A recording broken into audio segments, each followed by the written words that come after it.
Well, I accidentally hit the button, so go ahead. Go now?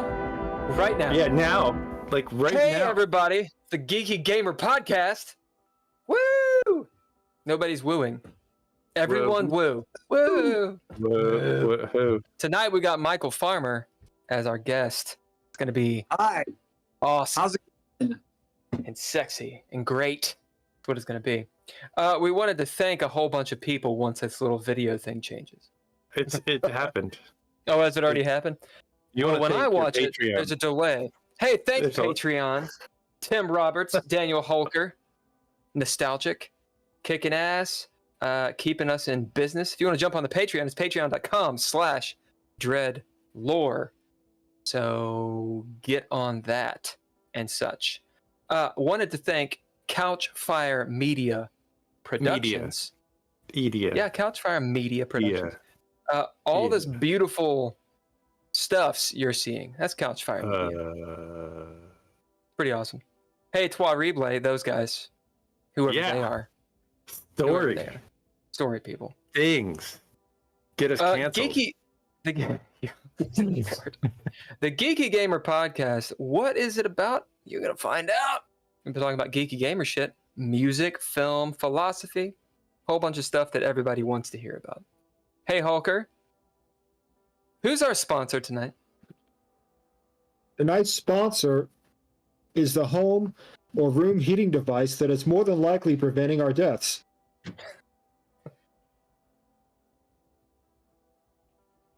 Cold out there. Thank you very much. Heat. I'm in California. It's Southern California. In my cold neighborhood. Oh, really? Yeah. Yeah. All right, let's do a little bit of introductions. Mike, we're going to go with you last. Hey, Ken, who are you? I am mostly water. Some say maybe 60% water, maybe more, maybe less. Holker would know because Holker knows every single gosh darn thing. I am a gaming enthusiast. More recently, I played video games in the past, non-professionally. I was a professional journalist. I was a filmmaker. Am a filmmaker. I've filmed. Still are a filmmaker. Is a filmmaker, and I care about the world around. Yeah, you do. Yeah, you do. Hey, Holker, who are you? My name is Daniel Holker, and I had a 2-liter bottle of Shasta Cola in my apartment closet for 10 years. Did you really? Yep. Shasta. You know, it's not awful. It's not awful. Shasta. Hey, Mike. Mine was. Who are you, Mike? Hi, my name is Mike Farmer, and I'm the guest on the podcast tonight. That's right. So I've got a whole slew of questions, but as it turns out, Ken knows you a lot better. I think he should probably take over from this point. Okay, yeah. No, I gotcha. Mike, I met Mike in health class a million years ago. We learned CPR together. It was great. You learned CPR in health? Or, CPR class, whatever. It was an elective. That's actually useful. That's actually some classes will teach it. Yeah. Holy shit. Bill Allen says, hey. It was specifically health. Anyway, or CPR. It was specifically CPR. That's badass. Health elective. That's badass. So we practice a lot of Heimlich maneuver on each other and all the different Fast fact about the Heimlich maneuver. That's how we got to know each other intimately. He mentioned at the time that he was a musician, and I didn't go to see a show that I wanted to go to that we're not going to talk about tonight. And so since then, Mike was a band that I did a music video for. One of my first music videos ever. He was in a band called Mr. Neutron. He was the whole band. It was just himself. And then he was... Talk to me about Mr. Neutron. Yeah, epic, incredible band. Very, very wonderful music. Then he moved out to Los Angeles and did a whole bunch of stuff out there.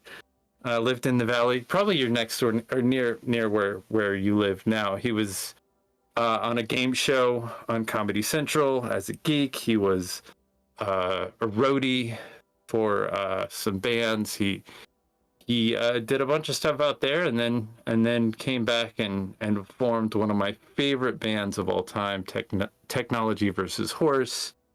And we've talked about that. Yeah, we've done a number of bands. I think there was a band before Technology versus Horse called Kentucky Prophet. Yes. Just really creative and eclectic. And I'm a fan, so it's like, what? I got a podcast. I want to put this guy in the podcast and get him some airtime, get him to talk. He's got a really interesting story. Let my roommate people go for a long time stay on his couch in LA. Let me stay on his couch in LA for a minute. I don't think I ever stayed there, but too hot. Part of the reason I don't like the Valley, it's too hot. Extremely hot. But yeah, yes. Mike is great. He's quite cool individual, that very creative. Well, that sounds great. Talks me up. He's talked you up. I think he's shot you into space. You better live up to it now. I don't know if I'm capable of. You are capable. It's possible. I do want to hear something really quick though. Hulker, tell me about the Heimlich maneuver. I was about to say, Dr. Heimlich claimed to have real used. Guy? Yeah, that's how the maneuver got its name. I thought it was from the root of Heim and the suffix lick. Dr. Heimlich. No? Come on, that was funny. He claimed to have first actually used his maneuver when he was 93 years old in a senior living center. Really? He was 92, 93? 93, I think. He was in his 90s. He claimed to have used it the first time, despite having come up with it, I guess, decades earlier. There's some dispute over if he actually did or not, but that was his claim, and he only died in 2016. Really? Yeah. Holy shit! How old was he when he died? 1,000. Probably near 100, but I don't know. Dude, I thought the Heimlich had been around since like Julius Caesar or some shit. Nope. You know, it sounds like a Roman name. Dr. Heimlich. I need the Heimlich maneuver. Mike, if you haven't noticed, I am. You don't want to do it. Yeah, I'm here to agent. I'm an agent of chaos, and we're not going to get a lot done. You don't want to do the Heimlich maneuver on people that are that old. You'll break some ribs, or you got to be really careful. Like I think I was told by the guy that taught me CPR way back in the day that if you ever have to resort to the Heimlich or at any sort of CPR-like maneuver, that ribs are just going to get broken. There's a good chance.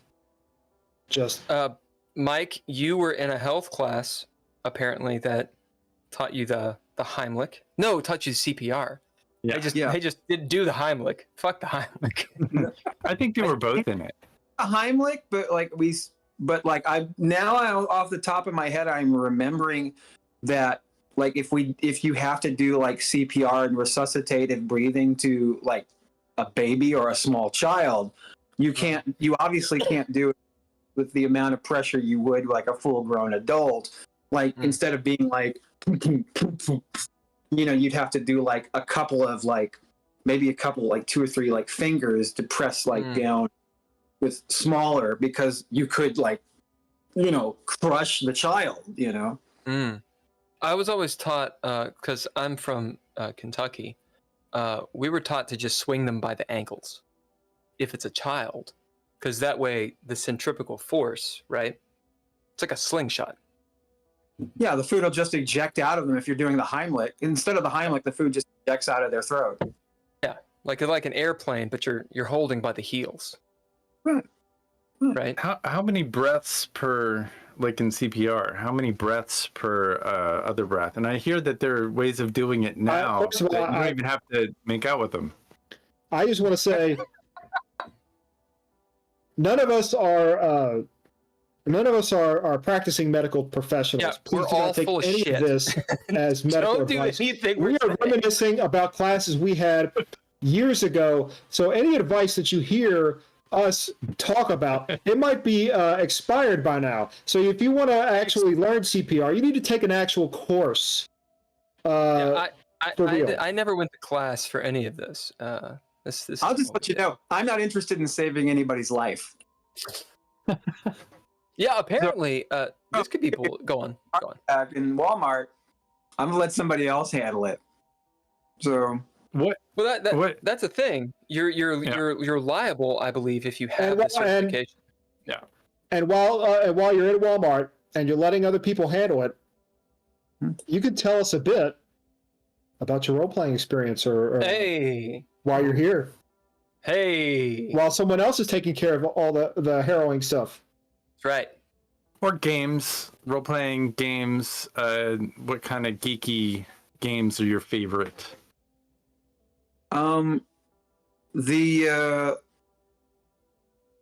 It's been a while since I've done any sort of role playing, game wise.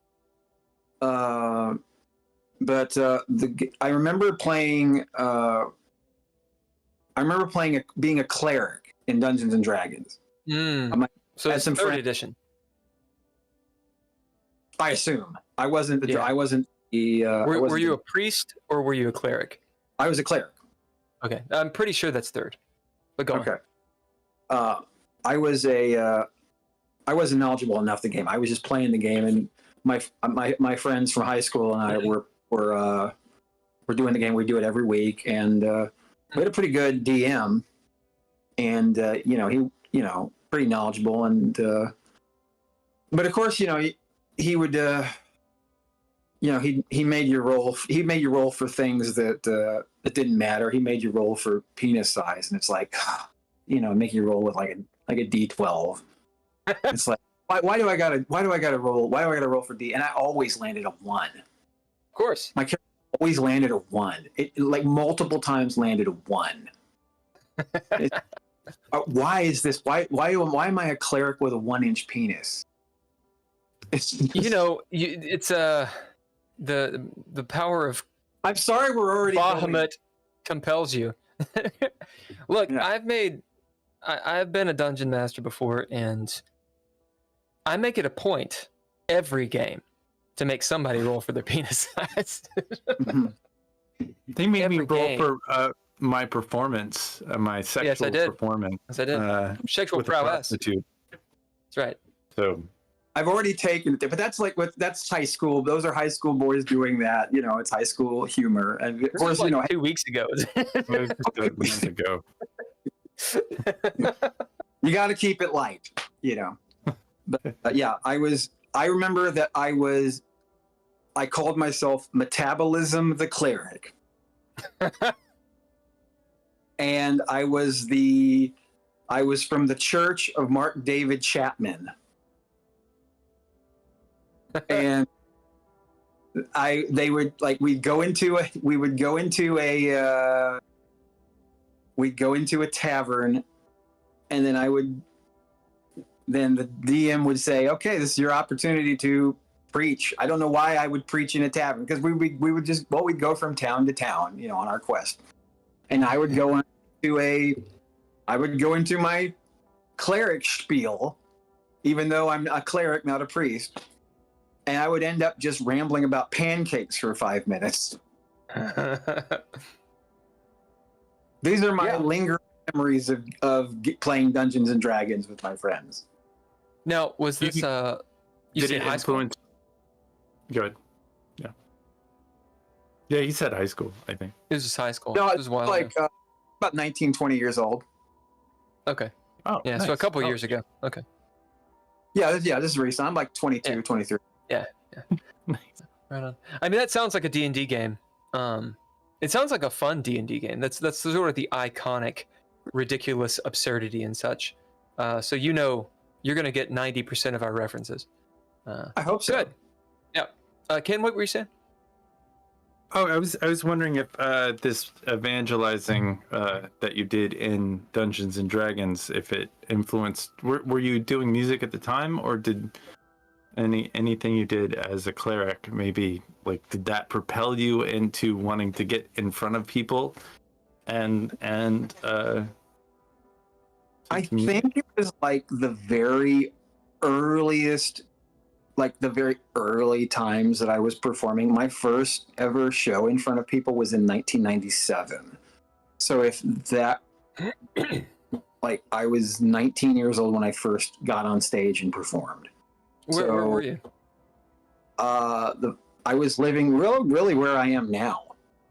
Living, I lived in Fordsville, Kentucky. My first show was in Owensboro, Kentucky, and I would go drive to my friends. My friends lived about a half hour away, and I go visit with them, and we just game on Friday or Saturday night, and we game. And my friend, he liked to make his own swords. He wasn't real swords. Yeah, well, he tried. He was at the time he was really trying to be he didn't really know how to do it. He actually got over time he's actually gotten really good at it. Now he actually competed on Forged in Fire. Forged, I think it's one of those shows on A&E or whatever it's called, where you make swords and test them out. And he's actually really good at making swords now. Wow. But he was making swords at the time and doing geeky stuff too. So we were all into that stuff, and so we just played naturally because it's just a thing to do. And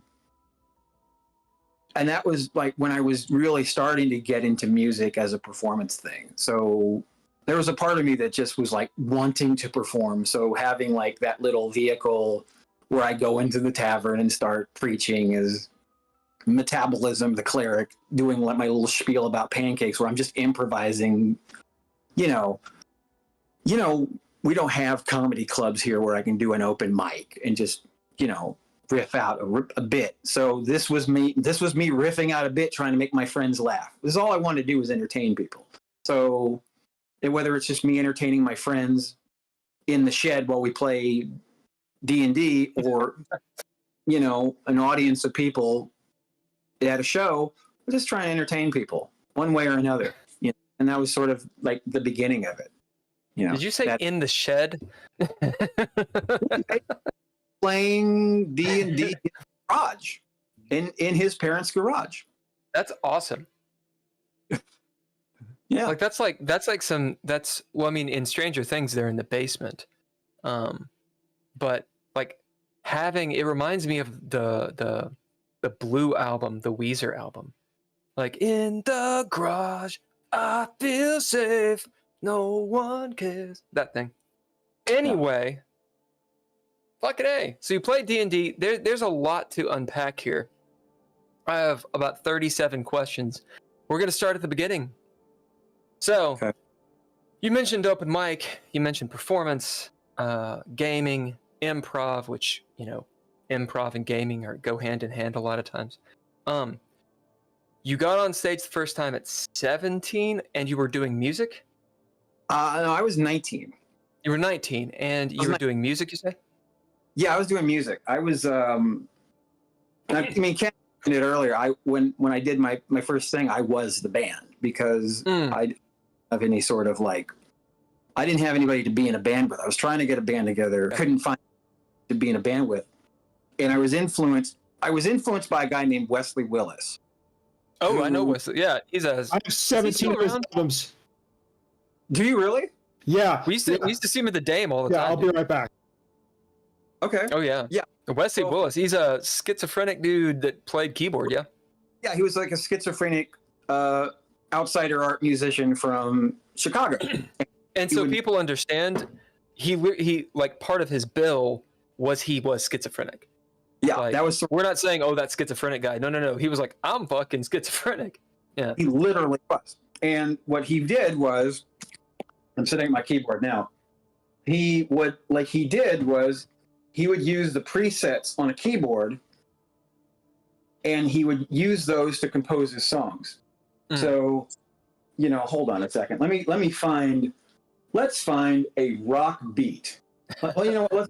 Let's disco. And then, he would be like, hold on a second here.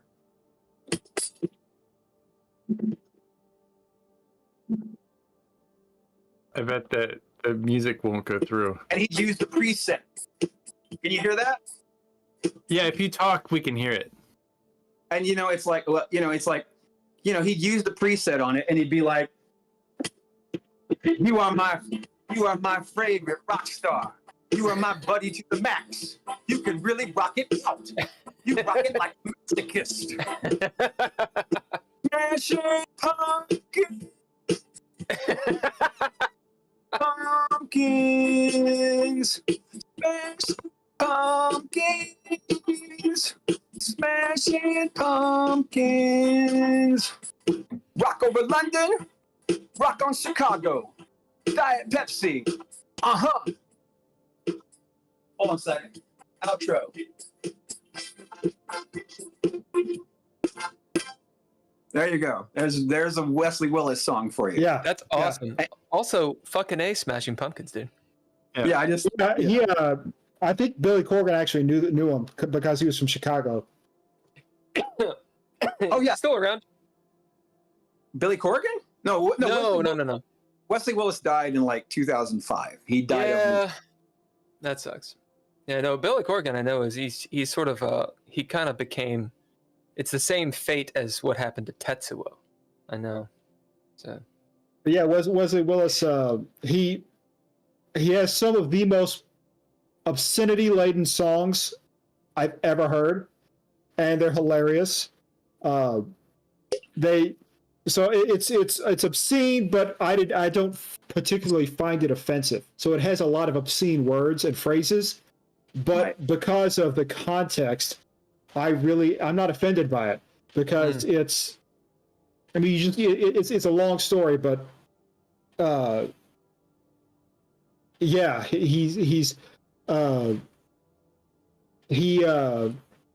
just trying to. Neighbors are wondering what the hell just happened. Having done Wesley that, Willis just happened. That's what it just happened. I'm sorry to interrupt you. No, that's great. But he also has some of the nicest songs. I think he wrote a song about the doctor, one of the doctors who treated him, about how Aftab Nurabi, and he's got plenty of songs about bands that he's seen, movie stars that he liked, and whatnot. And it was all from the heart. All 3,500 songs. That was the beauty of Wesley Willis was the raw honesty. I think that's why people were so attached to him, is because it was like a pure expression. Yeah. They didn't listen to him because of the musical quality of it. They listened to him for the honesty of it. And I think there people were attached to him because of the freak show aspect of it. I mean, you're looking at a 50-pound black schizophrenic who's shout. The guy. There is a freak show aspect to it. So that's especially when you go see him live. But there's also a touching honesty to it that that you don't get in a lot of pop music. There isn't. Raw. It's raw, and a lot of times. Well, why do people watch live streams, right? I mean, why do you? If you're looking for craft, you look for something that's already been pre-recorded, or I should say, you look for something that has been pre-recorded, edited, polished. If you want something that's visceral, that's raw, you see it live. There's the what if aspect. What the fuck is going to come out of this dude's mouth? Yeah, I wanted to show one of the albums that I have, Darren Hacker. And that's how you spell Willis. Thank you. Yeah. So you can see all of his songs. This is one of 17 that I have. Jesus. Now, he couldn't have died in 2005. Because I know I saw him. I think it was 2003. Was it 3? I could have sworn I saw him at the Dame, and there's no way I could have seen it if it was 2003. What? I got mixed up. I think it was Old Dirty Bastard that died in 2005. That's where I got mixed up. I thought it was like 2008, but I am clearly just fucking wrong. Hey, Hulker. Yeah. Check. Is Is he actually going to do it? Is he going to do it? I don't think he'll do it. Use your computer mind, Hulker. And I think it's 2003. Okay. You probably Yeah, August 21st, 2003. Yeah. You're right. So I didn't see him. I think people just talked about him, and I rode that bandwagon, acting like I knew, but I didn't know because he was dead. Canoe. How old was I in 2003? I wasn't old enough to go to the Dame, so I don't even know if the Dame was around. 22? Was I 22? Holy shit! I was 20. Okay, I did see Wesley Willis. I just can't do math, and I have no memory of my past. So, what? I saw him in like 1999. Where was it? IndieNet in Nashville. Oh, IndieNet. Okay. Yeah. Yeah. So he Long did gone. but Oh yeah, he toured extended. so it's interesting. And what? You know, I got a headbutt. I bought a CD. It's somewhere. And because hey, he got that giant dark black divot right here in his head because he headbutted so many people. No, I didn't. Like he had a giant black divot right here because he would headbutt people and he'd go. Really? And he'd headbutt people and go, say rah. And you'd go, rah. Say rah. Rah. And you do that. And I talked to him for a few minutes. I talked to him and I asked him, like, because he's schizophrenic, he's trying to drown out the voices in his head. He'd have so he was listening to music at the time. And I talked to him, bought a CD, and I got a headbutt. That's awesome. It does sound familiar, the headbutt thing, but I didn't know that. That's wild. Yeah, Wesley Willis. You should check out Wesley Willis. Fuck yeah. Okay, so you were now he was older than you, obviously. Oh yeah. But you were essentially a contemporary, maybe not a peer. I think there's a difference there. Oh yeah, definitely. I think to be a peer, you have to be the same age. So you're a contemporary of him. You started in '97. Would you say that music is your jam, or do you also do like the stand-up stuff and other kinds of performance?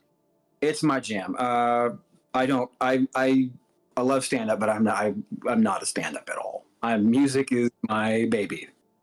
Mm. Well, let's go from there. You were in, I'm assuming, Kentucky in '97? Yeah. Are you from Kentucky?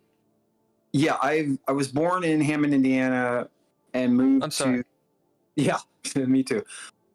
I moved to Kentucky in like 1982 and have lived most here. Okay, and I'm assuming you were in Central Kentucky if you knew Kennetha. Yeah, we were in Bowling Green together. Oh, Yeah, we went- Bowling Green. We went I to college. didn't know that. We went to college together. I see. I thought it was earlier than that. And, Okay, whatever. we did a lot. We did a lot in that little town. We had a lot of mutual friends, and still do. So did you go on tour? What? Tell us the story. Spin us this yarn.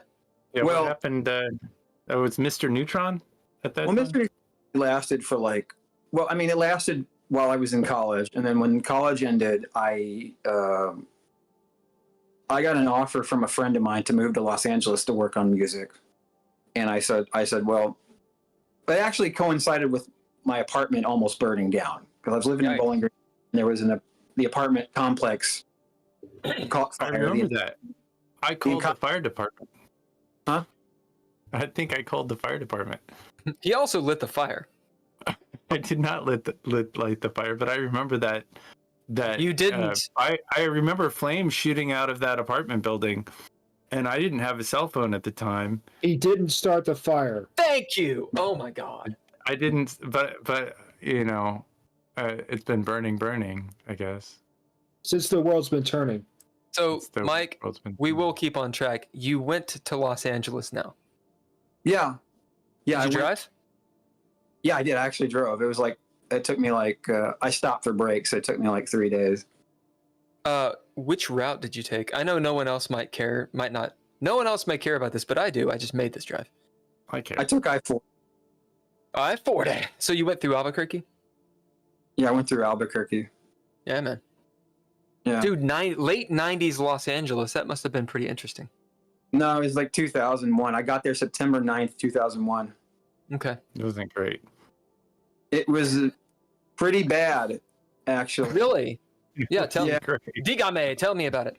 September 11th, I woke up and my roommate said, "Oh yeah, there's been an attack on the Pentagon and the World Trade Center. Oh, 2001. Right. The United States is at war." So Uh-oh, I'm going to piss everybody off. Continue. where were you when the world completely changed? I had completely uprooted myself and moved across the country. This was Changed my pretty life. traumatic. And it was like, well, I have the culture shock of moving like 2 time zones away, Right. and I'm completely separated from my family. The only people I really know are my new roommates. And now I'm in an uncertain world of, now a immediate post 9/11 world where things are completely uncertain and The everything fervor. that and dealing Yeah, with how was Did you Los think you were Angeles? going to get drafted at Oh, the yeah. time? Did I think I was going to get drafted? You know what? I was 23 years old. The possibility was That was a Yeah. talk. That was a conversation at that time. That really was. you know what the conversation was? The conversation was they were going to attack the malls on Halloween. Really? That's what I kept hearing. That Wow. all the malls were going to be attacked by the terrorists on Halloween. Yeah, in Kentucky it was a little bit different of a thing. What do you guys remember, Holker and Ken? Were you in Kentucky at 2001? I think I was still in Kentucky. I didn't move until just after. It was scary to move after that. But my roommate was in the service. He was a tank. He was a tank. He was a tank. No, he was a tank driver. He drove tanks. Oh, And he's a tank man. Tanker. he was a tank man. He was stationed in Germany and then moved back to, I'm not going to give you his name, but Good. I don't want Mike knows him. He was married to this German woman, and they let me live in their apartment, and he was like, I've served my time. It's like, I think he was worried that they were going to call him back. Yeah, stop lost. Because he was like a month. He was a month away from retiring. That's the thing, though. It really didn't. From my memory, Holker, correct me here. I want to say the main thing was 2003 when we actually went into like most of my friends. March 2003 is when the U.S. invaded Iraq. Right. Yeah. So obviously people were getting called back in, but most of my friends that had gone in, they weren't drafted. They were sent off to places around them. And by the way, under draft law at the time, if you were over the age of 20, you were probably not going to get drafted. But there was so much propaganda and fear. Yeah, but is the thing, and 20 years later we had another one just like that. Anyway, as I get canceled. Right, so Los Angeles 2001. Yeah, Mike, we're going to go deep. We're going to go deep in the paint today. Yeah, we're coming through my life. Where were you? You were in the Valley? San Fernando Valley. And, I've been there. Sorry. I'm there right now. Are you there? Oh, Yeah, yeah. I'm in. Yeah, go on. Yeah, I was, I guess, Sherman Oaks, Van Nuys area. I'm literally in Van Nuys.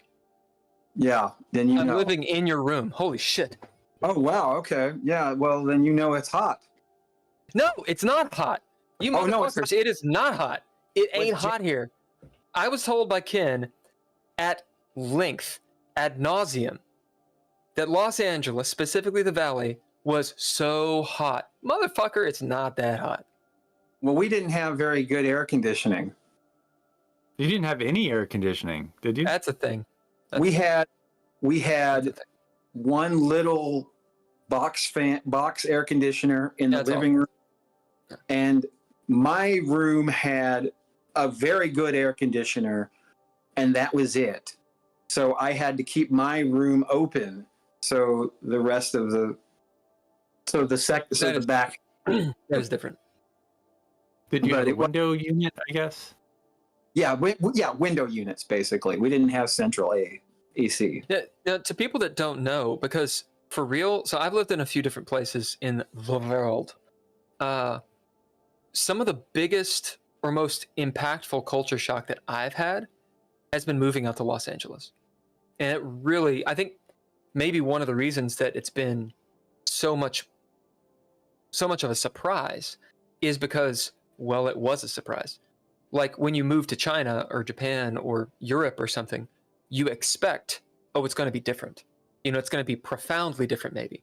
But when you move across the country, your own country, especially to an iconic place where you kind of feel like you already maybe know what it is, and then you experience it, it's pretty profound. So for people that don't know, you'll get into places here, there won't be a refrigerator, there won't be a parking space. It's like they throw you into the wild with a fucking knife, and there won't be AC.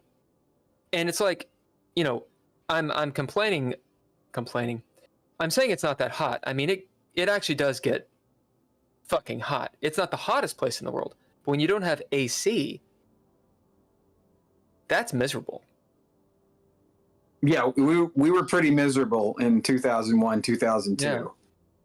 Yeah. And we didn't have a lot of ways to. Yeah, it pretty much exacerbated our poor, at least my poor mental health. You know. Oh yeah. So, but so what'd you do? Just you know, you do what you know. I mean, I worked. I mean, you know, I worked odd jobs. I mean, there was, you know, I worked at a movie theater for a while. I worked at a recording studio.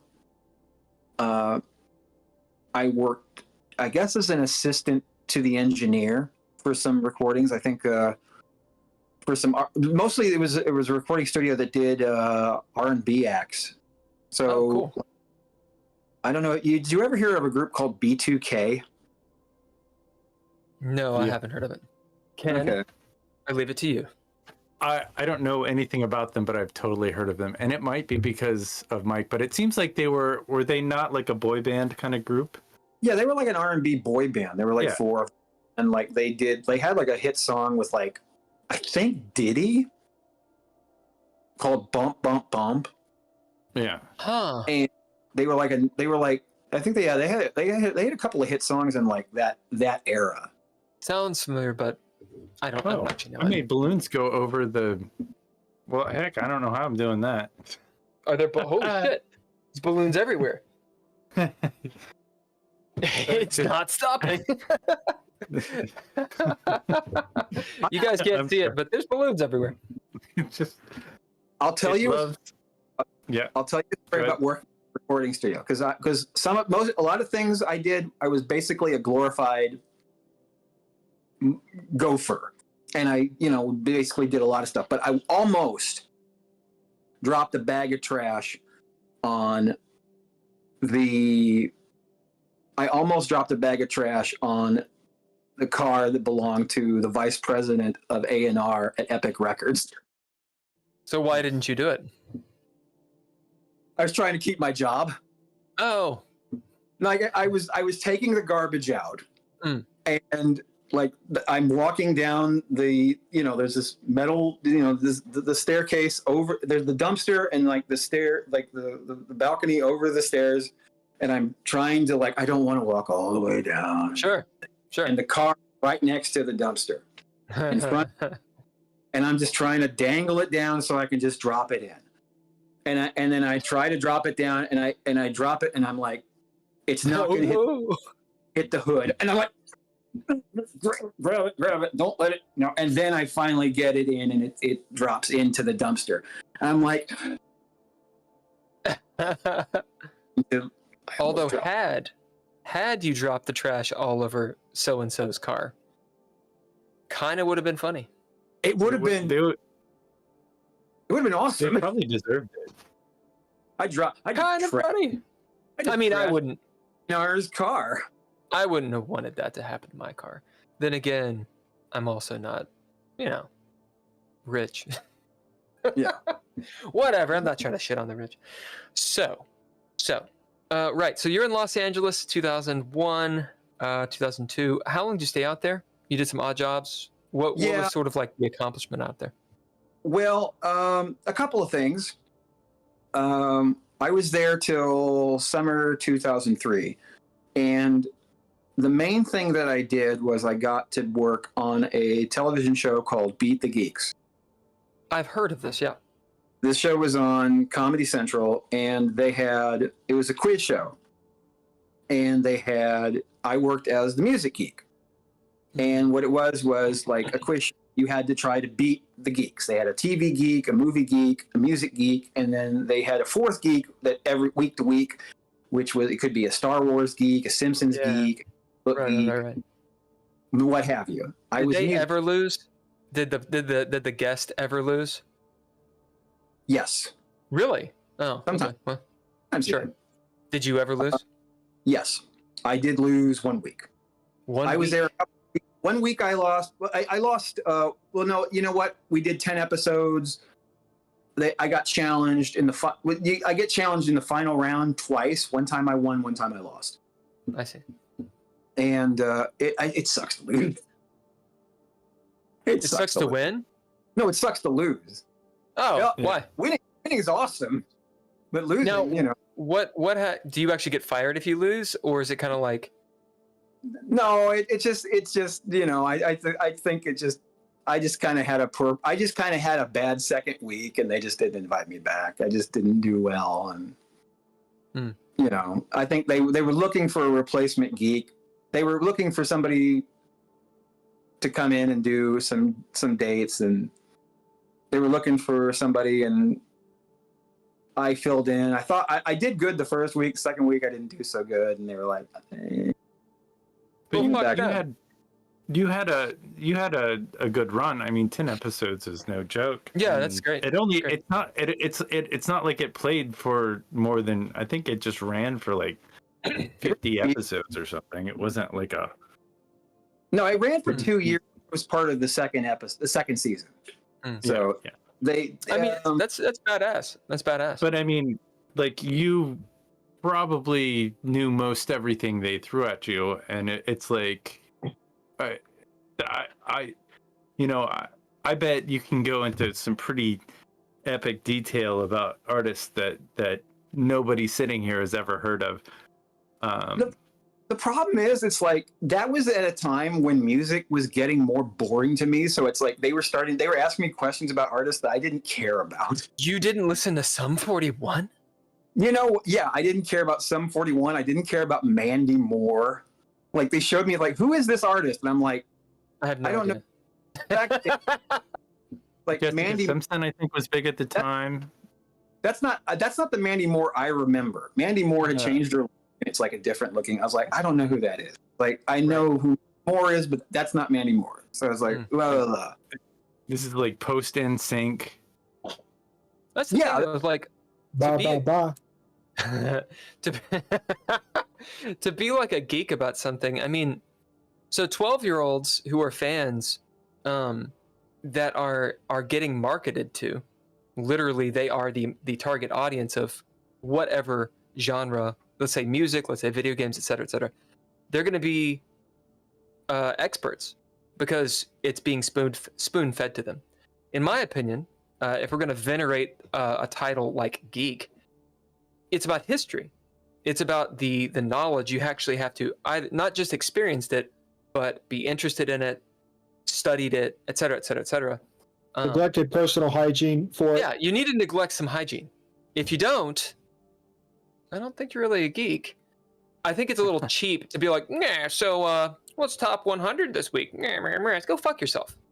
Yeah, it's harder for me to care about, like, I mean, I don't know, maybe it's me getting older, maybe it's my tastes changing, maybe it's my lack of interest in what's going on in music. Like, I kind of keep up with some of what's going on in popular music, but it's like, like I feel like a fuddy-duddy now. Like I'm gonna be 46 this year. Like, do I care about like I mean, is it the okay boomer in me, like, to not want it? Like, Well, you're not like, a boomer, first of all. Second, I mean, second, like, if, at the time you're like 23, so this argument doesn't work, sir. And you know, if you've been doing it you- for 20 years, okay, but it has nothing to do with you being 46.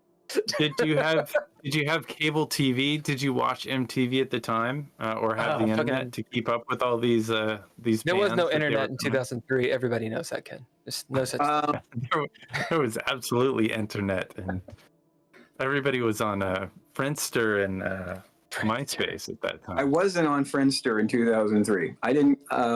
But You were on MySpace though. not until 2004. Really? But I, you know, like, I kind of got cable late. I guess, like, we didn't get cable till like 1992, 93, Mm-hmm. which is like later than I think a lot of people did. I got it in '96. Yeah, but you're from, you know, like the pine No. forest. I mean, But I don't know. I just like, but like, I just felt like, I don't know. I just, I mean, Yeah. Holger, I understand, but you know, where you come from, it's a completely different thing. Like, you know, the cable would go out because the goat that whose crown was holding the antenna would move. I mean, it's not the same thing. So, Shots are fired, motherfucker. Come at me, bro. Come at me. it's funny. But You're talking about cable TV. Like, how long did cable TV last? Like, we're at the death of cable TV now. So it had what, a 40 Does it still year exist? run for some people. yeah. I've never had cable. I never paid for cable to my knowledge. I think I had roommates that had cable, and they would want me to give them money for it, and I never Yeah. watched it. I had the internet. I've had the internet since the There was no 90s. cable internet early in the 90s. in the early 2000s. No, it was dial-up at that point for sure. Yeah. And Come on. I received a bill probably 5 years ago from Net Zero saying Holy you shit. owe us some money, and Holy shit. I called them back because I had an account with them. I guess they started like billing people, and There's I no was way like, Net Zero is still around. Yeah, it's well, I mean, it was probably the last. Are you last. sure they weren't scammers in India? It's saying, "Oh, Net Zero, we'll get people this way." I mean, it could be. It could be. Who knows? But definitely, that was a great way to get internet, Net Zero, because I don't think you had to pay for it. Really? I was like Well, $5. this is before my time of whatnot. So, Mike, why'd you leave? Just got to a point where I couldn't do it anymore. I just got to a point where, like, I ran out of money. Yeah, I that's a ran- good reason. Yeah, that's basically the number one reason. I ran out of money, and I needed to get to LA because it wasn't really good for my mental health. Sure. And I decided to come home where I needed the support system of my family. I'd gone without it for almost 2 years, and I It was a needed crazy time too. I think you skipped a few things. Mike also did a couple of shows with some pretty famous. He like opened with his band some famous people. Like I was invited to a couple of those shows. Yeah, you we didn't. wanna What do you tell us mean? about that experience? And how, like, I wanted to ask a follow-up about Beat the Geeks because I feel like this is relevant for Bill over there. Like, how'd you get that gig? In terms of that, I auditioned initially as a contestant, but then I said, look, and I did great. I probably could have been just a contestant. That would have been the end of it. But then I said, look, if you're looking for a music geek, I'm pretty good at that. Maybe I can audition. And they said, yeah, actually we are. So about 4 or 5 auditions later, they gave me the job. And at the time I had long hair. I had hair like Daniel does. And for some reason, like when I had a real weird swagger when I auditioned. I was just like, I just had a real like, whatever, just kind of had a hitch. Like I didn't care. Like I was like, yeah, like I was just loose as I could possibly be. And then when it came time to do the episodes, I tightened up. Yeah. Like I'm on camera and there's people in front of me. There's lights. There's stakes. There's stakes involved. This is going out on television. People are going to see this. Yeah.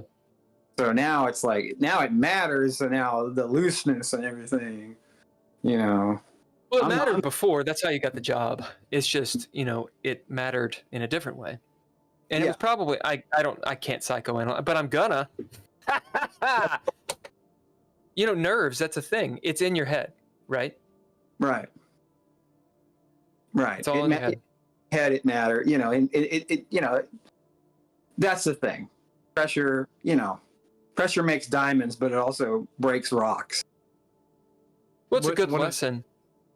One of the things I always enjoyed about working with Mike is like I would throw down some beats and just like say, can you just sing something over this real quick? And he would jot some stuff down on a piece of paper. He was very quick. And so like I'm surprised that it takes a lot to just be put in the spotlight, but I think under pressure you're quite good, Mike, and your ability to just be pretty spontaneous, like with music in general, and I think there's a safety to being in singing or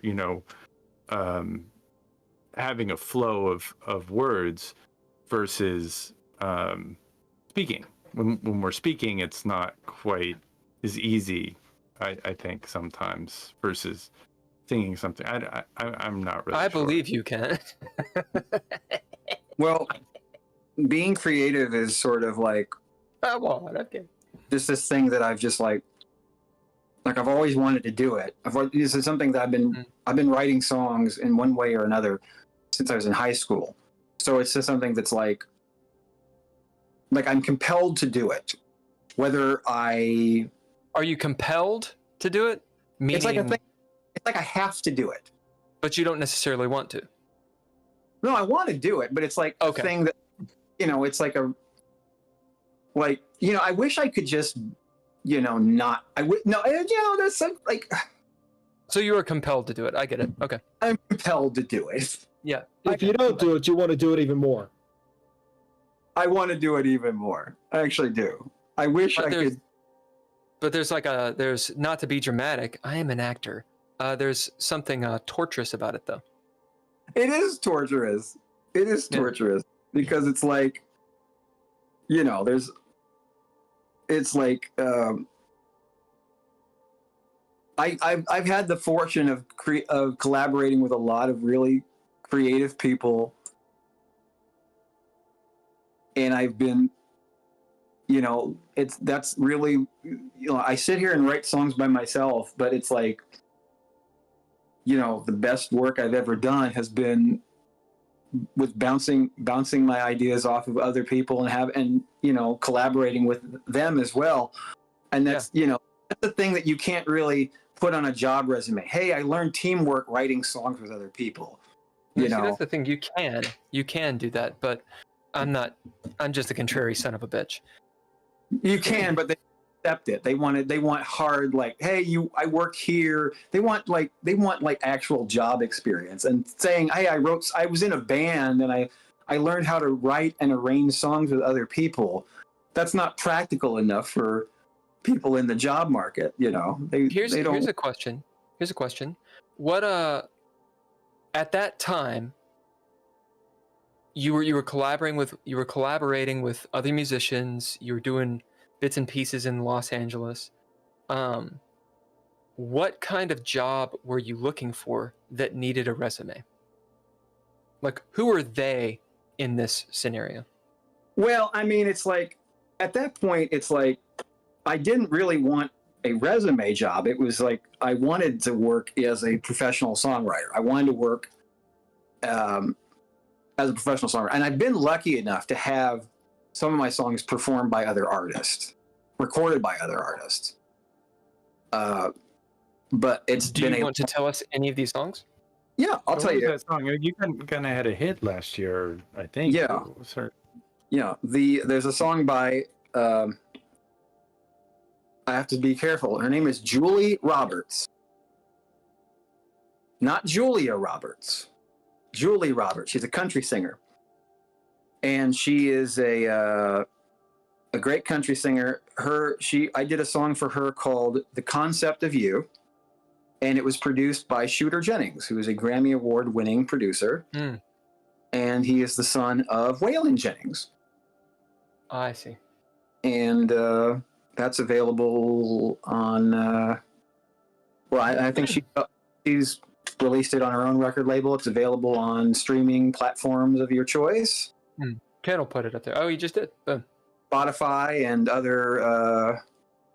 Now, titles. you wrote some songs that she performed, or what? I wrote a song for her album. I see. And that's badass. Yeah, and it's something that I've always wanted to do, and I hope I can do it from other artists. I'm writing other songs that hopefully I can submit to other artists. I'm working on I'm working with. I talked to you before the stream, and I'm working with some of the members of the band that I was just in. We're writing some songs now. I like some of the songs we're working. Well, I like all the songs we're working on now, but I'd like to submit some of the songs that we're working on when I get finished recording them. Maybe submit some of those songs to prospective producers to use to be recorded too. You know, that's awesome. Yeah. So I want you to be more excited about the fact that's awesome. I'm just, you know, you asshole, you're successful. But also, like, it's just like, it's hard, you know. It's very it's hard, motherfucker. I know it's hard. Getting my hopes a little bit. It's hard. I know that one of the bands that you were in, it's called Technology versus Horse. The brilliant song, band. And I'm sure there's a song or two that you guys wrote with that band where if there was a while there where you couldn't play anywhere without, I'm sure, people screaming out, play this one particular song. Did you ever get tired of playing that song? Yeah. Yes. There are songs that, there's the one song that I think we didn't want to play. I don't know if we could play it now. It's called White Girls. Why didn't you want to play it? We made a music video for it, and it's one where the song is called White Girls, Baby I Could Use Some. There aren't a whole lot of lyrics to it. It's kind of like an LMFAO kind of parody. And it's just like, you know, it's kind of a dance pop song. Sure. But it's like singing about like white girls, baby I could use some. Over and over. It just says that over again. And I like white girls. We played it, and it was pretty popular, but then we kind of got tired of it.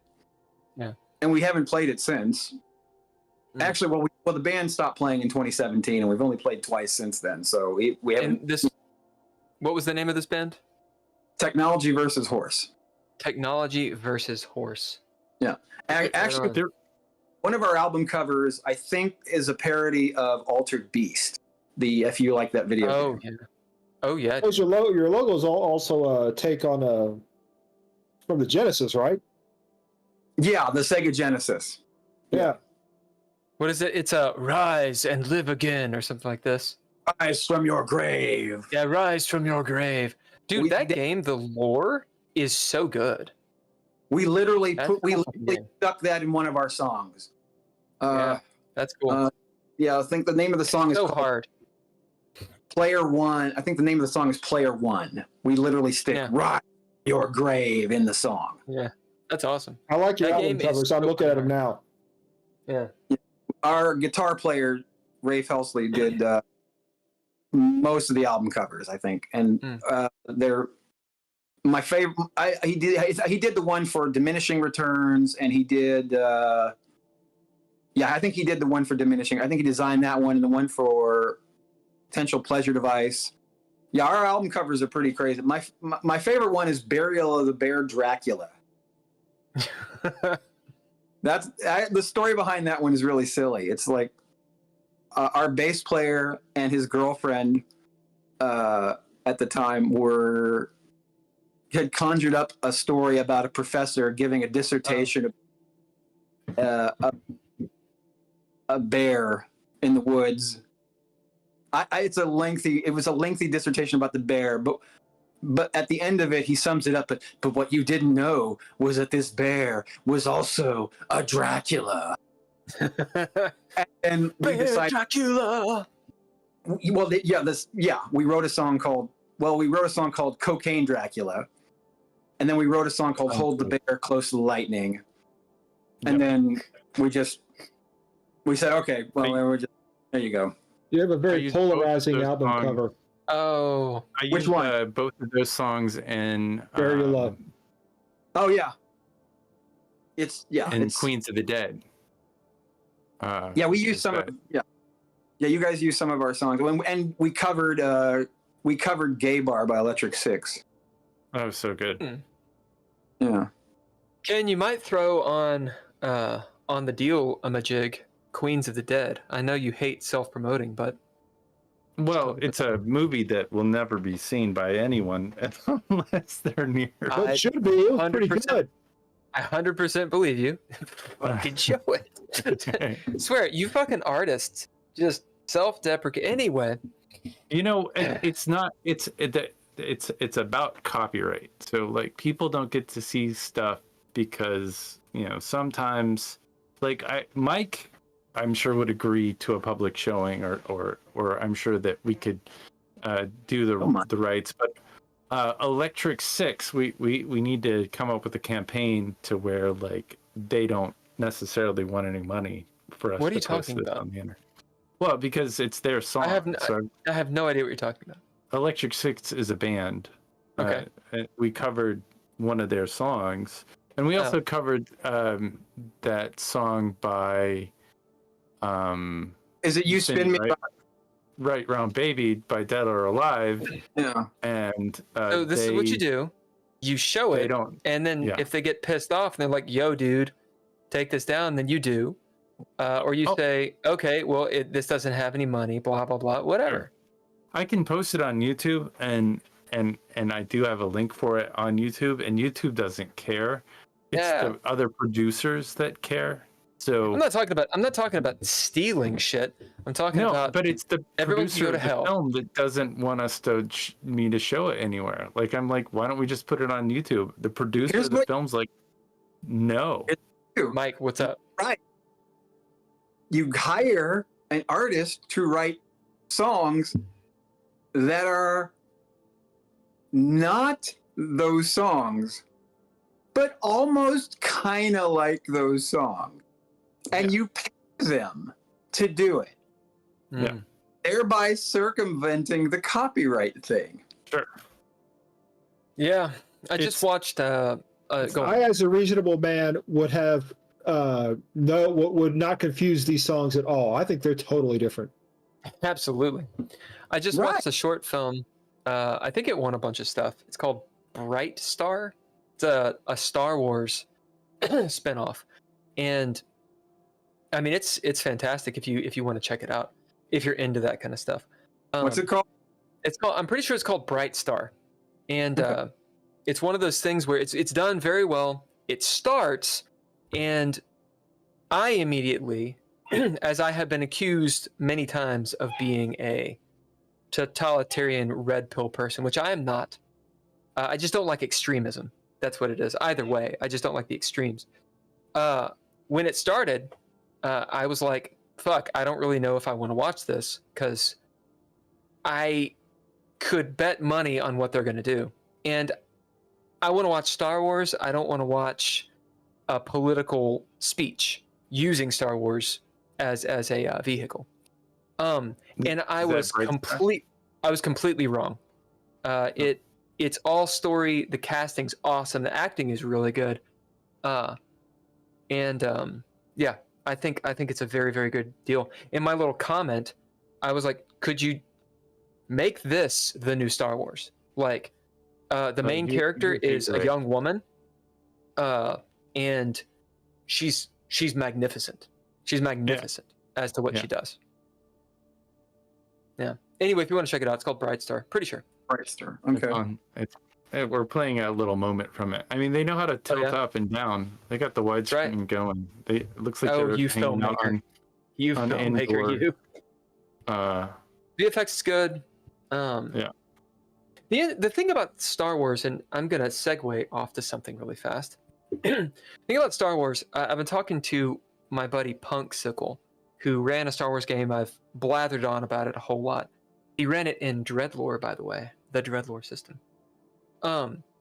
Star Wars, it's very tired, the story. Like, it's to the point right now where these shows will come out and literally we've played the shows in a game. Like the story is interesting. Like what just happened, the little bit that I know of that happened in Ahsoka. Have you guys watched Ahsoka? No. I've watched like a little tiny bit of it. Yeah. So I don't know any spoilers about it, but my point is, what I know of the plot, literally, that 2 years ago, we played in the Star Wars game, like almost to a fucking T. Obviously, the names were different, but how that plot ties into the main story of Star Wars, like, is that a 1 in a million? No, 10 years ago, Punksicle wrote the first chapter to this game. Literally, it's written right there in Obi-Wan Kenobi, or in Kenobi. So there's my point of saying all this. Star Wars, it's really difficult to be creative with it right now, because it's just been done, and it's predictable. Bright Star, it was a hero's journey kind of story. You could probably call out what's probably going to happen, but it's interesting. And what's more is, when it ends, I was sitting there like, what happens next? Like, I actually want to see what adventures do they go on? That's awesome. Well, they definitely go. They got some lightsabers like flashing around. She's got a little bow and arrow versus lightsaber. I mean, good for her. Now, don't show too much of it, because you're going to show the end. You're going to spoil it. I didn't.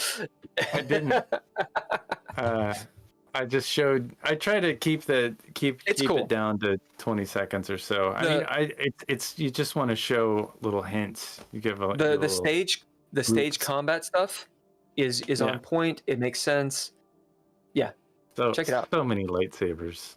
I'm gonna stop slobbing the knob of Bright Star. Mike, are you a Star Wars or Star Trek, or do you think, or potentially a Stargate, or a Battlestar Galactica, or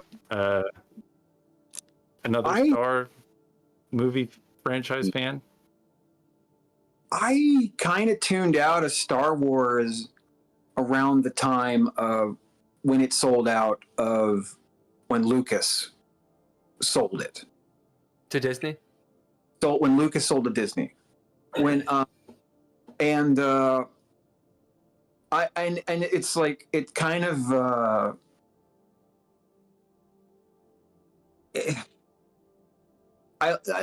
like the prequels had a sort of I remember the prequels being like thinking, like, when the Phantom Menace came out, I was like, wow, it feels like they spent 3 years on the visuals and like 3 days on the script.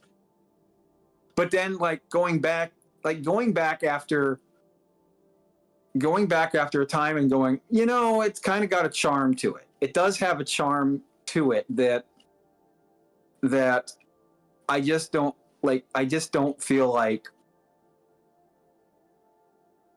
like I feel like it was his vision. It was George Lucas's vision, and I sort of appreciate that in a way that I don't think I would appreciate the Disney era of Star Wars. And I did watch Star Trek The Next Generation when that was on, but that was like, the first run of it. Like, and I think the Next Generation, The Next Generation was Picard, wasn't it? Okay, yeah. So that, I think 87 to 93. right. I think I watched Cisco as well. Do what? Cisco, that'd be DS9. Yeah. Okay, I think I watched some of Cisco, but that was like TNG adjacent. Well, the thing about DS9 was it ran concurrently with Voyager, and it had Worf in it, and it had O'Brien in it. Well, it eventually had Worf in it. The thing about DS9 is it just got a bad rap, and like they never got the spotlight past the first season. Like there was always another Star Trek going on, and it really hurt the ratings. Also, they're on a space station and it's political, and the writing is fan-fucking-tastic. There's not a bad episode in DS9. I've watched the whole thing recently, like within the last couple of years. There might be episodes that I like more than others, but straight up, there's not a bad episode. Even the last season. And yet they just did not get a lot of love. I think the last season was pretty good. They did a lot of lore in the world. It was world building, something that TNG and even the original Star Trek never did, and nobody else has done. I mean, one of the things about being at a space station is you get to build the world around you. Right. You kind of in a place, and so you get to build up some intrigue and whatnot. But I like DS9. I did not like it when it came out at all. No, I thought didn't it was terrible, and I didn't watch it. And I watched it way after. Maybe 5-6 years ago. I was like, all right, well, I've watched all the other Star Treks, and it was before this newest Star Trek, stuff Discovery came out. I was like, or Picard. Well, it's before Picard, before Discovery is when I watched all that stuff, and it's like it turned out. I just finished watching Stargate for the second time. You have gone genre after genre. I'm going to call you out. We went from Star Wars, just no segue into Star Trek, no segue into fucking Stargate. And then look, I'm guys, this is about DS9. Have some integrity here. The DS9, there was a void of decent sci-fi out there, and so I watched some DS9, and I was like, wow, this is better than I thought it was. I see what you're saying. First 2 episodes of DS9 sucked. I mean, they were awesome. They were awesome. They still suck. They were just. It was just you get to see Cisco, Commander Cisco. Yeah. Absolutely dress down Picard. Yeah. And then Picard, like with a look, clear the room. Are you fucking kidding me? Well, I mean, I just thought it was boring. It was like it was just slow. Because you wanted to see slow. I wanted to see like fast. You wanted to see the episodic what TNG was. It's a totally different thing. And it took a while. It took a while for me. Like I had to be older to get that. You had to get into it. Michael Dorn, who played Worf, when he switched from TNG to DS9, one of the biggest things that he mentions is on set, just a completely different feel. Apparently TNG they were cracking jokes. It was always fun. It was great to go to work. And DS9 was a slog. It was this very dramatic, heavy, we're actors feel. It's a very different show. It's like the dark Star Trek. Sure. But I think it's great that they did it. It's amazing to me how you can be wrong when you watch something the first time. I mean, it just goes to show. I think there's a number of shows out there. I bet there's a name for it. It's like when you watch it the first time, or you just hate it. It's like DS9. the song. That's what it's called. Yeah, it's like that song you heard. It's like REM Out of Time. You hear the first time you hear it, or like it was terrible, and then you listen to it 1,000 times, and it's pretty good. It's called nostalgic reconsideration. Yeah, maybe that's it. There you go. There you Yeah. go. It's yeah, we all have that one that we all have that thing where, like, you know, absence makes the heart grow fonder. We think, oh yeah, that probably now that we see how things have changed, we're like, oh, this isn't as bad as I thought it was. Actually, this is kind of better than I remember it being. Yeah. So Mike, how we're stuck in 2003 or 2005 or something. How did you get back, and what were you doing when you got back? At first, I wasn't really doing anything. I was, you know, the thing for me when I came back was to kind of get my mental health straight. Like, you know, that was the main thing. And then one thing that started when I was in LA was I met with some music producers, and we started a hip hop project called Kentucky Prophet, which was me doing just comedy raps, because I was spending a lot of time in recording studio with a lot of hip hop and R&B acts.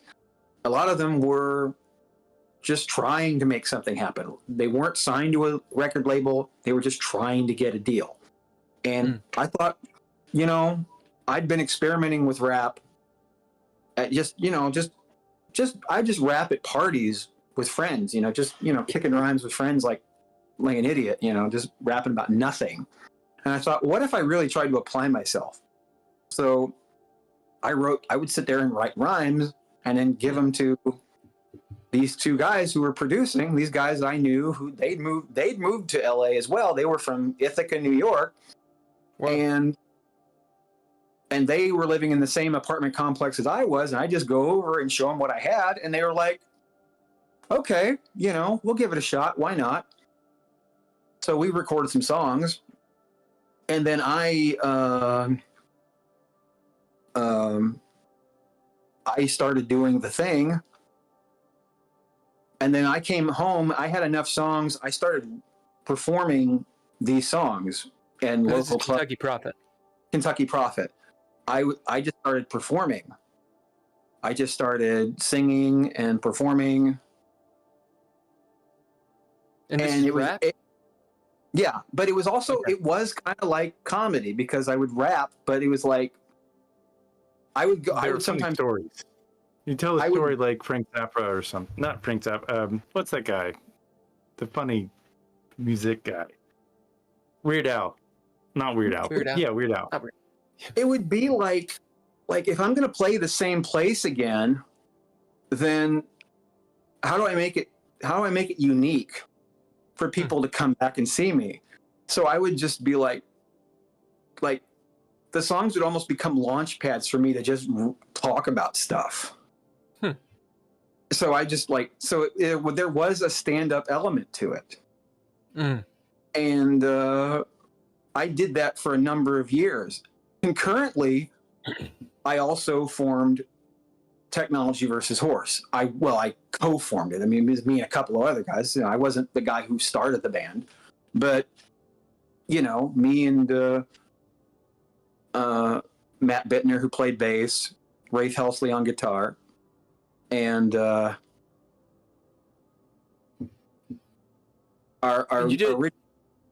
Pickrell. Don't forget about Josh Hines. Hines joined the band in 2005. He replaced Jamie, and we recorded How many of these people played Dungeons and Dragons?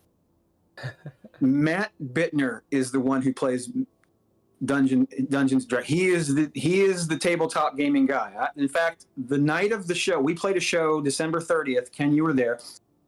I went over to his house, and he was just killing time painting figurines. Sounds like he plays.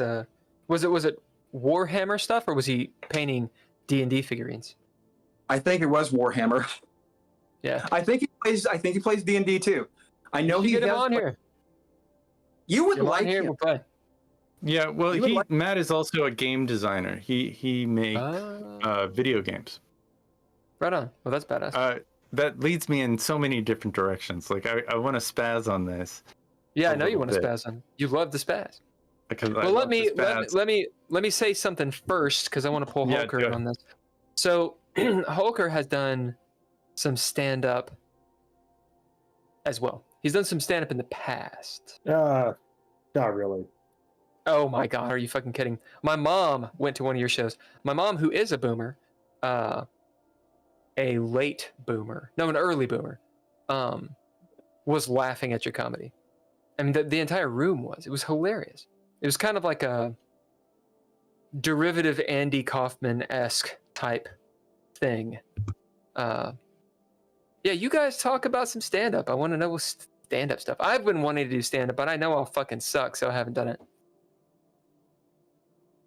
Well, the thing is just to do it, you know, like you have to like I mean, you live in LA.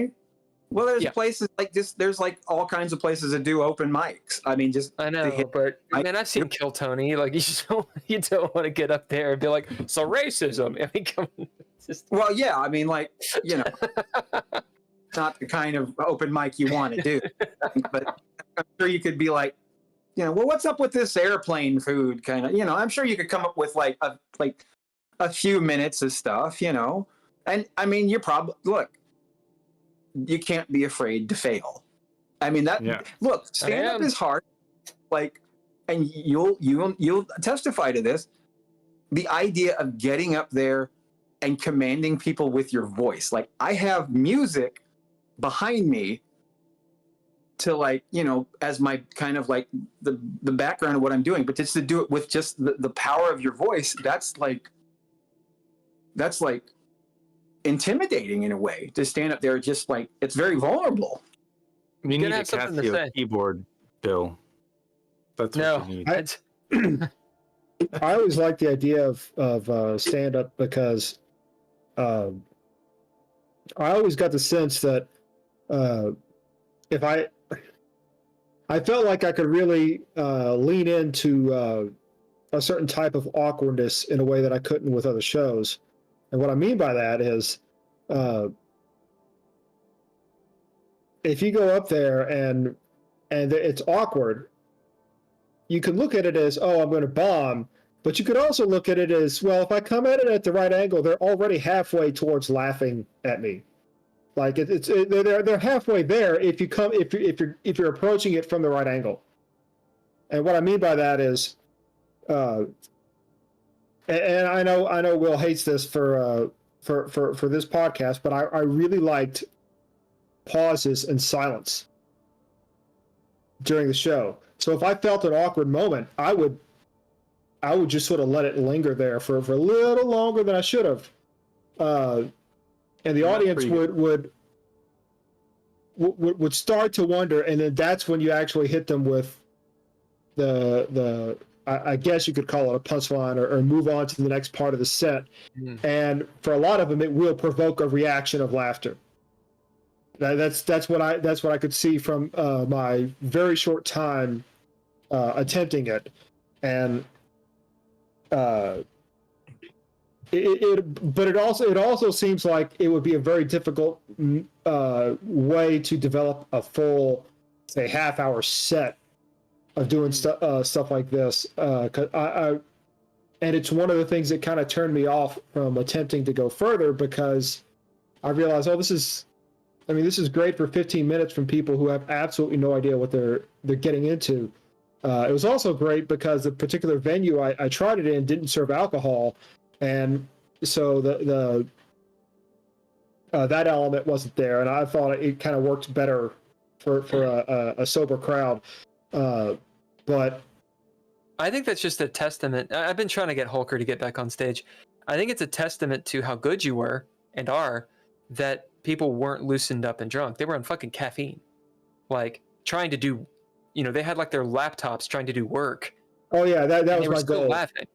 And they Yeah, were when still I got up there, I was a jealous god, and there,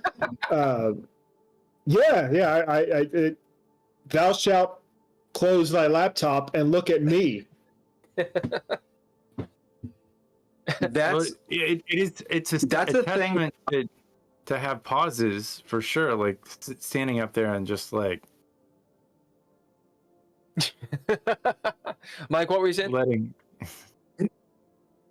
No, it's like very hard to like. That's something I always do, no matter what I'm doing when I'm on stage. I'm always trying to gauge the audience's reaction. Like I'm looking at them, really, when I should be focusing on trying to remember the words to my songs. And like I should be like, should be really like, are they paying attention to me? Are they paying attention to me? Like brain part, when I'm looking at, I should be trying to remember how the words go. And I do have them committed to muscle memory, but sometimes there's just like a malfunction, and I was too busy. Oh, two people just went to the bar. Two people just went outside. I don't. Am I losing them? Oh, I actually just lost the lyric.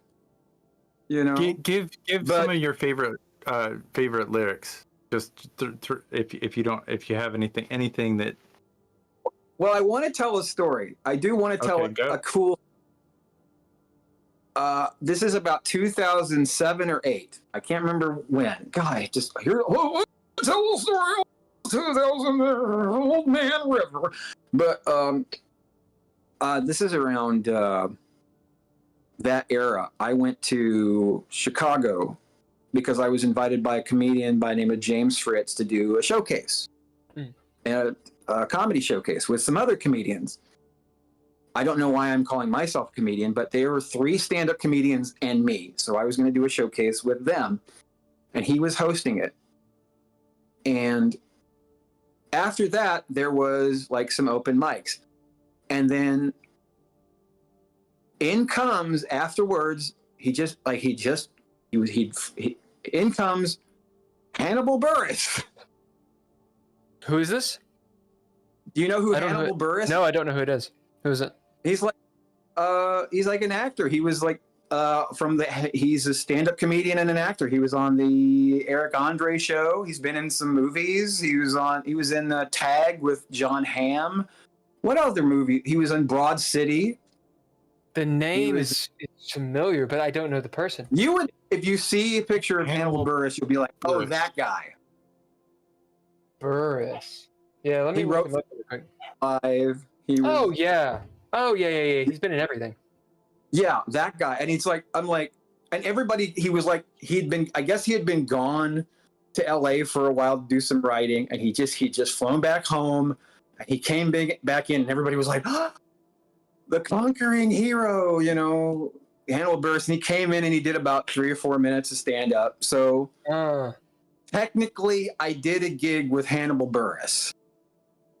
Yeah, I mean, his website is on point. Apparently, he's going to be in Brea, California, and Oxnard. Yeah, I feel. I mean, I have holes in my head, so it's not my fault. Well, I'm used to that. See that picture of him. He's not wearing glasses. Like every photo I've ever seen of him, like he wears glasses. In that photo, he's not wearing them. Right. It's weird. I didn't do it. I've definitely seen him. I definitely listened to his comedy. Yeah. Wow. That's awesome. So he rolls in. Was that intimidating, or was it just kind of like a holy shit? Well, I mean, but it was like I was like, I thought I did an all right job, but then like he comes in and it's like, oh no, this is a real comedian. Like I'm just some dilettante who's just goofing off, singing songs. This is a real comedian who like this is a wizard.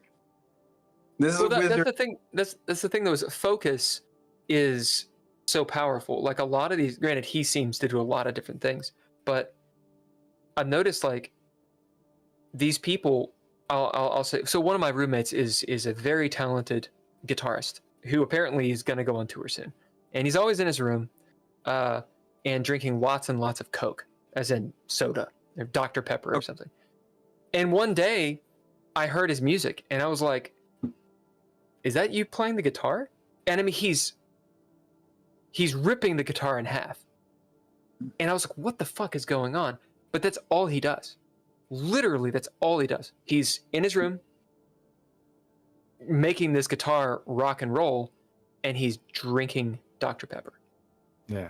And he's making ramen and drinking Dr. Pepper. That's what the dude does. That's it. And so I'm sitting here like, well, what do I do? 3 fucking podcasts. I'm an actor. Got kind of a band, writing shit. There's a fucking book. Like,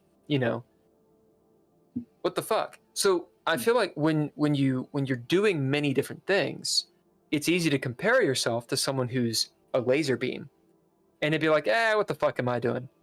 But that doesn't delegitimize what you're doing. Why am I doing a pep talk right now?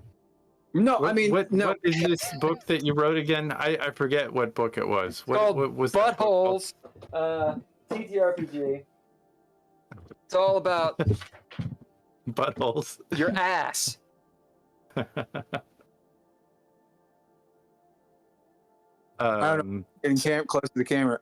Okay, I'll have to. Yeah, you wrote that. Yeah, you wrote. It's pretty thick. Show that it doesn't matter. Yeah, show the paper part where you can see how thick it is. Yeah, it's upside down. Oh, okay. Well, backwards. I got the book too. Wow. Hey, you want a book?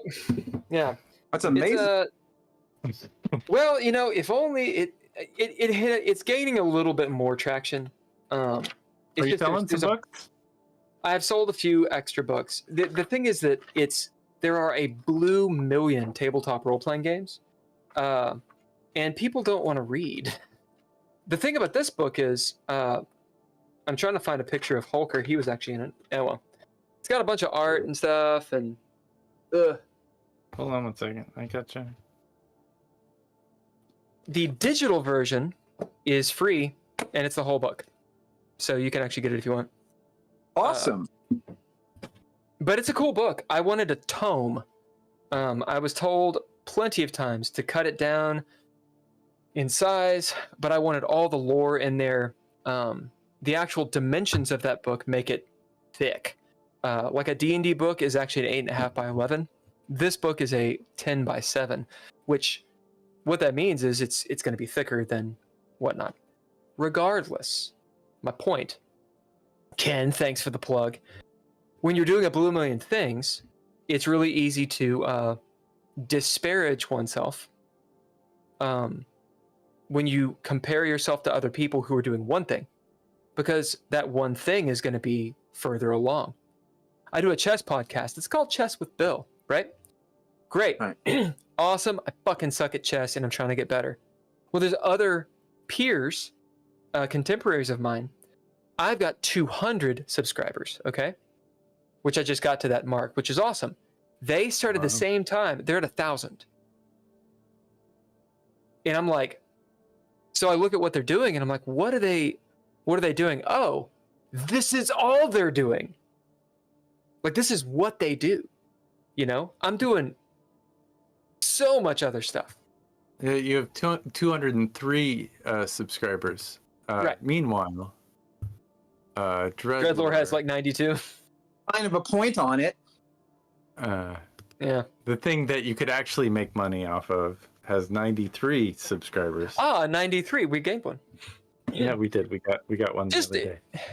The Geeky Gamer Podcast is going to be something that gets subscribers, because I think talking to people like you, Mike, it's going to be better. It's going to be better that way. Awesome. Question: Kentucky P. Kentucky Prophet. That's his. That's Kentucky the band. Prophet. Yeah, that's the band's name. So can I do a follow up on the Kentucky Prophet? Not to be random. Please do. Edgar Case. Casey. Do you know who that is, Mike? Yeah. I didn't know. Was that any influence on you when you made the band, or it was just? I didn't know who Edgar Casey was when I called myself Kentucky Prophet. That was a name that was given to me when I started, because that was okay. I said the two producers that they gave me the name Kentucky Prophet. The Ithacans. Yeah, the Kentucky Prophet thing was they said let's get the Kentucky Prophet into the booth. So can you give me just a couple of lyrics? Some of your good lyrics that are wrong. Get something that we can highlight. Give me some lyrics. Favorite lyrics? You mean like from something that I recorded? Okay, you know what? Let's talk. Yeah. All right. This is from More Noise. This is from the latest band I've been in. Yeah. I'm a Disneyland shotgun and a beard. I'm a Disneyland shotgun and a beard. Throwing up in the parking lot. I've been waiting for this all year. Don't you? Oh no. Okay, this is a song about a guy who saved all his vacation days to go to Disneyland, and he's going by himself. He's like, summer's here. It's the 1st of June. I got a vacation, and it's coming up real soon. Everybody went surfing USA, to the land of the rising sun, California. Yeah. He thinks the land of the rising sun is Japan. Yeah. But he, California. Right, because he's in the West. It's actually the setting sun. See? Yeah. I did actually think about it when you said it, and then I was like, I'm going to go with it. Oh, it's intentional. Yeah. Fuck yeah. That's clever. Yeah, I like writing songs about stupid people. Good. By the way, on Hannibal Buress's page, on his IMDb, this is just an anecdote, Ken. NTK worked with him. Worked with who? Hannibal Buress. Okay. Yeah, he worked with him on Neighbors, which I think I've heard of. A comedy movie. I don't know. Yeah, my buddy was I think he was in the background on Neighbors. I could be wrong. I tried to introduce him to you, but you guys did not connect or click in any way whatsoever because you're the same. You say that, but like, it wasn't your fault. It wasn't his fault. It was the wrong time. I don't know. I fall victim to to the insanity, which many people do, I suppose, where I assume other people think like I do. Nobody thinks which like is you, Bill. Not the truth. It's not the truth, and it's a logical fallacy. What is the connection? This gets us into a whole nother ball of wax and Los Angeles and working with people, Mike, like collaboration, and why does it work? Why doesn't it, I should say. So, not to get into the minutia of this conversation that Ken is referencing, it was over Messenger.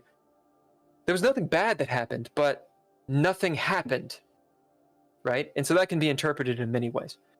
From your perspective, because who gives a fuck about this conversation? From your perspective, what do you think about like connecting with people? What's a better way to frame this? It should work, right? Like Ken, it should have worked, but it didn't work. What do you think about it, Mike? Really know the particulars of it. I don't know the particulars. I don't know how much you want to share or not. I mean, I think you probably shared all. I don't know anything. I don't know anything. But I mean, it's like if people want it to work, they'll try to make it work. Boom. So, there you go. That's it. They want it to work. They'll put the energy in. It's like, I mean, I was in Technology versus Horse from 2004 to 2017. 23. I mean, you played a show last week, or but the band has played twice. Yeah, but like we reunited to do 2 shows. You're being a stickler. Welcome to my world. We kind of went on hiatus. Okay, fine. We went on hiatus in 2017 and we regrouped in 2020 and we regrouped again on the 30th of December last year. So we were a band for 13 years and we released 6 albums. It was not always sunshine and rainbows. But we made it work because we wanted it to work. And you have to do that if you want it to work. And that means giving and getting. That means that means compromising. That means, okay, I don't know if I'm totally in love with your idea, but I'm willing to try it out and see if it'll work. Right. And sometimes works, that's not even enough. Sometimes it's not enough. And but it's like willing to hear the other person out. Sometimes it's like, and sometimes you have to go. Sometimes it's just like you have to be willing to just let them say what they want to say and just let them express their idea. Because, and sometimes they have to, it's like, well, it's just expressing the idea can be enough because unfortunately, at least on our level, it's like, wow, we had a lot of cool ideas, but it was just kind of impractical to some of the ideas we had were kind of impractical. Like, oh, wow, it would have been cool to do more theatrical stuff. But unfortunately,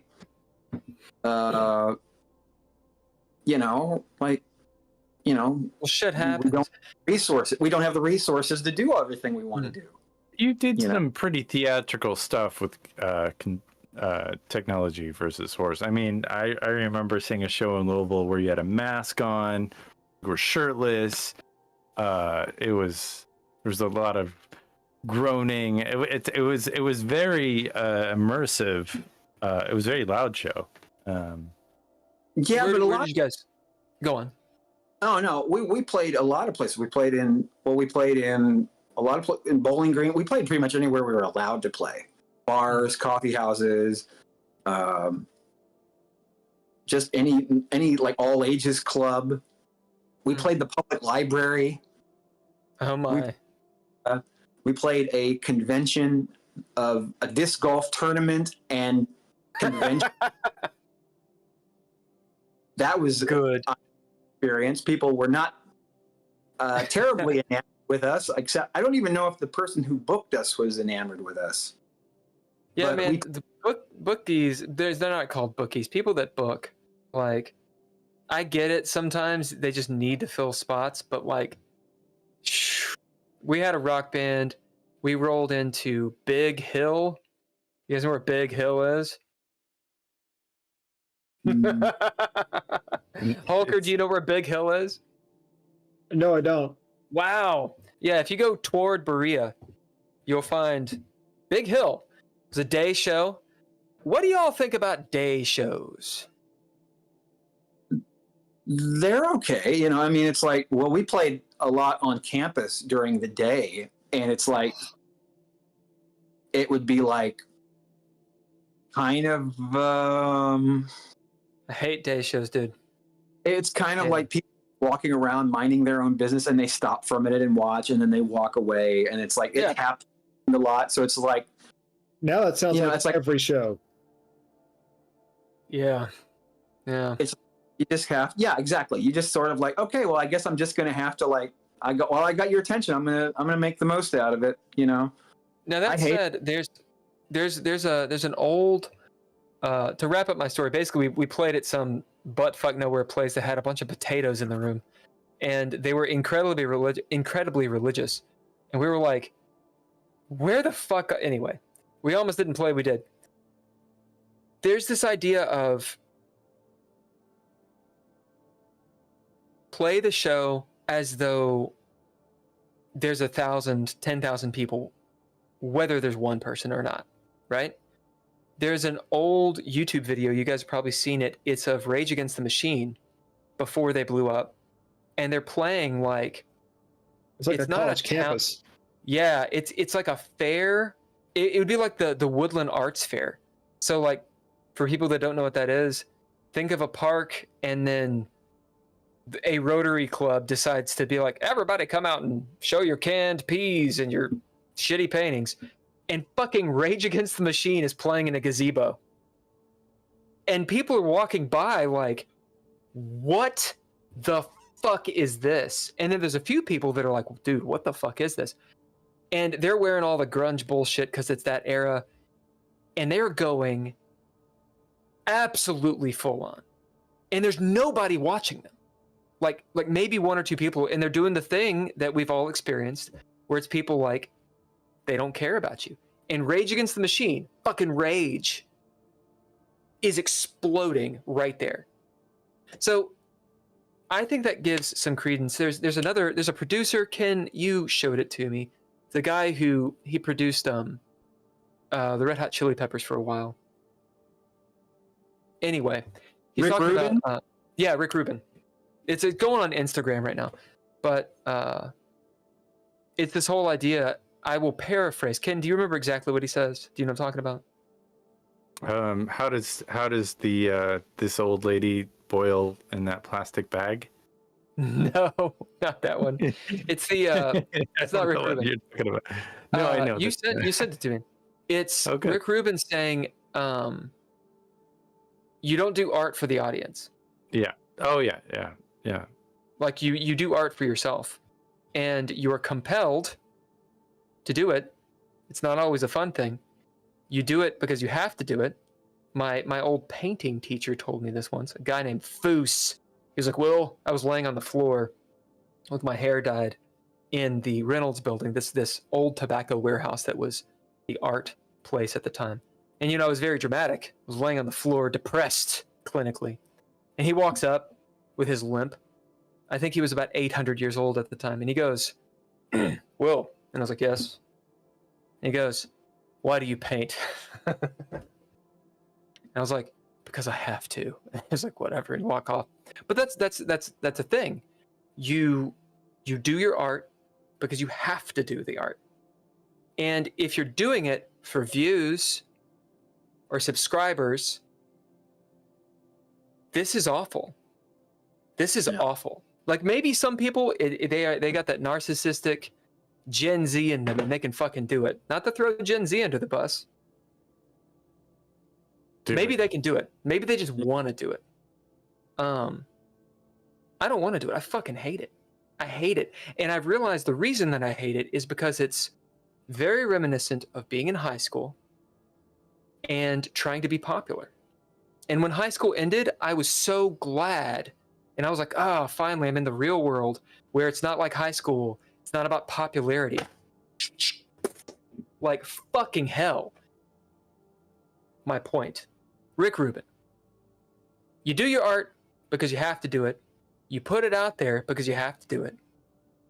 And if it lands with someone, you cannot make it land with people. If it lands, it lands. And then it's a good thing. You hope that it lands with people, obviously. Yeah, but I mean, it's like I put the music out there because I want people to.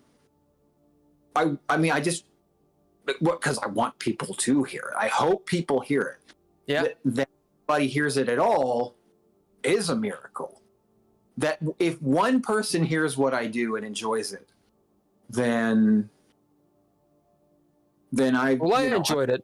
I got on your Bandcamp and on your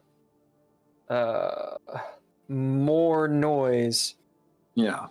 Spelled kind of phonetically. Oh, yeah. I've got the shirt. Oh, M-O-R- MORNOIZ. Yeah, I really liked it. Yeah. As a matter of fact, I had the shirt on. Do you have like a merch page or anything? We don't have a merch page. The band is. We have a Bandcamp, so you can if you want to, you can download our first album. Mm-hmm. We have a Spotify where you can listen to both of our albums. Our band is no longer active. Our bass player moved away. He moved to upstate New York. The drummer and the guitar player and I are working on a new group with a new sound. So we have 10 songs, enough for a full album. We're trying to recruit a new bass player, and we're Ken in plays the. bass. Huh? Ken plays bass.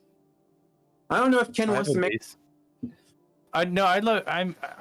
Mike and I have made a lot of music together. I really enjoy working with Mike. I usually write a song, and then I'll write a bunch of songs, and I'll play Mike a bunch of songs, and he won't like most of them. And occasionally, he'll be like, "Okay, this one I can work with," and then we record on that song. Yeah. Holker plays bass. Yeah, I look forward to jamming with Holker. Yeah, you taught me. We can do Kind of. dueling bass. Yeah. Anyway, so you have more noise. It is good, and you're starting a new project, is what you said. Right. There's a new project on the way. Yeah, fucking A. I don't know if you've heard of it or not. I use them for Dreadlore's merch.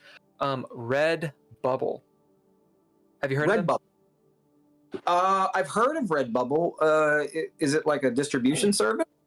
No, so it's a marketplace. It is free to use is the reason I use it. So instead of something like Etsy or whatever the fuck, it's free to set up your thing. Their customer service is really good. Their website could use some work, but it works, and their customer service is very good. They take, I think it's like 40 or 50% of whatever you make, but it's free, and it's very good for artists. And you know, if you don't have a bunch of capital, or if you're not like a business that's established, you can use it. It's called Redbubble. They are really solid. A lot of different options. Blah blah blah blah blah. Yellow bubble, red bubble, and bubble. The quality of I've specifically got the t-shirts, and I made my special lady friend a dress, and the quality is really good. Do they do the printing and? Yeah. Okay. They do the printing and they ship it. So there's a couple of them that I was looking through. Some of them, you know, you put up your designs and then you have to deal with the money. Some of them, you know, it's you're paying for a marketplace and the promo and all that crap. Redbubble is free. Now I will say this: I've gotten zero throughput. I just made up that word. People coming to my site, so I don't think they promo. Like, you're gonna have to do your own kind of promo, your own tags, all that shit. But just for, hey, here's a link to our shit, it's not costing us any money for you to get a t-shirt. Perfect. Okay. A little bit on the expensive side. You know, I think t-shirts are like $22 or something, maybe $23, $25 with like shipping. But, you know, hey, it's on your website. It's not costing you money, making you a little bit, whatever. That's not bad for a t-shirt, actually. I mean, and that's not bad for a t-shirt, actually. And you're getting, you know, you are getting paid, and they're not charging. So I'm a proponent of Redbubble. I hope they don't turn out to be like fucking Nazis or something. I have 2 TV8 shirts, so I don't have a whole lot of band shirts, but I definitely have 2 technology versus I'm wearing Force a band shirt. You guys ever heard of these Tiger guys? Sex. That's a local band, yeah, isn't it? No, they're not local. I think. Allie I likes think that they're band. Northeast. I think they're in the Northeast. I think. I'm not 100%. Yeah. They played the but yeah. Dame, didn't they? No, I think they're too young for the Dame. They played the Burl for sure. That's where I saw them. And I really like Speaking them. of the Dame, have we all played the Dame? I think so. No. No? Oh. In Lex, I Yeah. didn't ever go to the Dame. Oh, did you play the Dame? You probably yeah. played the Dame, Mike. We played the Oh, yeah, okay. I played the original location as Kentucky Prophet, and I played there with I think I played there with Technology versus Horse too. Yeah. Did you play Bars- at? Did you ever play at Buster's? I never What was played it around? Bus. Al's Bar. Yeah. Don't remember. You Don't played. think- I would be surprised if you didn't play Alice. Might have. Yeah. I was just might on have the been- circuit. that might have been the night that a girl grinded herself against the edge of the pool table while I was singing. Possible. Either that or But instance that sounds more like Buster's. That does sound like Buster's. Back in the day. Yeah, I think there's a place in Cincinnati called it sounds like Buster's. It's not called the North Buster's, Side but- Tavern. Yeah. I think it was the North Side Tavern. Okay. You're thinking of it's not the Broadway. What's it fucking called? Bunkers or No. It's Bonko. yeah. I saw what was that band? Him. yeah. I'm pretty sure I saw him there with Oh, this nice. girl, and I was like, "What the fuck is this shit? Oh my god!" Yeah, it was not a good show. What was that place? It's not Boomers. It's still Bogart? there. Bogarts. Bogarts, yeah. Bogarts. That's it. Bogarts. Yeah, Bogarts. And then Headliners is in Louisville, I think. Anyway, okay, let's take a 10-minute break. Yep. Okay. Yeah. Go get some coffee, use El Baño, pull out the hard liquor, and we'll rock and roll. Yeah, All right. I need a short one. All right. Break. That's what we want.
So that took longer than we thought. Welcome back to the Geeky Gamer Podcast. Geeky Gamer Podcast. We do it every Thursday at 7 p.m. EST to like unknown. We've been known to talk on this podcast for 7 hours. Hopefully not tonight. Anyway, we're here with Mike Farmer, and real quick, thanks to the Patreon for all you guys do and paying some of our expenses and getting us through some of the more difficult parts of what it's like to produce. We're going to go with 8 to 10 hours of content a week. Thanks to the Tim Roberts, Daniel Hulker, and Nostalgic. Thank you for all the art and media production for this 10-hour-a-week podcast, Couchfire Media. And thanks for a lot of like the stories we tell, the reasons why we'll all get canceled no matter what we think. Trois Productions. Whoever they are. You are important. You're good enough. You're smart enough. And gosh darn it, people like you. This is the Geeky Gamer Podcast. Welcome back. Say, Mike Farmer. I'm glad to be back. Thank you for being here. Thank you for being on our.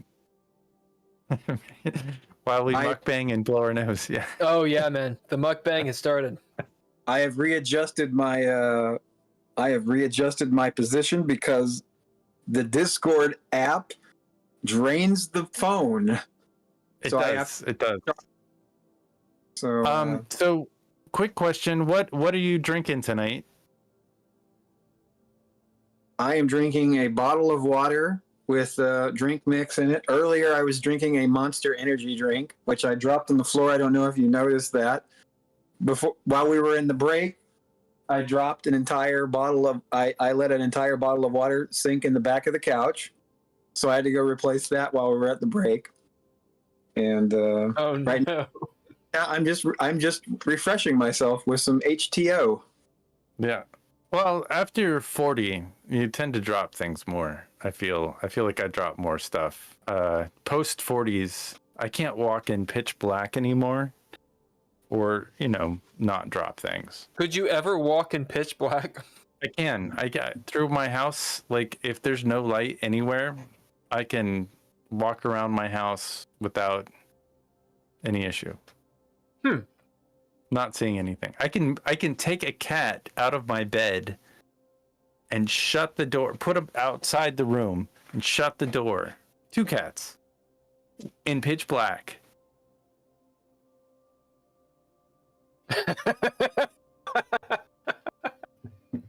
I'm gonna need more details on this cat. He sees better than the cats. The cats, they like to lay on your head. If you leave them in the room, they're gonna lay on your head. Up on these cats. I take the cats out, and so they don't like. They like to go in like in the morning at like 5 o'clock in the morning. They're like, "What do we do? We're gonna jump on you because our food's not open yet." Like you can't have cats doing that. The cats need to be elsewhere. I'm drinking Town Branch, by the way, bottled in Lexington, Kentucky. Wonderful bourbon, and I have a cat sniffing my foot and rubbing against me right now. I mean, I guess since we're going to talk about them, are you guys cats or dog people? Cats. But Hulker, what are you drinking before you talk about your cat? Water. And mushrooms. No, water. Tap water. Filtered tap water. Mushroomless water. Did you filter the water, or is the water in Frankfurt like? I filter it. I can drink the tap water if I wanted to because I'm hardcore like that. Yeah. But yeah. But I have a filter, and I use the filter to create water that I then ingest through my mouth daily. from a cup. That's what it's come to. I drink from the hose. Yeah, but the Gen Z, they don't drink from the hose, do they? No, they don't. I mean, I drink through a hose. It's got that PFAS taste. Mm-hmm. Yeah. It's got that extra chemically. I like did that throughout the 80s, and this, I remember that. Yeah, I will. When was the Never last mind. time? Do you remember? Have you ever drunk from a hose, Mike? Oh yeah, I have. When I was a kid, yeah. I don't Right. think I ever drank from a hose. I don't think I drank water at all as a kid. I think I only drank Mountain Dew. Okay, so I have to now bring this up. Do I have to bring it up? It's a shitty thing to bring up, and I'm going to bring it up. So you didn't All right. drink from the hose, right? No. Yeah, No. so we did, and all three of us. I'm not going to say it. Say it. Anyway. No, go ahead, say it. Say what? Well, It you turned have a out well. full head of hair. That's where I'm going with this. I'm just saying, man. All three of us don't kinda- drink through the hose, guys. Just don't do it. we're like, Drinking from oh the yeah, that hose. Oh, okay. rubber taste. Oh yeah. Okay, I thought it was going to be a slam on me. Okay. No. I can't in good conscience blame the hose because both sides of my family, I'm on course. I'll just say that. I the blame my hose. grandfather. Mm. Or my mom. And his grandfather's grandfather, his grandfather, drank from the hose. Look what happened. Everybody. Since the Roman times. That's right. Out of those lead Since the pipes. aqueduct. Dude, have you ever Yeah. looked up the have you ever looked up what the aqueducts, like how they actually were engineered? Not since. Blew my goddamn mind. There's a YouTube, of course. Yeah. Blew my goddamn mind. Check it out. Like, from what I understand, there are elements of the aqueducts that we still don't quite understand. Like, there's like gears and shit. Like, they employed actual engines. I don't mean like, combustion engines, but they're ridiculously complicated. Might check it out. Like, they actually filtered their water, for example. Okay. So, Think about- speaking of that and other geeky things, I've noticed out here, I have no problem drinking from the tap. Probably because I'm from, where we're all from. Or maybe I'm an idiot. I don't know. But out Yeah, here, they're you're like, an dude, idiot. what are you doing? What are you drinking? Yeah, Don't drink from the tap. And I'm like, why? Don't drink from the tap. But I do. It's a bad idea. Just so. When I lived there, I was told don't drink from the tap, and then I would turn on the tap, and then I'd be like, ooh, I could see the particles in the water. I could see like That's the good stuff. That's how you know it's real. that's the seasoning. That's the You get the seasoning. minerals. It's the vitamins and minerals that you're missing. Yeah. I filtered the water in LA once I could afford a water filter. It took, I don't think I could afford a water filter until like 2004, 2000. I don't think they were Five. existed until 2004 or so. Oh, they had water filters, I think, Pretty sure they didn't. pre 2004. Cheesecloth. So But I drank from the tap in LA. Don't drink from the tap in Louisiana or like Florida. see, I wouldn't do that. It tastes like an alligator. Yeah, it's not good. Georgia, I would not I'm not drink from the insane. tap in Georgia. No, tap water in the South, like past Tennessee. I'm just making this up. It's out of my ass. Tastes like it is out of my ass. Yeah, It is South not Carolina. good water. don't do It's not it. good It's water. just soft. It's very soft. I don't know what it is, but it tastes like booty. Yeah, it's not good. Have you got? This is a riveting conversation, but I'm going to keep on going with it. Have you guys gone to the east of Kentucky? I know that we're all from Kentucky, but have you been? Well, technically, you were from Indiana. My We'll let pa's that be from progress. Breathitt County. Yeah. Have you ever been to the east, Mike? I went to Casey County last year, and then I went to Casey County to visit a friend, and then went to Somerset to a music festival. Master musician.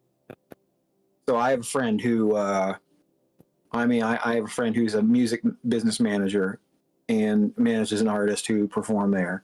And she took me to the festival to visit and watch the artist she was representing. So I went to go see that. So that was I guess as east as Casey County. So is Somerset in Casey? Frankfurt, and I've been to Lexington, but like in terms, I think I've been more east than Casey County. Yeah, Pikeville. Pikeville. Pikeville that's a mountainy little town. Yeah, once you get past, what is it? Winchester? Maybe a little bit further. I mean, you're still in rolling hills. You can see the mountains from Richmond. Yeah. Anyway, I can my see point. Russia from my house. You can see. Sorry. It's a whole different thing. My point of saying all of this, have you ever had well water? I think I have. I think one of my uncles had a well, and I think this is when I was a little boy. So we went to his house and we got water out of the well. But this is a long, long time ago. This is probably when I was like 8 or 9 years old. My buddy, or our Hulker, my buddy Chad, he's from the east, from the hills, as he calls them, and he said that I think he was a teenager when they got city water, and I was like, "What the fuck's city water, Chad?" And he was like, "Oh yeah, you don't know." Apparently, they were all the hollers. Which, if people who are listening to this or watching, what is a holler? It's Who wants to answer? It's a rather isolated. It's kind of like the Appalachian version of a cul-de-sac. Yeah. So holler is the way you say it. It's actually a hollow, is what it is. Hollow in a mountain. So the holler, they before they had the mountaintop removal, they would have wells, and apparently, that water is literally delicious. I've never had Kentucky spring water. Here you have. I've had. Have you ever had hybrid spring water? I mean, in a bottle. Yeah. Well, I mean that's spring water. It comes out of the ground. I think that's from India. No, it's Highbridge is I'm pretty sure near. They ship it near Highbridge, that big train track off the Kentucky River. I think it's relatively close to. Is it close to Hulls in the River, or is it close to Shakertown? I couldn't tell you. We're getting pretty. I mean, have you ever smelled the Kentucky River? Yes, I would not I drink lived out next of to it for 8.5 years. Just yeah, I would not drink out of that. Doesn't I wouldn't drink out of the Elkhorn either. we're not I don't want that well water. Now I know some places that they didn't have really well hot. water, but when I was growing up, they had the water hauled out in trucks. Huh. In other words, you'd have a truck with a giant water tank. It would drive out there, and it would fill you back up, and then you'd see it next week or something like that. So, Interesting. speaking of wells and Kentucky water, Mike, why don't you? I mean, it doesn't seem like you have much of an accent. What's the deal with that? I mean, I've met a lot of people from Owensboro and sort of Western Kentucky. I don't really have much of an accent. It's like, I don't know if it's the fact that I was born in Indiana. But the thing is, I didn't live in Indiana very long. When I was a kid, I had more of an accent. But then I just sort of realized that I could not talk with the accent. Like, I sort of think the accent, as a kid, I sort of realized that I was affecting it. And putting it on, and then I decided that I didn't want to talk like that. So I decided to not do that. There are times when I'm really kind of like slurring in my speech. Like I guess maybe when I'm tired or anxious, I'm like, Well, you pay attention to how you talk is the thing. Yeah. I would kind of think that you sound sort of like Frank Zappa. Is there? Did you listen to a lot of Frank Zappa when you were young, or when I was in high school? Yeah, definitely. Yeah. When I was in high school, I think that's where your accent comes from. You got Zappa twang going on. I remember we were driving down in LA. I was in my green van, and I'd picked you up from the valley, and we were going to my house to record some stuff, and we drove by Frank Zappa's house. That was pretty cool. And I think you pointed out that was his house, or is that how I learned that it was his house? Or yeah, he had a log cabin on, I believe, Lookout Mountain Drive, which is the famous log cabin that was written about. There was a song called "Blues from Laurel Canyon" by John Mayall, blues singer from England, who had the famous group, the Blues Breakers, that had Peter Green in it from Fleetwood Mac, and Mick Taylor from the Rolling Stones, and Eric Clapton, the famous blues group. And John Mayall had a famous song called "Blues from Laurel Canyon," and it was written about Frank Zappa's log cabin. And it was a log cabin that had been owned in the 20s by an actor named Tom Mix, who was like a silent film actor. And it had there was a surface level and like a basement level. And in the 60s, during like the psychedelic era, Frank Zappa lived there. He probably lived there less than a year, but he would have all these rock and roll luminaries come by, and it was kind of like Laurel Canyon was kind of like the epicenter of like American rock and roll. And going to visit Frank was like a thing that people wanted to do because they thought like Frank was like kind of like the hip.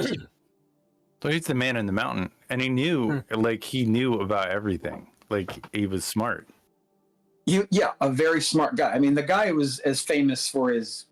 I mean, I think he was just as famous for his interviews as he was for his music. Because there are still clips of him going around, like sure. His interview clips. I mean, there's a famous clip of him in the '80s talking about like the rise of religious fanaticism in America that still gets played. Sure. That still goes. But like at the time, but what happened was he lived there in that log cabin for like probably 6 to 8 months, and then like it was immortalized in song, and then he finally had to leave because it got too crazy and people started stalking him, and he finally moved into the Hollywood Hills, and he was people couldn't it was harder for people to get to him after that because he kind of wanted to be less accessible to the public. Okay, I'm gonna do one of my wonderful, like, we're gonna change the subject completely. Favorite video games? Do you have any favorite? This is yeah. Let's get away from in the log cabin. Talk about video games. I love football games. I love Madden. I love NCAA football, which I think they didn't do NCAA football for a long time because the college football players weren't getting paid. There was a lawsuit against because football players weren't getting paid for their likenesses, and then like there was a class action lawsuit from the football players saying we want to get paid for our likeness. So the manufacturer of the video game said, well, we're not going to make the game anymore, but I think they are going to release a new NCAA football game for the PS5 this year. So that should be cool. And I also liked the WWE video games. And I haven't played video games in a long time. But when I played, this was the era of the PS2. This is like, 2006, 2007. I love playing Madden, playing NCAA, playing SmackDown versus Raw, WWE. I love playing that stuff. I love wrestling video games. Love wrestling. I love it. What is the draw to wrestling? Say what? What is the draw? I mean, do you like the drama? Do you like the moves? We were talking about wrestling with the guest last week or maybe 2 weeks ago, and I meant to have that question written down because I wanted a second opinion on wrestling. I think it had to do with wrestling. Like, do you believe it's real, or is that a... No, I like compelling characters. They're doing a thing that is very difficult to do, and I enjoy the fact that they're doing it. I appreciate that they're doing it. And it's like, if you have a character that you like, if you have a character that you enjoy in any sort of thing, whether it's a television show or a movie, you're interested in that character's progress. You want to see what's going to happen with that character next. The same thing happens, and the same thing goes with wrestling. I care about this particular wrestler. I want to know what's going to happen with them next. Are they going to win? Are they going to lose? If they're in a feud with another wrestler, what's going to happen in that feud? Are they going to beat that guy? Are they going to lose that guy? What's going to happen? What if they get, what happens if a group of thugs come and beat that guy up? Are they going to get revenge? It's just the human drama, and I'm interested in that. Do you have a favorite wrestler, somebody that you follow at this point? Or followed? I mean, I liked Andre the Giant and Hulk Hogan. Like, they were cool. Yeah. Back in the day. His name is Eddie Kingston. He wrestled for a company called All Elite Wrestling. And he's sort of you wouldn't look at him and think, oh, that's a wrestler. He looks like a guy who would work on the docks in New York City. He looks like a longshoreman. He's just like this.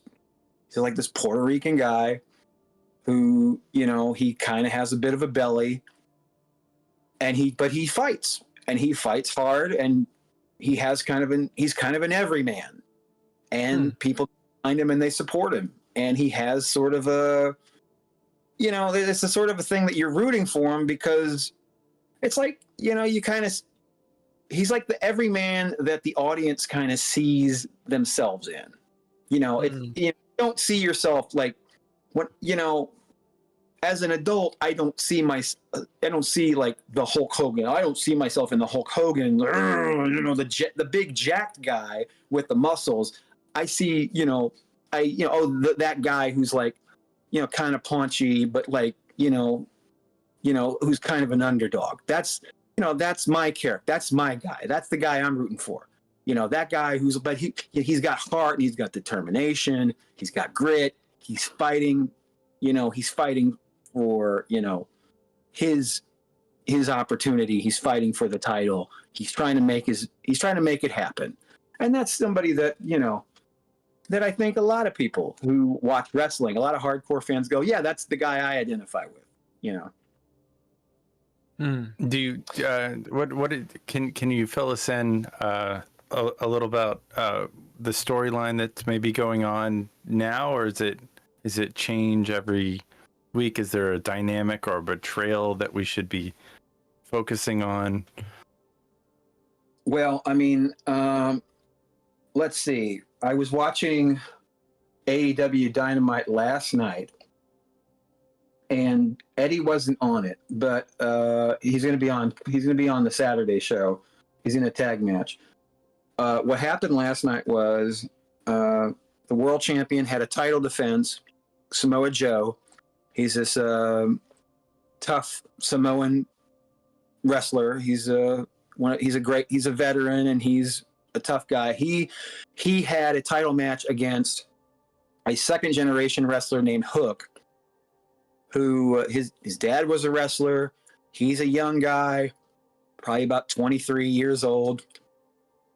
and he's a young guy. He's kind of scrawny, but he's tough, and he's earned an opportunity to fight for the title, and he's working for this opportunity, and he goes in there and he's trying to just show what he can do and maybe get the upset and win the world title. He goes in there, he's fists flying, trying to get the upset.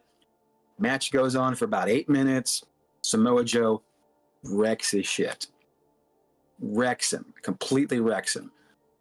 Match ends. Samoa Joe leaves the ring. The kid stands up. He's like he's trying to stand up as if to say, I ain't done.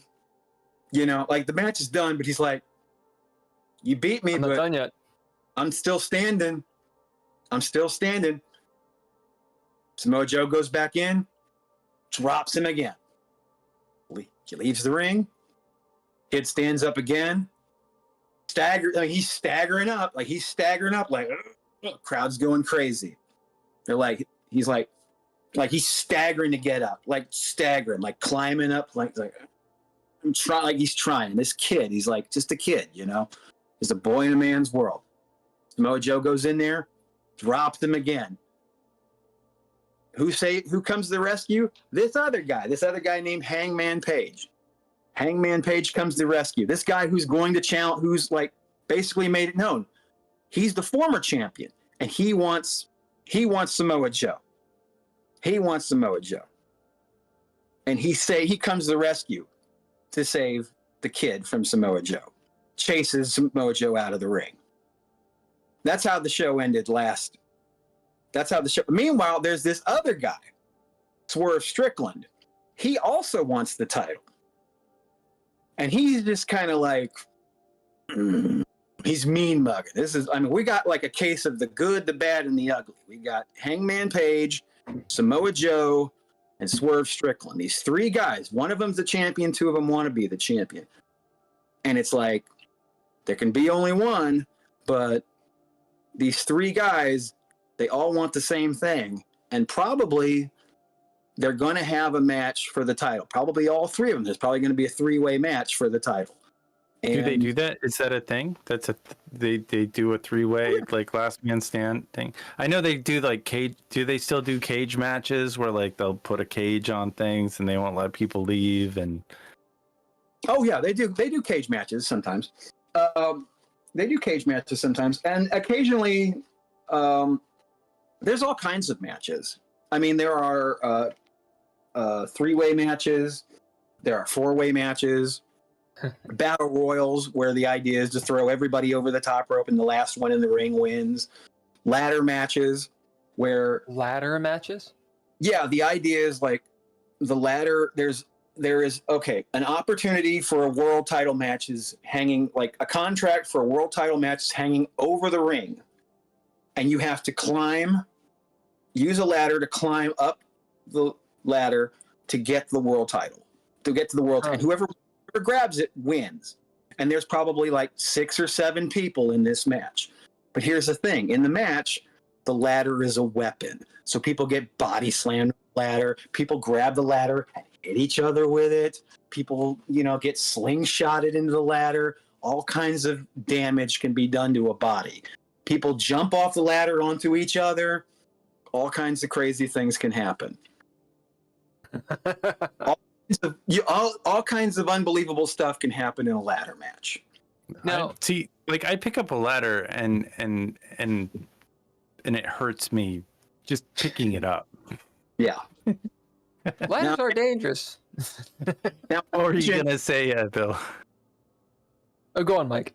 Now, imagine somebody picking you up, pressing you all the way up in the air, and then dropping you onto a ladder that's on the ground.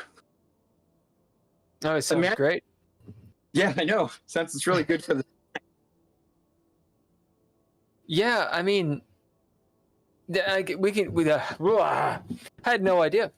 I have been to a wrestling match. It was amateur wrestling, and it was a lot of fun. You mean I'm sorry? You mean Greco-Roman or? No, just like- amateur. Like it's not pro wrestling, but it's amateur wrestling. Oh, like independent, like small time, kind of like. Yeah, they used to have them. I don't know if they still do in Paris, Kentucky. Oh, okay. I know what you mean. Yeah. And they were good, man. You get the fucking hot dog and you watch people like leap around, and they're actually pretty good. Video game wise, I mean, there's the arcade, the WWF. What is it called again? It's not the Royal. It's the Royal Rumble. Yeah. They Yeah. have. I do remember playing that Royal Rumble game at Aladdin's Castle. Yeah, there you go. A game. I can't remember the name of it. And I'd pump quarters into it, and I get eliminated, and I didn't have enough quarters to play. But there were kids surrounding it, Of course. and even somebody else would take my spot, and then I just end up. I'd just be like backseat drivering while the next kid spot. But Randy Savage.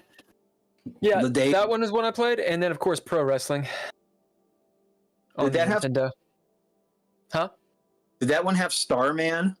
Oh yes, it did, baby. Oh Oh, yeah, Starman, and my favorite, Fighter Hayabusa. He had they each had a special move. Starman's was the suplex, or no, he was the power bomb or something, and then Fighter Hayabusa had the back brain kick. Yeah, Guy in Japan who really did name himself Hayabusa. really. I think he might after the Well, video game. The funny thing is, in pro wrestling, Fighter Hayabusa is definitely a white guy. Daniel and I'll use his real name.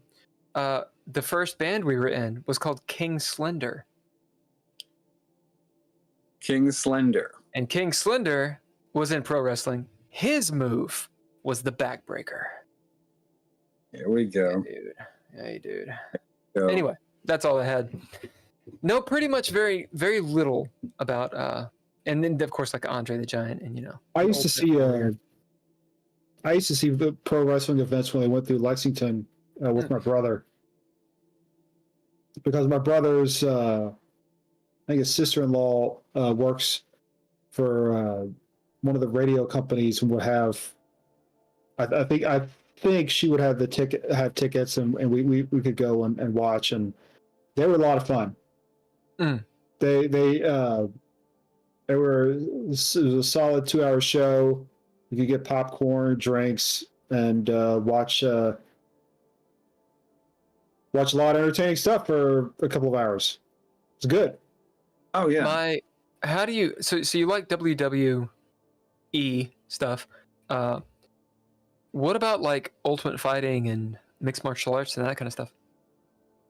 I mean, I've paid attention to it, but it's not really my it's not really my cup of tea. I kind of pay attention to it, but in terms of like some of it, like I kind of like casually like some of the bigger fights I'll pay attention to, and like that stuff, but like in terms of being like a hardcore UFC guy, not really into it.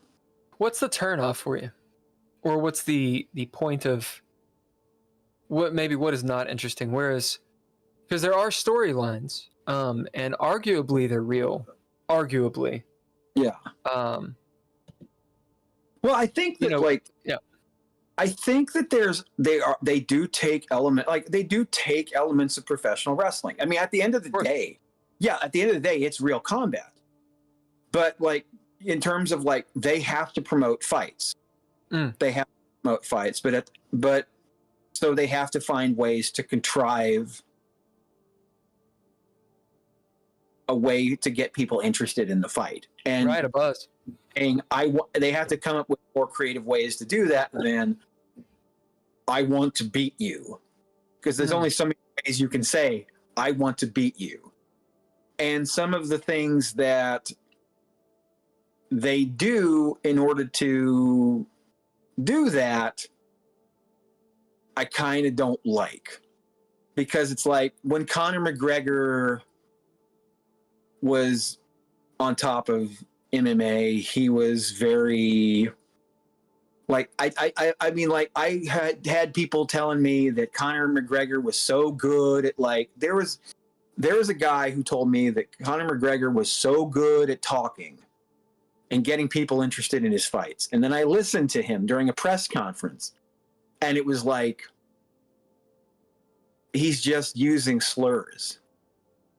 He's just, you know, he's calling people the P word and the F word. And it's like, it's not very creative, you know? I mean, this guy's a great fighter. I'm not knocking him, you know, but it's like, you're not really like, I mean, like, I'm, you know, like, okay. I mean, that's real. Like, I mean, you know, like you guys, you know, like two guys are calling each other, you know, two guys are calling each other's names. You know, You could have used your writer. Yeah, they need writers. They need writers to help them work on their material. And but it's supposed to be real, isn't that the issue? It is real. I mean, it looks painful as hell. It looks real. I can't watch it. It's beyond. No, MMA is definitely real. It's definitely real, full contact at least. We had this conversation. Oh, go ahead. No, I mean, but it's like, you know, it's like there are times when I'm like Conor McGregor again. You know, he got a stress fracture in his leg, and it's like, wow, watching the leg shouldn't bend like that. And then like, for the other guy, I think he was fighting. I don't know if it was Anderson Silva. No, it wasn't Silva. Weidman. Yeah, it wasn't Silva because Silva wasn't. But his leg on top at that point. Yeah, his leg. I was at that show. I mean, I was watching that pay-per-view. But it's like your leg shouldn't, you know, when you see a leg shouldn't bend like that, and you're like, wow. It's like I guess that's not like Dustin Poirier. Okay, but it's like the leg shouldn't do that. I mean, I guess that's his like leg broke. Yeah. It doesn't. And he was still talking shit. So this is the thing. In wrestling, in pro wrestling, I mean, I don't think there's any argument that it is not real. When we say real, I don't mean beating the shit out of each other as in full contact. Yeah, they're full contact. Like nobody can do, like not just anyone can do what they're doing. It takes so much skill, et cetera, et cetera, et cetera. Of course. But there's an element like of showmanship is the most important thing. Mm-hmm. We can argue about this.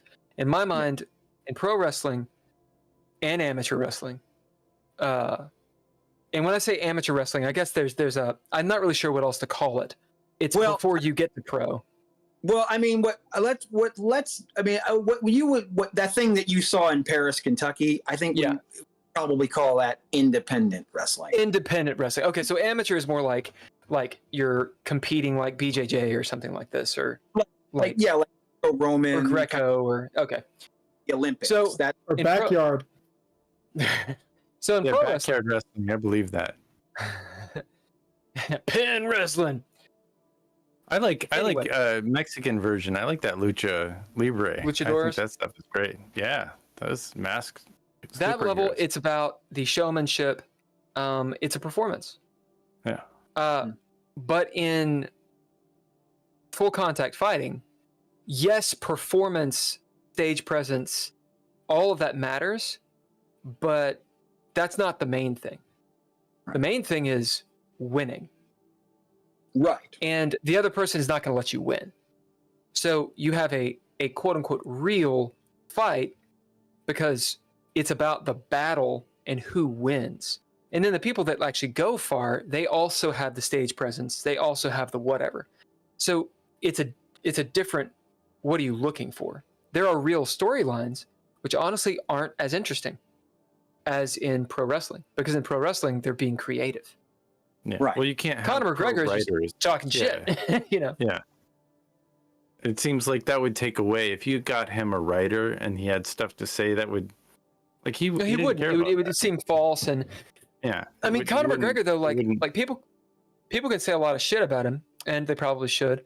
But the dude broke his leg, and he's sitting there up against the cage, talking shit with his leg like burp.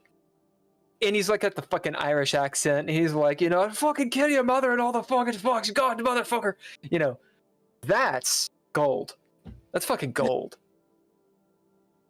Vince, I gotta look at stuff like that for football games. You know, when they tackle each other, I do videos for surgeons occasionally, and I've seen a number of different, like, football players will come together and like the leg will go the wrong way, and it's like instantaneously off the field. There's no shit talking. It's like they need to fix this person, and maybe hopefully their career isn't ended. Apparently this McGregor guy, he's still going even though this happened to him. Yeah, I don't know. I don't really know what his deal is. I know that he definitely took some time off. You'd have to. Yeah, I mean his leg was broken. But that was like 2 years ago. Yeah.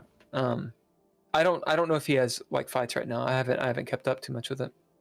There's I gotta go. Like, how many fights can you do? Oh well, Hulker is awesome. Hang in. Nice to meet you, Mike. No, nice to meet you. Yep. Night, y'all. Peace out, man. Good night. I gotta change the You gotta change the thing now. thing. Now we have bigger videos. Yay! No, our video is gonna be the same size. I'm in on Discord. Oh. It's like playing Halo, and you don't get the shit screen. Oh, or like, what is that video game that you liked? GoldenEye, Golden Retriever. I never got into that. Like, GoldenEye seemed just like it seemed like destroyed. I destroyed it. GoldenEye. Like people playing Doom to me. You didn't like Doom? Oh, fuck you! I like Doom. Fuck? Yeah, but Doom happened like 100 years before GoldenEye. At least. It was like, in video game terms, it was 100 years earlier. Well, but yeah, still, Doom was awesome, man. You didn't really have multiplayer Doom. I think you had multiplayer Quake. I think you had Oh, was it Quake that did? Yeah, no, it was Quake that did. Yeah. There may have been a multiplayer Doom 2. Yeah. I don't think so though. I don't think I like Quake. Option. Quake is when, for some reason, I couldn't play those games anymore. It was too realistic. Got really gory. Really gory. Well, really fast. I got sick because of the movement. Oh. Like. Oh. Well, that means that you are Gen X. I'm just saying. Like all the screen is moving around. You gotta have the rapid eye twitch. Oh my god! Like, what's happening? I don't have that stomach that could handle that amount. Anyway, pro wrestling and such. Yeah. My point behind it is just it's a difference in focus. I am more interested in the full contact, so MMA. I like wrestling, but I never really got into it. Even as a kid, it wasn't. I don't know. I'm not exactly sure why. I like the games and such, but I don't think I got it. And maybe it's because I never watched it enough to actually latch on to the stories. Like, I just saw The Rock like and doing his thing, and I was like, okay. The Rock was way late. Yeah, it was way late. Like, I don't think I could. Like, Andre the Giant was still wrestling when I stopped, right? stopped watching wrestling. I mean, there was a cartoon. I like the cartoon. Well, yeah, the era that, like, Ken is talking about, that Andre the Giant era, that was like that. Yeah, he's talking about like the 80s. I mean, like, we grew up in an era where, like, okay, wrestling was on during like Saturday morning. So after Saturday morning cartoons was off, wrestling would come on. And then at some point that they stopped doing that. I think because of FCC regulations where you couldn't have, like, wrestling is a violent thing. Right. And they didn't want on. And it's sexy. You got some men in underwear. They didn't want that after Bugs Bunny. So I didn't either was, when I was a kid. I used to turn it off. I was playing Nintendo, man. So is it real? Can I ask some wrestling questions? Is when I for some reason I thought what is it, Mahone? What is his name? Vince McMahon. McMahon. Is it better that he's gone, or is it like was that like is wrestling changed? Yes. The short answer is yes. WWE business has improved since Vince McMahon has been gone from WWE. Really? Because Vince McMahon seemed to be really kind of spiteful towards the fans as he got older. Oh, I see. And I believe that the new regime tries to build towards entertaining the fans and trying to like give the fans more what they want, and like trying to give them things to cheer for rather than not like it's really weird because it's like it's like the old school DM versus like a new school DM. Like the old school DM wanted to kill all the players and was just like looking for reasons to be like, this is going to be impossible in Dungeons and Dragons. And like new ones are like, no, it's all about the story. No, I want you to experience it because I fucking wrote it. Well, it kind of did because a lot of people stopped watching the show. Wow. A lot of the show and stopped buying tickets to live events. Think about Vince McMahon. From what I understand, there's a story that I think it's the early 90s, I think, where news programs changed. This might be a little bit of urban legend. You guys might know what I'm talking about already. But it was wrestling had such an audience, and it would have an audience no matter what. Like the time of day would be this weird time of day, and yet they would have this massive thing. It was every week, and so these news organizations came to Vince McMahon and were like, how do you pull this off? And he gave them sort of a rubric for storytelling, and news agencies changed the way that they did the news. So it sounds a bit like a conspiracy theory. You can look it up and tell me if I'm wrong.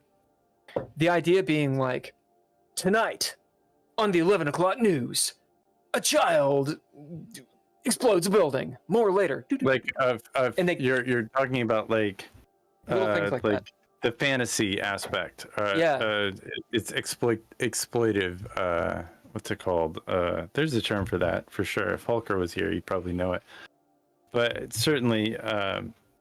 Apparently, they consulted Vince McMahon though, and they were like, "Hey, how do you pull this off?" And he was like, "Oh, you do this, this, and this." And they followed with news agencies. They followed literally what WWF was doing. They mimicked their business, and now people watch the news, and then they get told what the news tells them, which is definitely the news. Well, there is sort of a crash TV. There was in the 90s a crash TV element to what the WWF was doing, because it was a very when that was the era of Stone Cold Steve Austin and The Rock.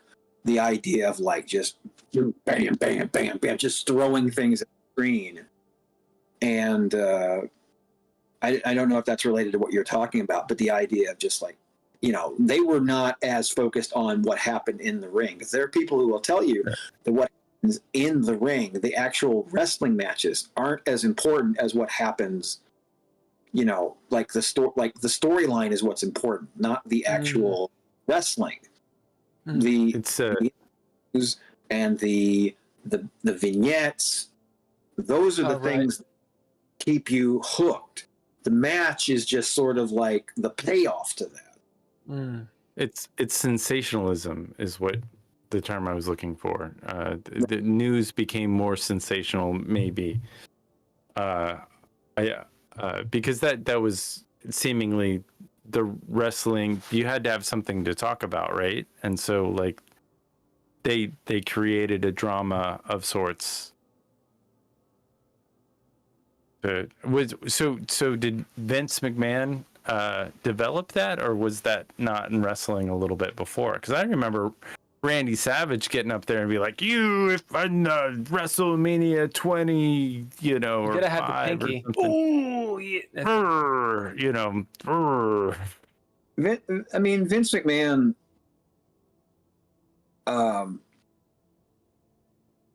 Wrestling has existed in one form or another for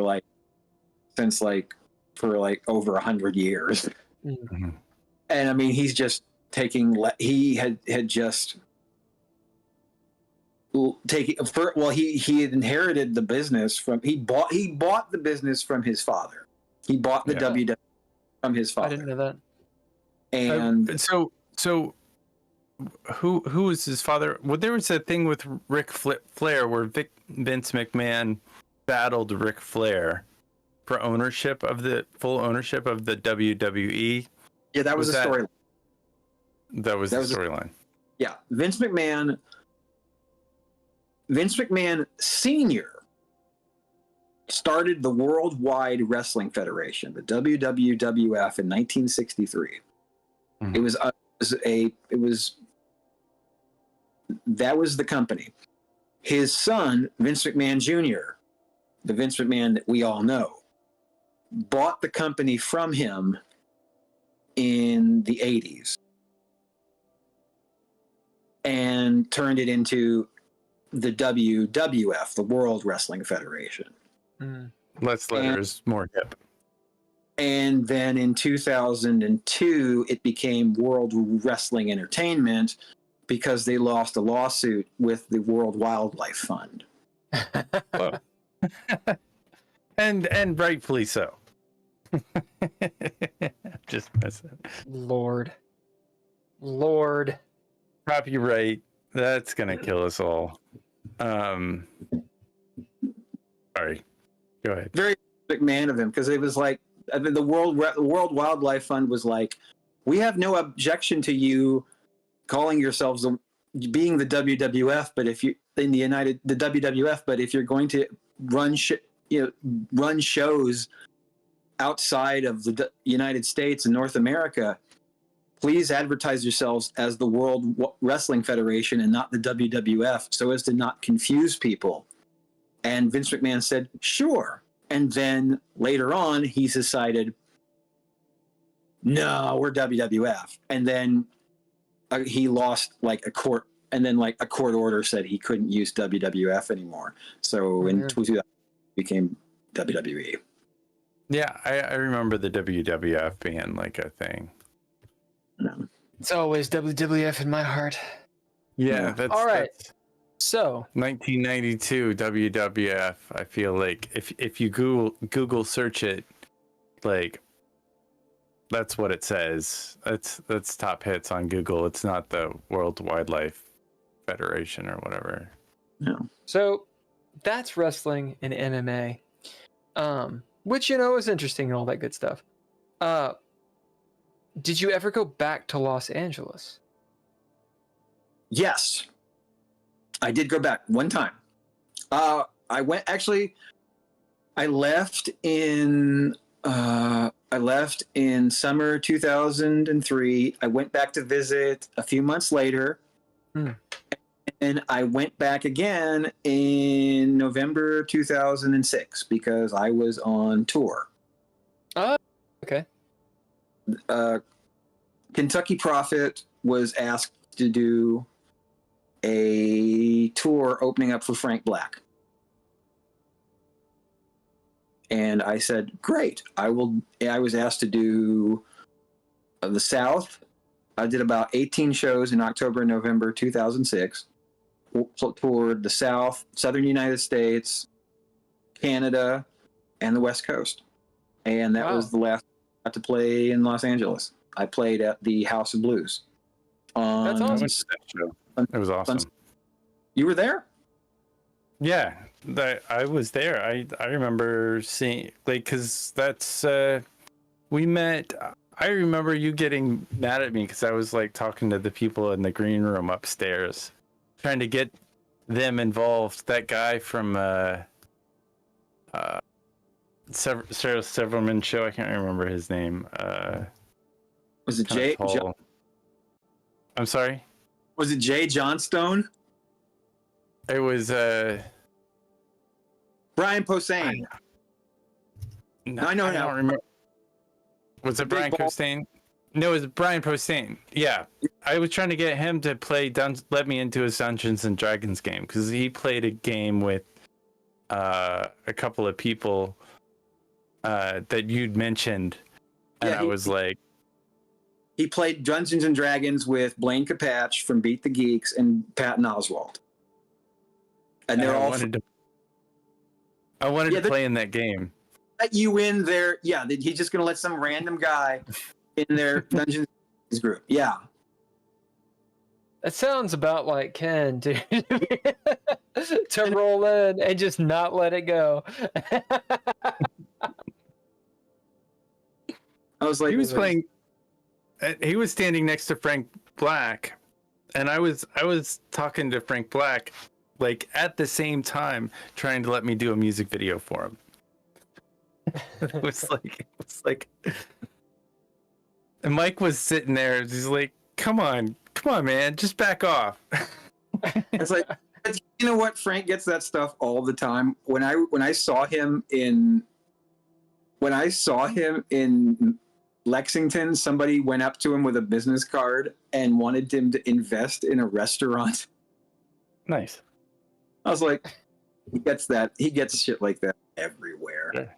Everybody wants, like, I mean, like a music video at least would be like, that's whatever. I was like, oh, okay. Sure. You know, that's nothing. Music video is nothing. Well, at the time, I'd had like 3 music videos in MTV. So, I mean, I felt like I had some clout, but, you know, you don't just, that's not how it works. No, I realized at the time it wasn't how it works, but I tried. Really. No, you know what? You're nothing. That's nothing compared to Will Russell from Lebowski Fest. I'll go ahead and say that. What is this? Will Russell from Lebowski Fest. I'll go ahead and say it now. It doesn't matter. Will Russell from Lebowski Fest. I played his festival a couple of times, and he gave me his card. He wanted, when he had Funtown Mountain. This is his failed attempt to build an amusement park. Then, when he was having a very severe bipolar episode, he wanted the Pixies to play the park, which Guntown for people who watch this. Guntown Mountain is an amusement park, or was an amusement park in Cave City, Kentucky. And yeah, me too. And Will Russell tried to buy it and turn it into Funtown Mountain, and he had these big pie in the sky ideas of what it was going to be. And he was going to be a music venue and an amusement park and a movie theater and all this stuff. And there was going to be dancing girls and all kinds of things. He got a grant from the state government. He started a Kickstarter. I'm in the Kickstarter video. I'm and Terry Miners is in it, dressed up as Mary Todd Lincoln, and all kinds of wacky stuff is in this. Anyway, he was in the middle of a very severe bipolar episode because he had been doing spice. He had been doing some very heavy drugs, and I saw him at the Pixie show, and he gave me, he gave me his business card because he knew that I knew Frank. And he said, give him this card and tell him that he knew that I knew Frank. He's like, tell Frank I want the Pixies to play Funtown Mountain. And I was like, that's not how this works. You know that's not how this works. You book acts for your festival. You book groups. You know that like this, like you have to book, like there's booking agents and things like that. Why? You can't go over or around them, is what you're saying. Yeah, you can't expect me to call in a favor for you. It's not how that works. And it's like, but I couldn't explain that to him because he was in the middle of a very bad manic episode where he got arrested 4 times that summer for. I shouldn't be talking about this. This isn't very nice because he's you're fine. On Louisville Public Media, I'm reading about it right now. Yeah. You're not saying anything that you're actually being kinder than they are in a lot of ways. It's not critical. It's just this article, which I just sent to you, Ken. Nice. It's just very candid. It's a lot easier. It's not disrespectful, but my point is it's out there. Well, so you're not outing anybody. No, I know I'm not, because it's all a matter of public record. It's all in the Louisville media. What happened? What the guy did. But it's like I like Will, but Will is he just kind of and he gave me a lot of opportunities. I got to play his music festival, I think 2 or 3 times with my solo and with Technology versus Horse. But he, it's like, I don't know how we got to this point, but like we were talking about Ken pestering Frank Black, and it's like, it's like called gotcha journalism. That's what it is. Yeah. Well, I think this is actually not only an interesting topic, but an interesting topic for me. I just came out to Los Angeles pursuing acting, and this is the kind of stuff that should be known. And it's I don't think it's necessarily a closely guarded secret or anything, what you guys are saying, but it kind of is. Like people that are in the know, however deep they're in, or how high up the mountain, or whatever you want to call it, they don't offer this information. It reminds me of working in the restaurant industry, and it's like you have to pay your dues mentality, which is absolutely bullshit. And anyone who has that mentality can fuck themselves. I despise it. How does isn't being in the restaurant paying your dues in general? Like if you're working at a restaurant, that is like literally hard work. No, it's not. Because if you're a waiter on every level. No, because if you're a waiter and you've been there for 6 months and Mike's a waiter and he's been there for 3 years, well, you don't get the good shifts. Yeah, you don't get it because you haven't paid your dues. And it's like, the fuck? Like, it's there's an element of it that is rational, but what it actually creates is ugly. I'm not trying to say the film industry is ugly. I don't think I need to. No, it's ugly. I don't think anybody needs convincing of this. But no, it's ugly. What I'm going to say is like something you just mentioned, Mike, was, oh, well, that's not the way it's done. I mean, it's obvious to you. You've been in the entertainment industry for a long time, and so have you, Ken. Sure. I'm gonna let you in on something. It's not obvious. It's not. Why would it be obvious to someone who's literally coming into this? Why, in God's fucking holy, unholy name, would someone at all have any fucking clue how it works? Right? So, like, I go up to someone, I'm like, hey, do you want to work? Do you want to do something? And they give me this look like I just kicked a baby. And I'm like, what the fuck is your problem? And I'm told by people that are my friends that are out here, oh, well, you're an actor and I'm an actor, but we're on like different levels, and so I can't help you. Shit like that. Now, what is really being said, right, what I've realized is I came at this with an interpretation. I was like, oh, go to hell. But I realized maybe they're just not saying, they're not taking the time to explain what the fuck are they talking about. So what you just said, Mike, that extra part, you can't go directly, like if I have a festival, I can't be like, hey, Pixies, will you play? Because I'm cutting out all these people that they're tied with, right? Yeah, see, that fucking makes sense. That's like, oh yeah, duh. I mean, they got booking, they're paying people, there's contracts. If they do it here, then what does it mean? Is it underhanded? Blah, blah, blah, blah, blah, blah, blah, blah. That makes sense. Well, but I want you to explain more of it. Should be allowed, like these artists, everybody knows who they are. And we face this in booking people on this podcast as well. It's just like, how do we get a hold of them? How do we get them on the podcast? You know, there is a system that we have to, that we will eventually have to go through. At this point, we're just people have just been really gracious. People have been really gracious. Like, yeah, like Mike was a sweetheart, and you know, being on this. Lucas next week, I mean, I'm really stoked about that. I'm a fan of what he's going on, but I don't want to get ahead of ourselves. It's a process. The whole thing is a process. I was half joking when I was trying. I mean, clearly I was out of my mind. It was an impossibility. I was shooting for the moon. Oh, don't go get trying to get onto this. I'm gonna let you guys fight that out real quick. This game. I mean, I'd met Patton Oswalt previous to that, and worked with Patton Oswalt previous to that.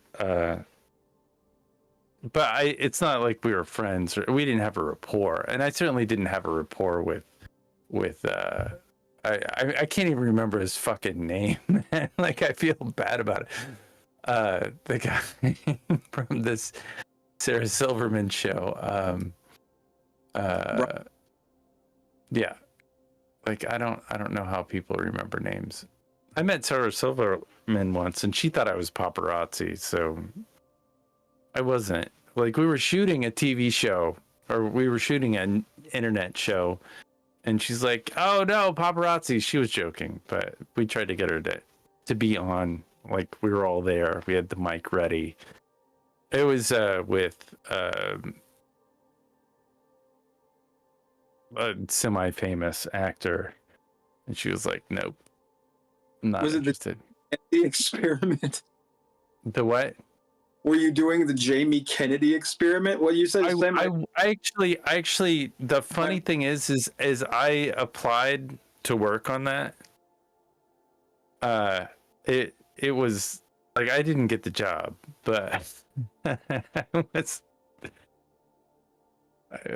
and what was that other? There's a comedian. He's not funny at all. Like, he's not even kind of funny. Was that Jamie Kennedy? It was somebody else. It was like the most boring comedian that like blew up. Was it Dane Cook? Dane Cook. Okay. Oh wow. Okay. I applied to work with him and like follow like him with the camera around the country, and I went in for the interview and talked to him, and like I feel like I didn't answer the questions right, because they were like, "Oh, can you edit this like, you know, in the hotel room and send back the dailies?" And I was like, well, I can't bring my computer, because I'm not thinking, oh, I'm gonna get this job, I can have a laptop that will edit. It's back in the day when the computers were these huge things, and so big computers with towers. Big computers, towers. It's like, yeah, no, I can't do that. You didn't know what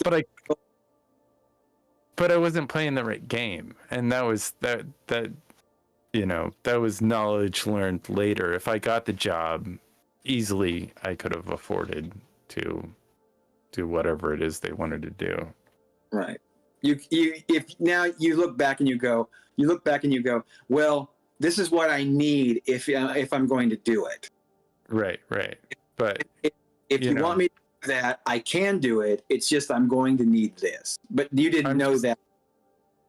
Yeah, I'm just super happy I didn't know who the fuck Dane Cook was at the time, and I'm happy that I didn't work with him. Or Was it like? Wait, what the fuck? What have I missed? Did you? Were you going to work on work? Was it for Tourgasm? Because he did a documentary. It was to work on that. You missed out on Tourgasm? Oh, you could have been the guy videotaping Bobby Kelly breaking his leg. Yeah, well, I mean, I was supposed to be editor, not necessarily. They wanted me to have a camera and bring and send them edits of this stuff, and it was just. But my failure was like I didn't know the right jargon. I was stuck in with the blinders. I didn't know how to talk. I didn't know how to say, oh yeah, I could do that, because I had the skill to do it. Yeah, you're like, I didn't have the equipment. You need a hype man, Ken. Yeah. Ken definitely needs a hype man. I'm fine with it. At the same time, go on, sorry.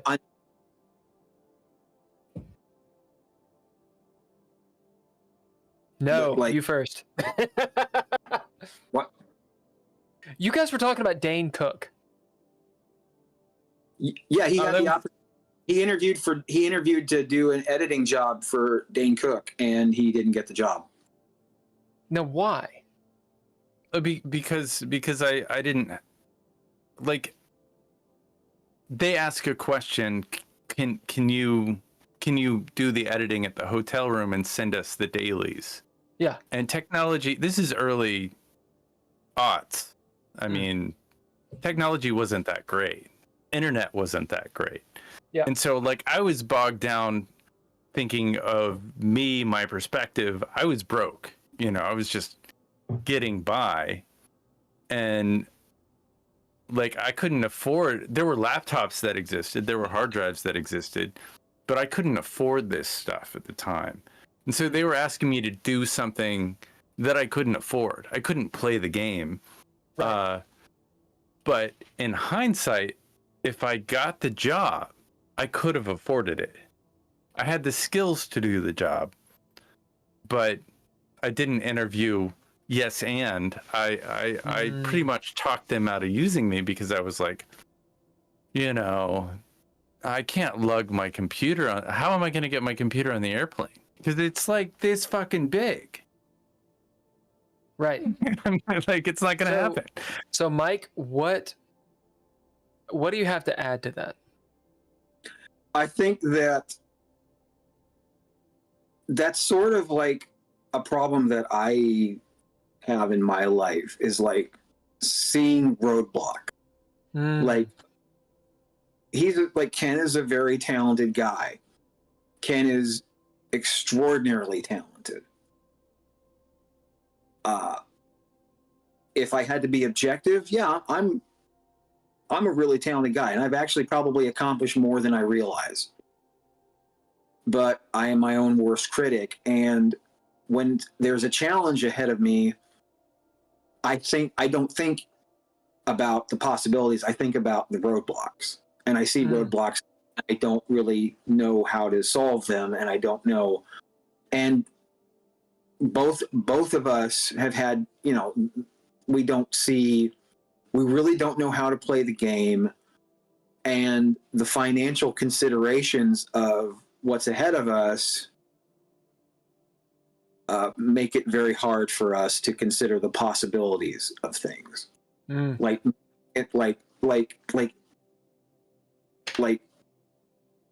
doing a good job. Like I'm a pretty talented guy, and I probably do some things. Like the idea of I'm a musician, and I don't have some of the gear that like I probably should have as a musician. I don't have like a lot of production gear, but because it's cost prohibitive, I don't have a lot of money. And I need to have money in order to live. I need to like pay my rent. I need to pay my bills. Right. And it's I got to pay rent tomorrow. I got it. Right. And I'm paying that LA rent, baby. Right.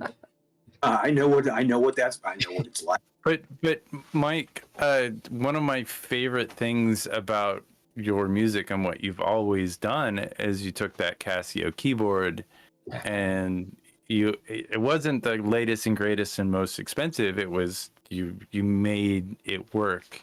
You didn't ask permission. You went ahead and you blazed through. You weren't like afraid of saying what you felt like you needed to say because of technological limitation. Did it affect your career? Yes, of course it affected my career. We never had money to throw into pushing ourselves forward. We kind of hustled and did what we could with what we had, and you've done amazing stuff, and I would imagine you got a lot more to do. So like, yeah, I feel like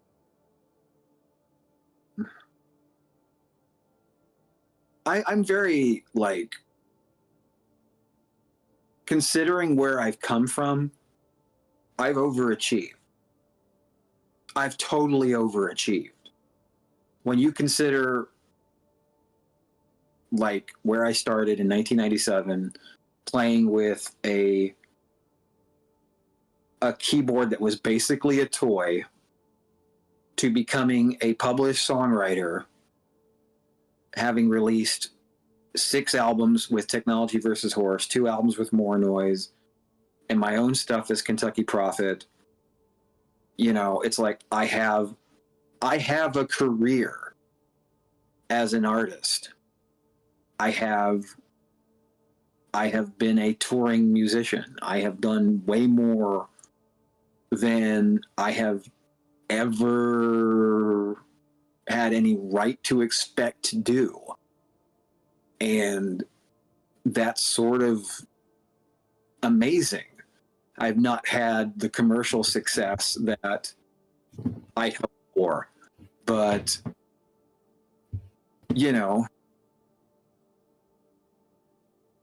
part of it's doing it. Like, you did it. I mean, that's the thing. Like, and you continue to do it. It's so like commercial successes. I was watching this video by a director that I'm gonna reach out to him and see if he'll be on it. I sent a link to Bill the other day, and he's like, there's basically, he made this chart. There's the A-list directors, and they're in this small little, square, and then the B-list directors, they're in this slightly larger square, and then they're the amateurs that are the C-list. And I've been at the bottom of that B-list or even high C-list for my entire career. And I, am happy that I made some money. I'm not rich because of it. It is a thing that is paid for me to live. Vaguely. I mean, we're always on the edge of whatever, but it has been a joy to do this for the last 25 years. And so I've been following your music since the late 90s, and every time you come out with something new and innovative, and you have commentary that we have not even gone into about the world, that I think is beautiful, and I am very appreciative of your art and art form with your Casio keyboard or with your band. I mean, the stuff that you say, it's like you got to stop and think for a second, and I can't think of many artists that make me stop to think about anything. I mean, Ethel Can Dance is a pop song. I always thought it was amazing. The Cocaine Dracula, amazing. And there's so many off of that Bear Yula album that are phenomenal. I look forward to More Noise, and I look forward to the next generations, and I look forward to collaborating with you again sometime soon. Yeah, we'll have to do. We'll have to. We haven't really done anything together in a while. We'll have to. The last time we got together, I think we did a song. We were in your cabin. We did a you had done a cover of. Hold on, wait. Mad World. Oh, what do you mean you were in his cabin? Got a cabin. You say that you did the hand wave. You know the cabin. Where? Where was this cabin?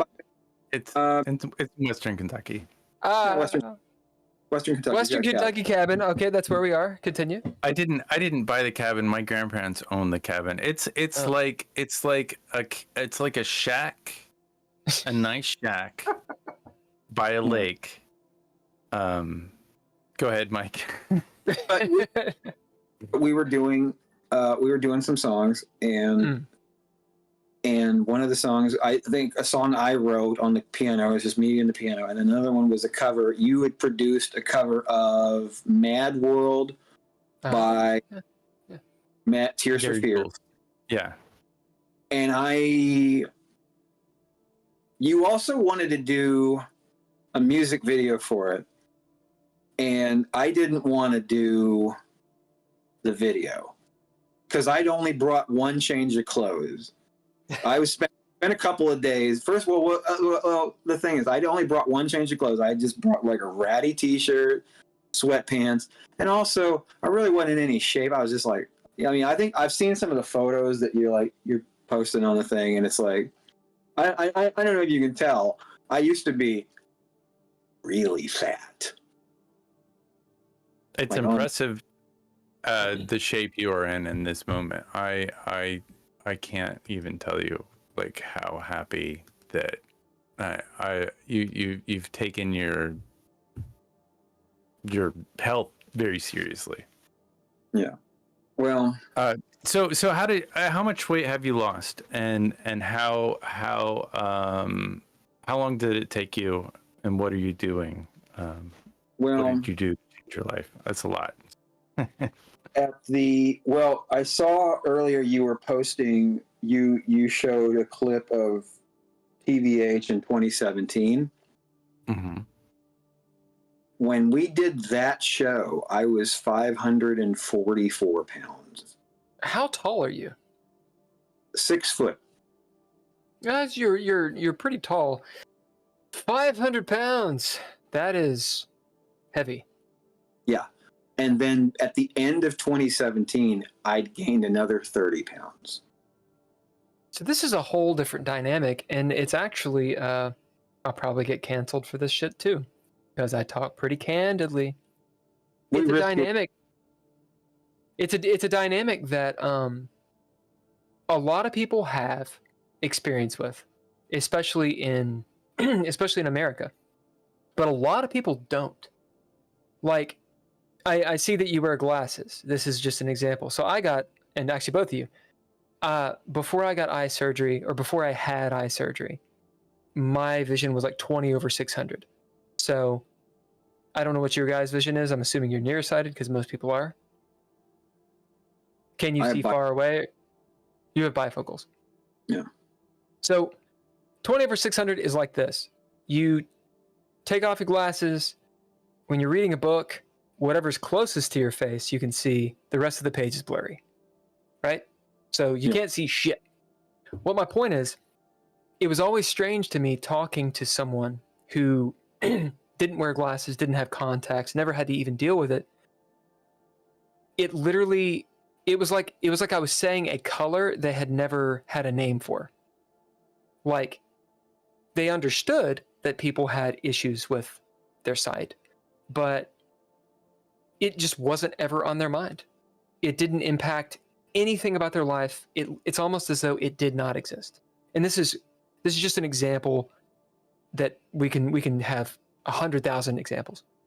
My point being that obese is a perspective. That's wild, and it's you have to have an interesting idea behind it because you've been on both ends of that, and it surely impacted everything you do. Please talk about it. Unless you don't want to. And then No, I will shut up. No, it's fine. It's what it is like, it's probably like my life struggle. When I came home from LA, I've always been overweight, but like never like to the extent that I kept saying I got to work on my mental health. But like I fell into a deep depression, and I was sort of like, I was an overeater. I was an overeater, and I was sort of a sedentary guy. And it's like, and I did that for 15 years. And I gained weight and gained weight and gained weight and gained weight. Yeah, and you have the genetics that do a certain thing as well. Right. And I'm just kind of naturally a big guy. I'm naturally. So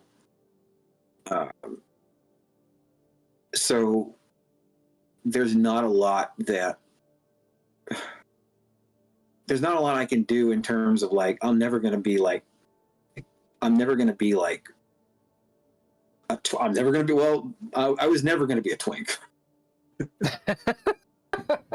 I was never going to be a twink. Even at my youngest, I was never going to be that guy. But did you want to be? Yes. There we go. Yes, That's huge. That's huge, of course. I wanted to be young, skinny, and beautiful. Well, you are skinny now. I mean, you're definitely like when we recorded it at the cabin that one time when I played you the Mad World and some of the other things, I was really worried about you. You had some toughness walking up the hill, and like we went out on the boat for a little while, and you know, I was just like really worried about you. And you know, couple of years later where we are now, like I'm like, I get my friend, like you're gonna be around and we're gonna do things and be together and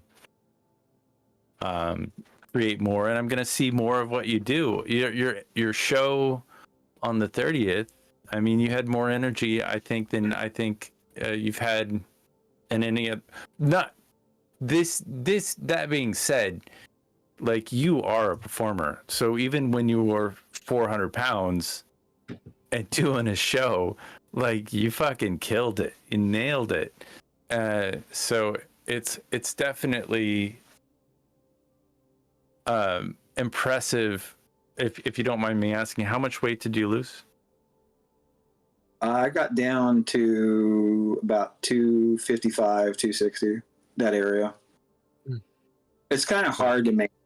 Like once you lose weight, it's like, oh, I get into maintenance mode, and that's kind of hard to stay there. But it's like, okay, but it's like that like, but I'm working on it, you know. Yeah. So, well, it's impressive for you to have made that very real change. And what are some of the things you've done to make the change? Well, one thing I started doing was working out. I started doing that before I started in 2018. I was like, one thing was I started a bariatric program because I thought I might have to get bariatric surgery. What is bariatric surgery? Like, I don't know if you've ever heard like bariatrics, like gastric sleeve surgery where they they cut your stomach. Yep. Have to do that. I thought if it ever got bad enough, I might have to. Mm-hmm. But they want you to lose a certain amount of weight before you have the surgery, so it makes it easier for the surgeon to do the incisions. So I'd start losing weight. So I said, well, I have to make changes to my diet. I can't eat the same things I used to eat. So I started losing weight. And I said, you know what? If I can make these life changes, then maybe I won't have to do that. Yeah. And at first I was really struggling with it, and then 2 years in a row I broke my leg. First God year damn. I fractured a bone in my ankle, and then a year later I hyperextended my fibula in my left leg, Oh. and I was over probably 450 pounds. And I'm like, were the injuries due to that, or were you like did you decide to, the second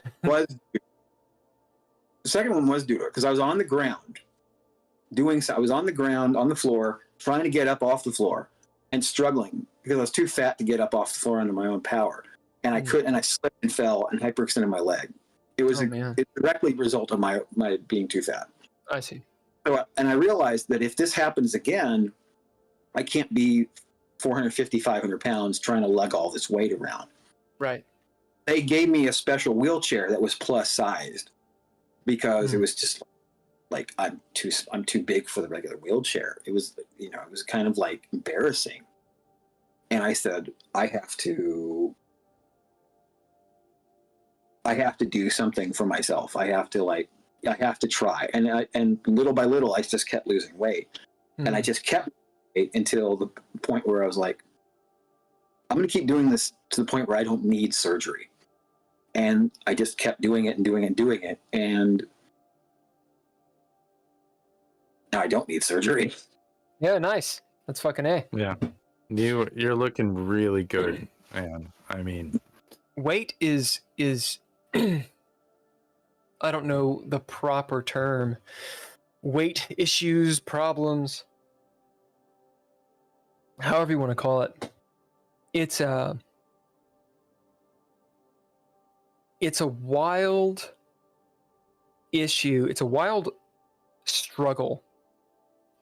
Very different from a lot of other struggles. I talk about this not from experience, of course. I talk about it just from perspective. And the reason I say that it's wild in its own right is because it is actually visible. Like, if I have an issue, I have many issues, but a lot of issues. But if I have an issue with drinking, for example, that can be so secret. I can manage that. There's plenty of functional alcoholics, or not even alcoholism, just an issue with drinking habit. Anymore. Indeed, me too.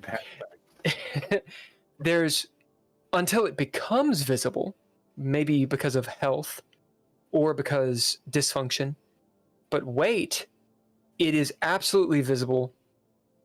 You can try to hide it. There's a point where you can't hide it. And it affects your mood. It affects how you're seen, your health, et cetera, et cetera, et cetera. All these things. So what I'm trying to say is it seems like such an immense struggle. If I have an issue drinking coffee, and I drink loads of coffee, okay? Builds strong bones and muscles, right? By drinking coffee. Yeah. Doctor says so. It is a personal thing. It's personal. It also doesn't have the connotation that, oh, you're fat, so you're lazy. Or whatever slew of things people want to say. It's easily hand waved, it's easily hidden, it's a very personal thing that I can deal with on my own time. But dealing with weight, that's got to be hard. It's got to be a very, very difficult thing to have to deal with.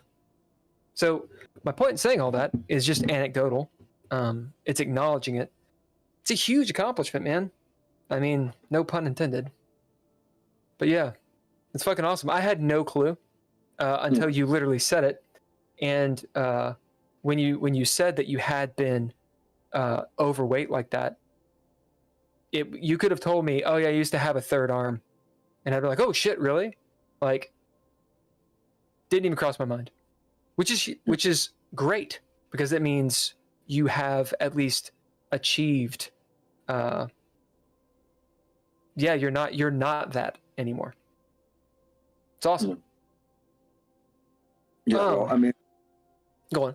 I it's like there's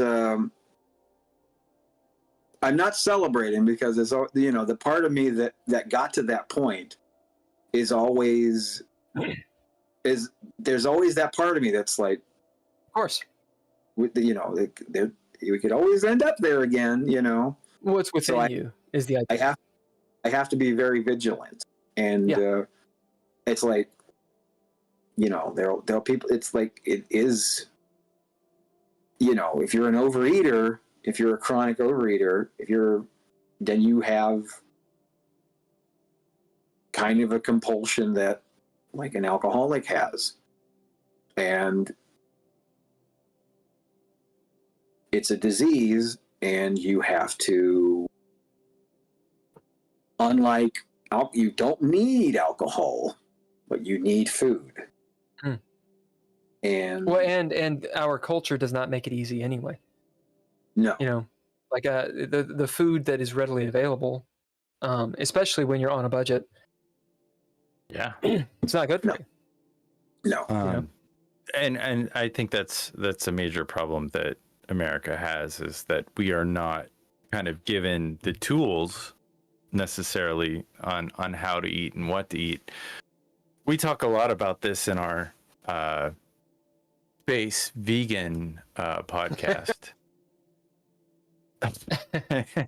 Into space, which we do occasionally. Which, Mike, if you were gonna go into outer space, what kind of character would you be interested in playing if you were to ever play with us on a Monday night? If you have any interest in playing in the world of Dreadlore, think Starship Troopers, think aliens, think sci-fi, and anything in that realm of possibility. What kind of like, give me some like examples of like I play Space Marine that is basically he has a laser sword and he runs around stabbing people with it and cutting people's heads off that are his allies. But we have, you know, there are computer programmers, there are pilots, there are space wizards, there are aliens. There's no such thing as there's no such thing as AI. But I mean, I think there's a possibility. I mean, anything is possible. It's not likely. So let me interject really quick, because from what I know, Mike, your basis in gaming is Dungeons and Dragons. Yeah. Okay, so D&D is a class-based system where you chose the archetype of a cleric, which kind of tells you what your character can do, and then you give it a personality. Although the mechanics of the game kind of inform, are you a good character, a bad character, a whatever character. Right. Dreadlore is not a class-based game. So the easiest way to say it is it's a point-by game, but it's not point-by. It's not point-by. That's just an easier way of putting it. Okay. To make sense, your all's profession in this setting is you are Space Marines. I don't mean 40K. It's not like Warhammer. Think of Starship Troopers, like Ken said. You are fascist Space Marines, but you don't really know you're fascist because all society is fascist, and that's just how it is. It is like 40K in that regard. The propaganda is the truth. Like, there is no dissidence, and when there is, you guys go deal with it. So it's an episodic game that's loosely serial, and they're going to this, they're in cryo sleep, and they're going to a proximal colony that has had a coup d'etat. They're in cryo sleep for like 10 years to get there. They pop out and they've got to deal with, the misinformation that they've been given. And of course, the whole mission they've been told is a complete lie. But the struggle for them is, do they go with the code of their programming? You were told this is the way the world works, so do you go for it? or do they start to struggle with it? What's good, what's bad? That's all on them to decide. So the question is, what kind of character do you want to play? You are a Space Marine. Okay. What are the types of decisions you want to play? And in Dreadlore, those are listed as your character traits. And then you specifically, when you want to do something, you bid, you say, I want to use this character trait, and that colors the action you take. For example, maybe one of your traits is angry. You could be like, oh, I want to kick down this door. Well, what do you bid to do that? I'm going to bid angry. That would be a very different scene than, I want to kick down this door. Okay, I bid strategic. Anger, okay, what do? I fucking kick down this door. I scream, there's frothing at the mouth, pull up my gun and shoot it or whatever. Strategic, maybe you realize, oh, I just, hit it at the weak point or knock out the, what are those things called? It's more of an adjective. Hinges. It's an adjective-based game. So, like, if you have an adjective, basically a list of traits of things that you would be good at, that you think that would be helpful to have, you get so many traits, you get so many options to put those traits together. And so it's like when you go to do an action, you're like, well, I'm going to be strategic about opening this door. So I'll take I see the hinge.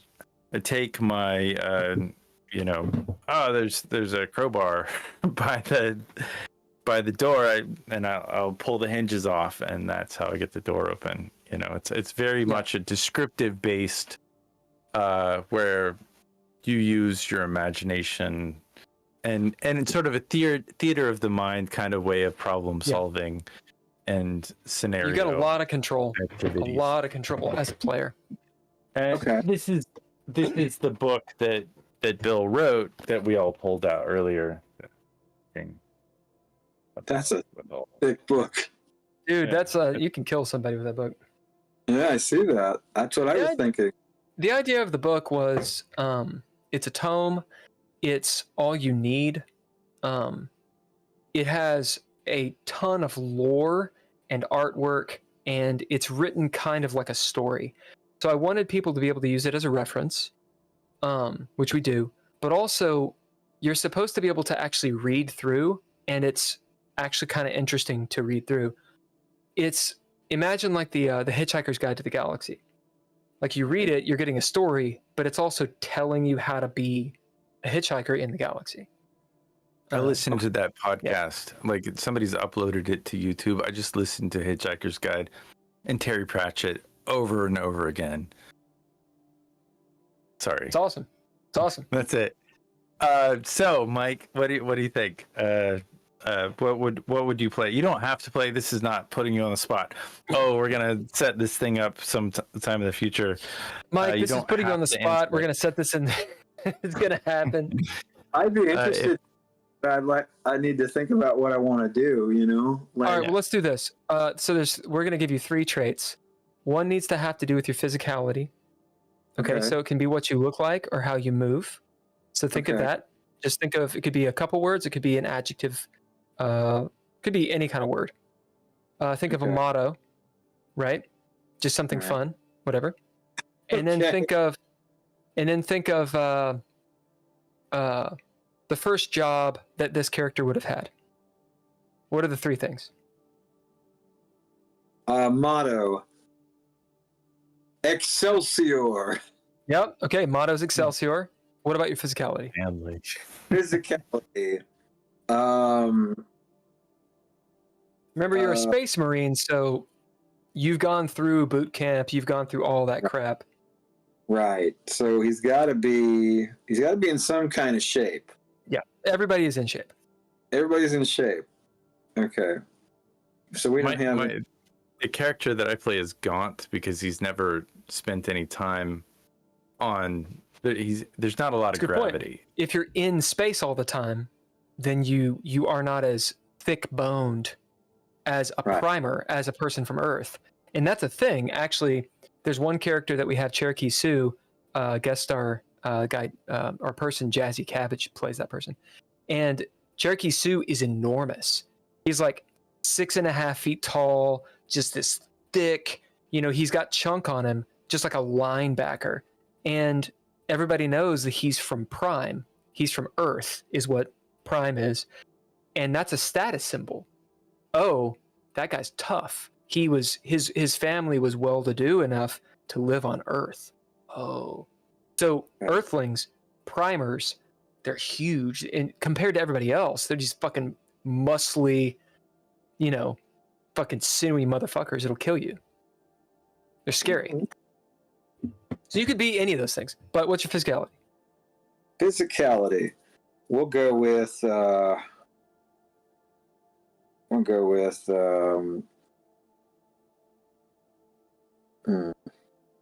Give you 3 seconds. 3, 2, 1. Go. We'll go with fleet. All right. What is it? Fleet. He's kind Fleet. of fleet Okay. foot. So you got fleet as a physicality. It's kind of how you move and the shape you're in. You've got Excelsior as the motto. And then what's the first profession this guy had? You mean before he got into the Marines, Space Marines? Yep. He was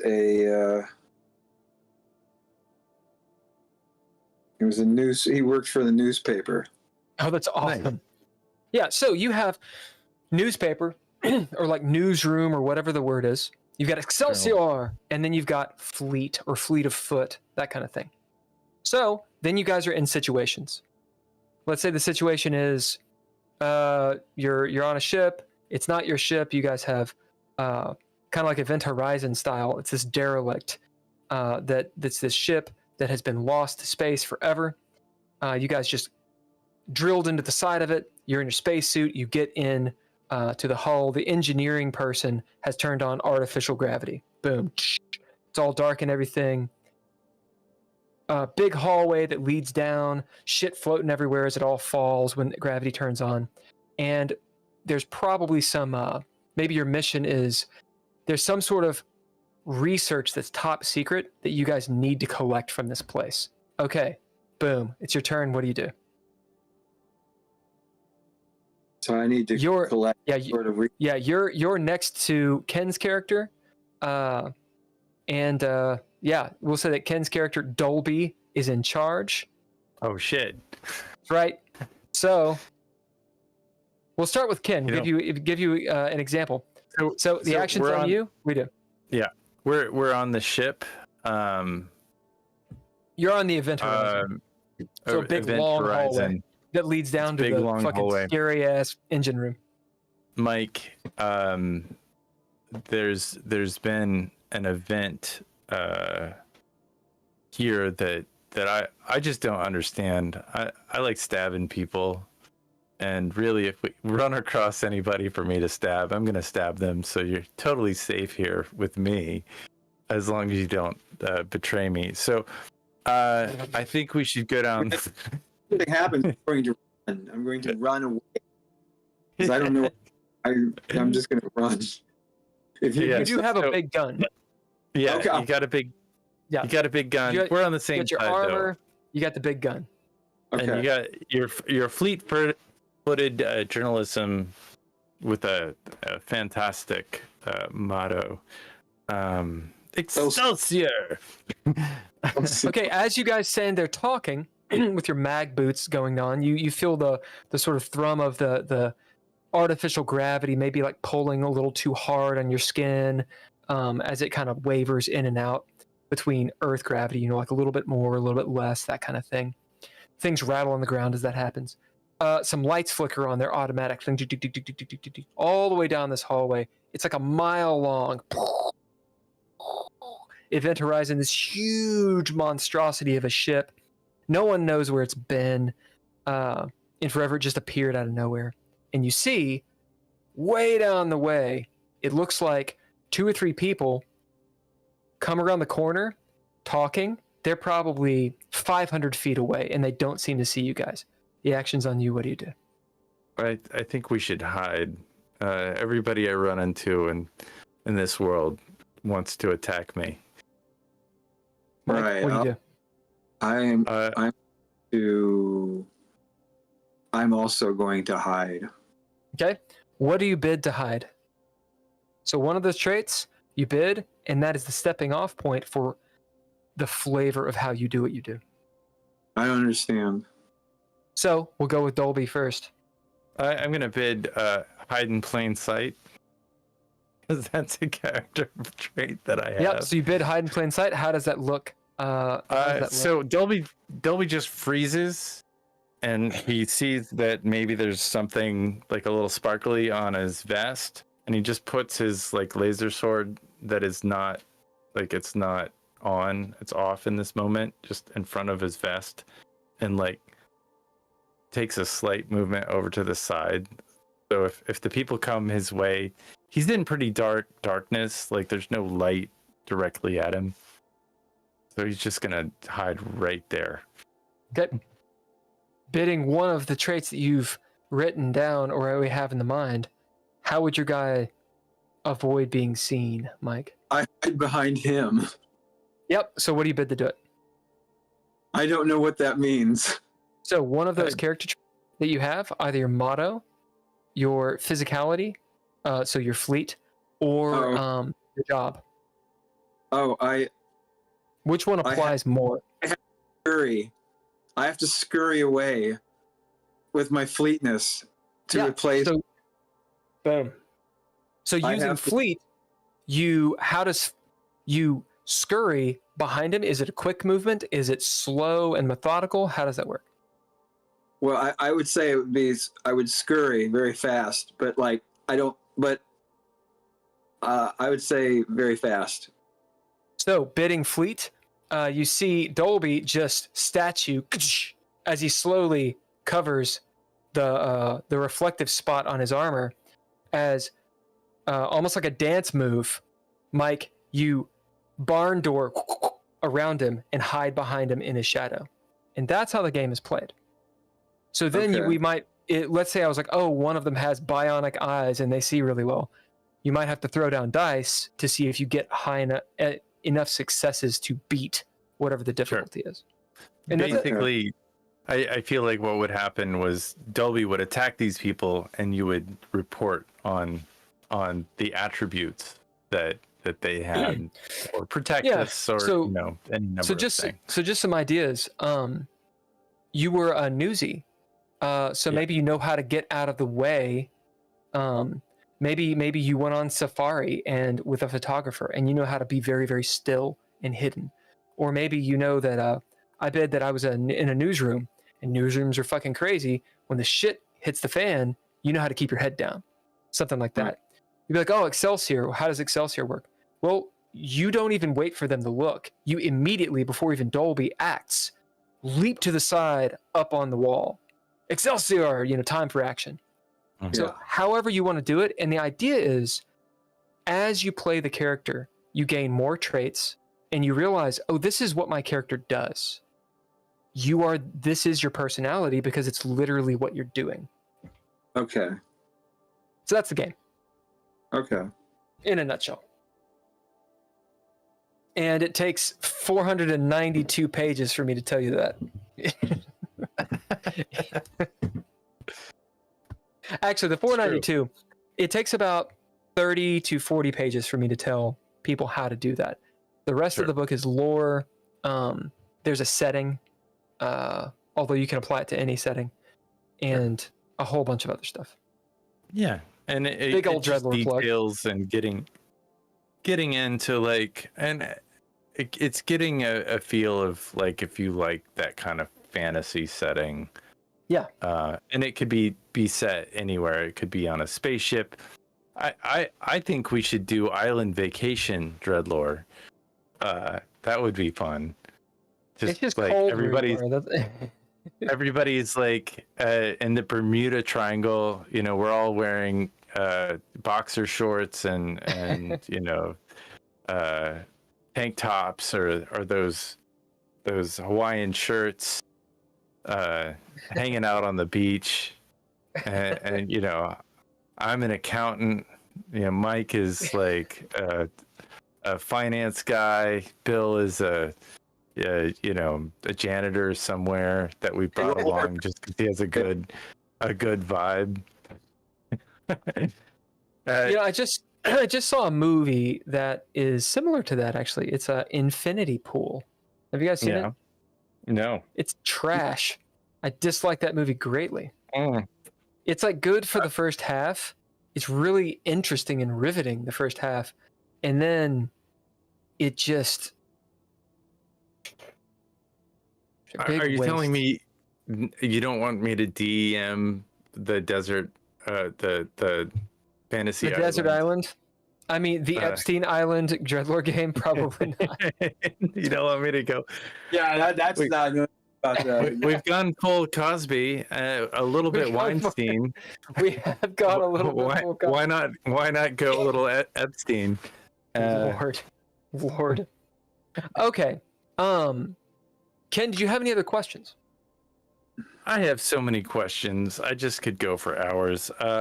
But I do think that we've been going for. I'm not sure how far we've been going because I think my computer say Central Time. We've been on for about 4 hours. Pretty good thing. Thanks. How are you feeling, Mike? I feel good. Do you have any things you want to promote before we kind of wrap up, or? Just check out my music on Bandcamp, Kentucky Prophet, More Noise, MORNOIZ. Boom. Versus Horse. We're available on all the streaming platforms: Spotify, iTunes, Amazon Music, Tidal, etc., etc., etc. We don't really get paid off of any of it because not enough people listen to it. But even if they did, we still wouldn't because. What is your most listened to song? I think it's the Kentucky Prophet song, "I Sell Drugs to Celebrities." It's the only one that's crossed 1,000 streams. That's okay. You want to talk about a lyric that one is one that's really good because it's alliterative, and it talks about selling specific drugs to celebrities, and it's like I sold a nickel back to Nas and Nickelback. I sold a dime back to Drew Barrymore. I sold 10. It's just like that. It goes on like that for like the whole song. Just so like it's like a use of alliteration while talking about celebrities. Yeah. I'm part of the reason why I'm a fan of yours, Mike, is that you have a way of communicating that is really phenomenal, and looking, you get your perspective on and alliteration and prose. You're a poet, you're a prophet, you're funny as hell. Thank you.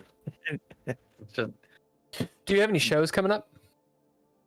Sounds like you did a show, but well, Technology versus Horse. We did a show on the 30th of December. It was a reunion show because we were played in Bowling Green, Kentucky, at a bar called Tidballs, which we played there a billion times, and it was kind of like we'd heard that the bar was for sale and they were going to close at the end of 2023, and oh man. And we found out the bar was maybe not for sale, so that show was for nothing. Well, it wasn't for nothing. Nothing. You got to get a little dose of COVID. Oh yeah, everybody in the band got COVID after the show. Everybody in the band, all their wives and all their kids. Everybody's. Hide your kids. Hide your wives. Hide your wives. Show. I didn't get COVID, but I didn't like. I'm very paranoid about that stuff, so it's not. I didn't wear a mask, but I definitely I didn't get super close to people. And then yeah, that was smart. When you said, "Oh, I got COVID," I went and got a test, and I was very nervous about it. I was like, taking care of my grandmother, and I typically don't go out at all when I take care of my grandmother, but Technology versus Horse was playing, and I just had to go. I'm clearly a fanboy, so you need a T-shirt, man. You got to get a I t-shirt. have two. I have two You have t-shirts. two. I don't. I have one other band t-shirt. I have a Nine Inch Nails shirt. Hold on. Well, no, go ahead. But like, I think we do have a store. I think we do have a store. Like, it's not like a Redbubble thing, but I think we do have a Like a marketplace. A marketplace where you can buy Technology versus Horse t-shirts. It's not technologyversushorse.com. No, it's not. It's definitely that is a website that no longer yeah. works. It's like there's Josh Hines, our drummer, has a label called Snow Wolf, and he has a lot of different musical projects. He's got bands. He's got a band called Just Chess Rockwell. He's got a metal band called Starer. He's got a couple of different musical projects, and one of the things he has over there is he has a he has like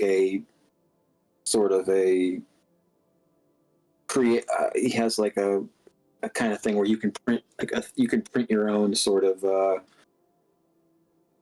accessories thing. Like you can buy, like, let's see Technology versus Horse. You can buy all the different bands that all his different musical projects.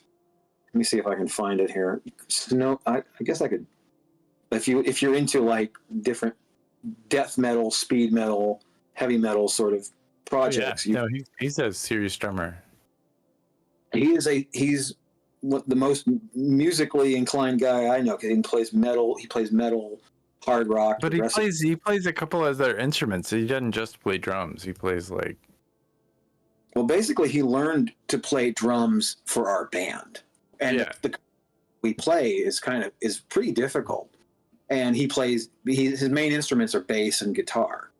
So they do a lot of switching up time signatures and like melodies, and like it's clearly got some Zappa influence, I think, because he would do that.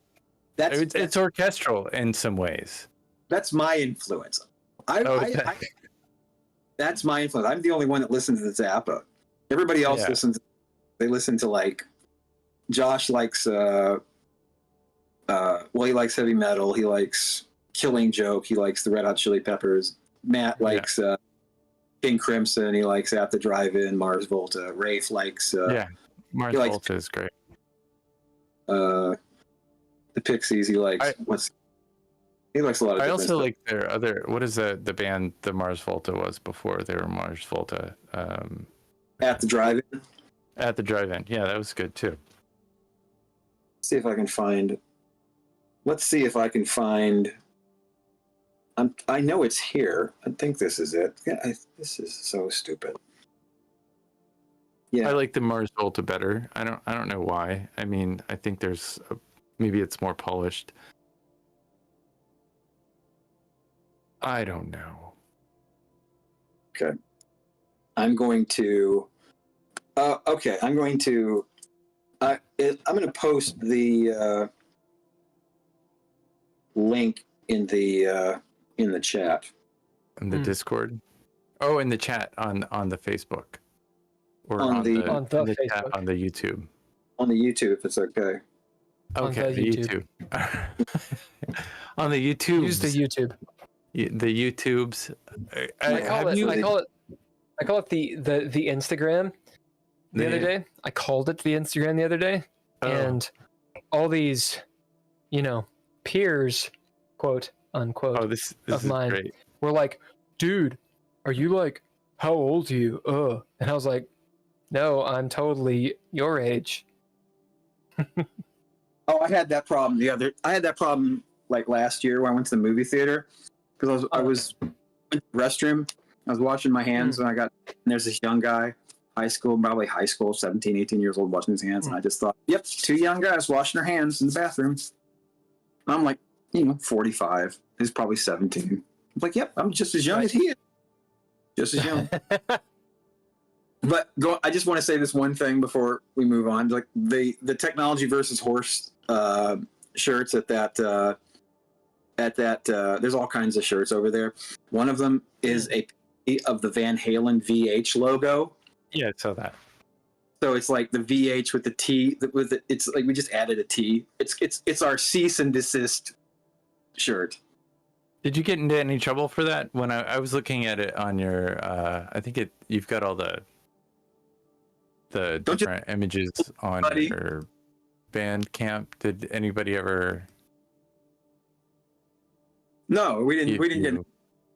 We never got in. No, Van Halen never said anything. We would have absolutely. I mean, it's pretty close. It's really quite. It's next to Barrigula. I mean, that's such a great album. It does. It looks Mike, like did you Van post? Halen. Did you post the URL in there? I did. Is that? You might have to actually send it to me because I don't think it'll allow you, since you don't own the channel. I think it actually nixes URLs. Wow. Are we If doing you the send it same on thing Discord, that whatever that game maker podcast did to you? talking about Black Lodge games. So update. I'm glad you mentioned them. So here's what issue apology.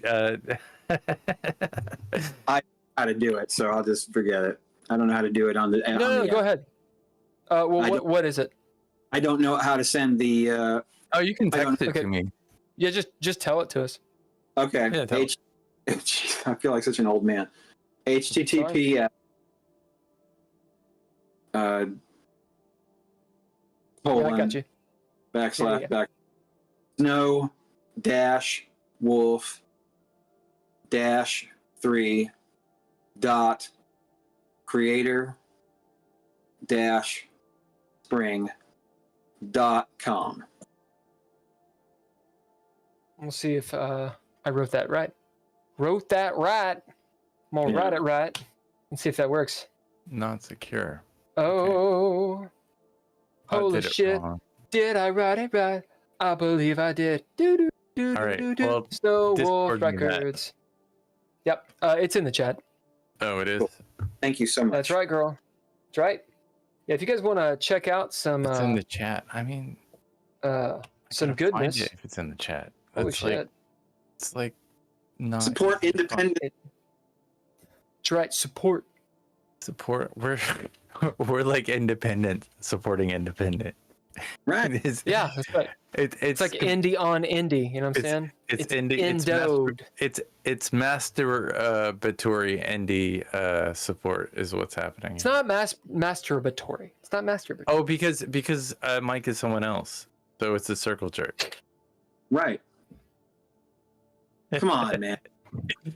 And I'm the one that's not going to get canceled.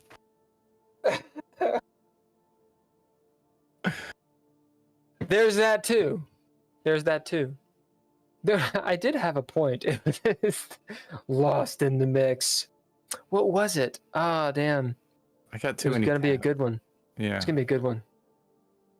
What were we talking about right before we did the URL? The URL that I can't find. Where did you put the URL? Like It's in YouTube. It's on the YouTube. It's literally the last thing posted. Okay, thanks. If you go to the YouTube, to the live thing, you will see it. Surprisingly enough. All right, got it. Yeah, because it's there. That's a lot of tabs. I'm actually gonna do this. Hello, chat. If you're in the chat, please say hello. We'd love to hear from you. How come all Your place is pinned, it's all in euros or pounds or something? I feel like I've gone to. No, it's in pounds. Is it in pounds? No, that's euros. That's euros. Yeah. So it's a lot cheaper than that, actually. They look like really cool t-shirts. Yeah. Who designed your t-shirts? I think you mentioned it earlier, but I forgot. I think that they were. I think they were designed by Rafe Helsley, the guitar player. I think the guitar player did most of them. The Ken, do you have the Me Poopers shirt? Yeah, I got the yellow one, and I also got the sprockety one. I like the sprockety one. The Sprocket one was done by Rafe. The Me Poopers one was done by Matt. But I've worn them too many times, and Matt, I believe that one was done by Matt. I mean, and apparently he was very inebriated. Maybe too inebriated to be designing logos, and it was so bad it looked like someone who had like a bad day and a brain hemorrhage at the same time while they were drunk. It did not look like a healthy lifestyle person. He did it on a place. He was robo tripping at Steak and Shake, and he drew it on a Steak and Shake placemat. And then gave it to the printer and said, "This." And it really can find it. Crude. It looks like a crude child's drawing, but it has like bizarre occult references. That's kind of cool.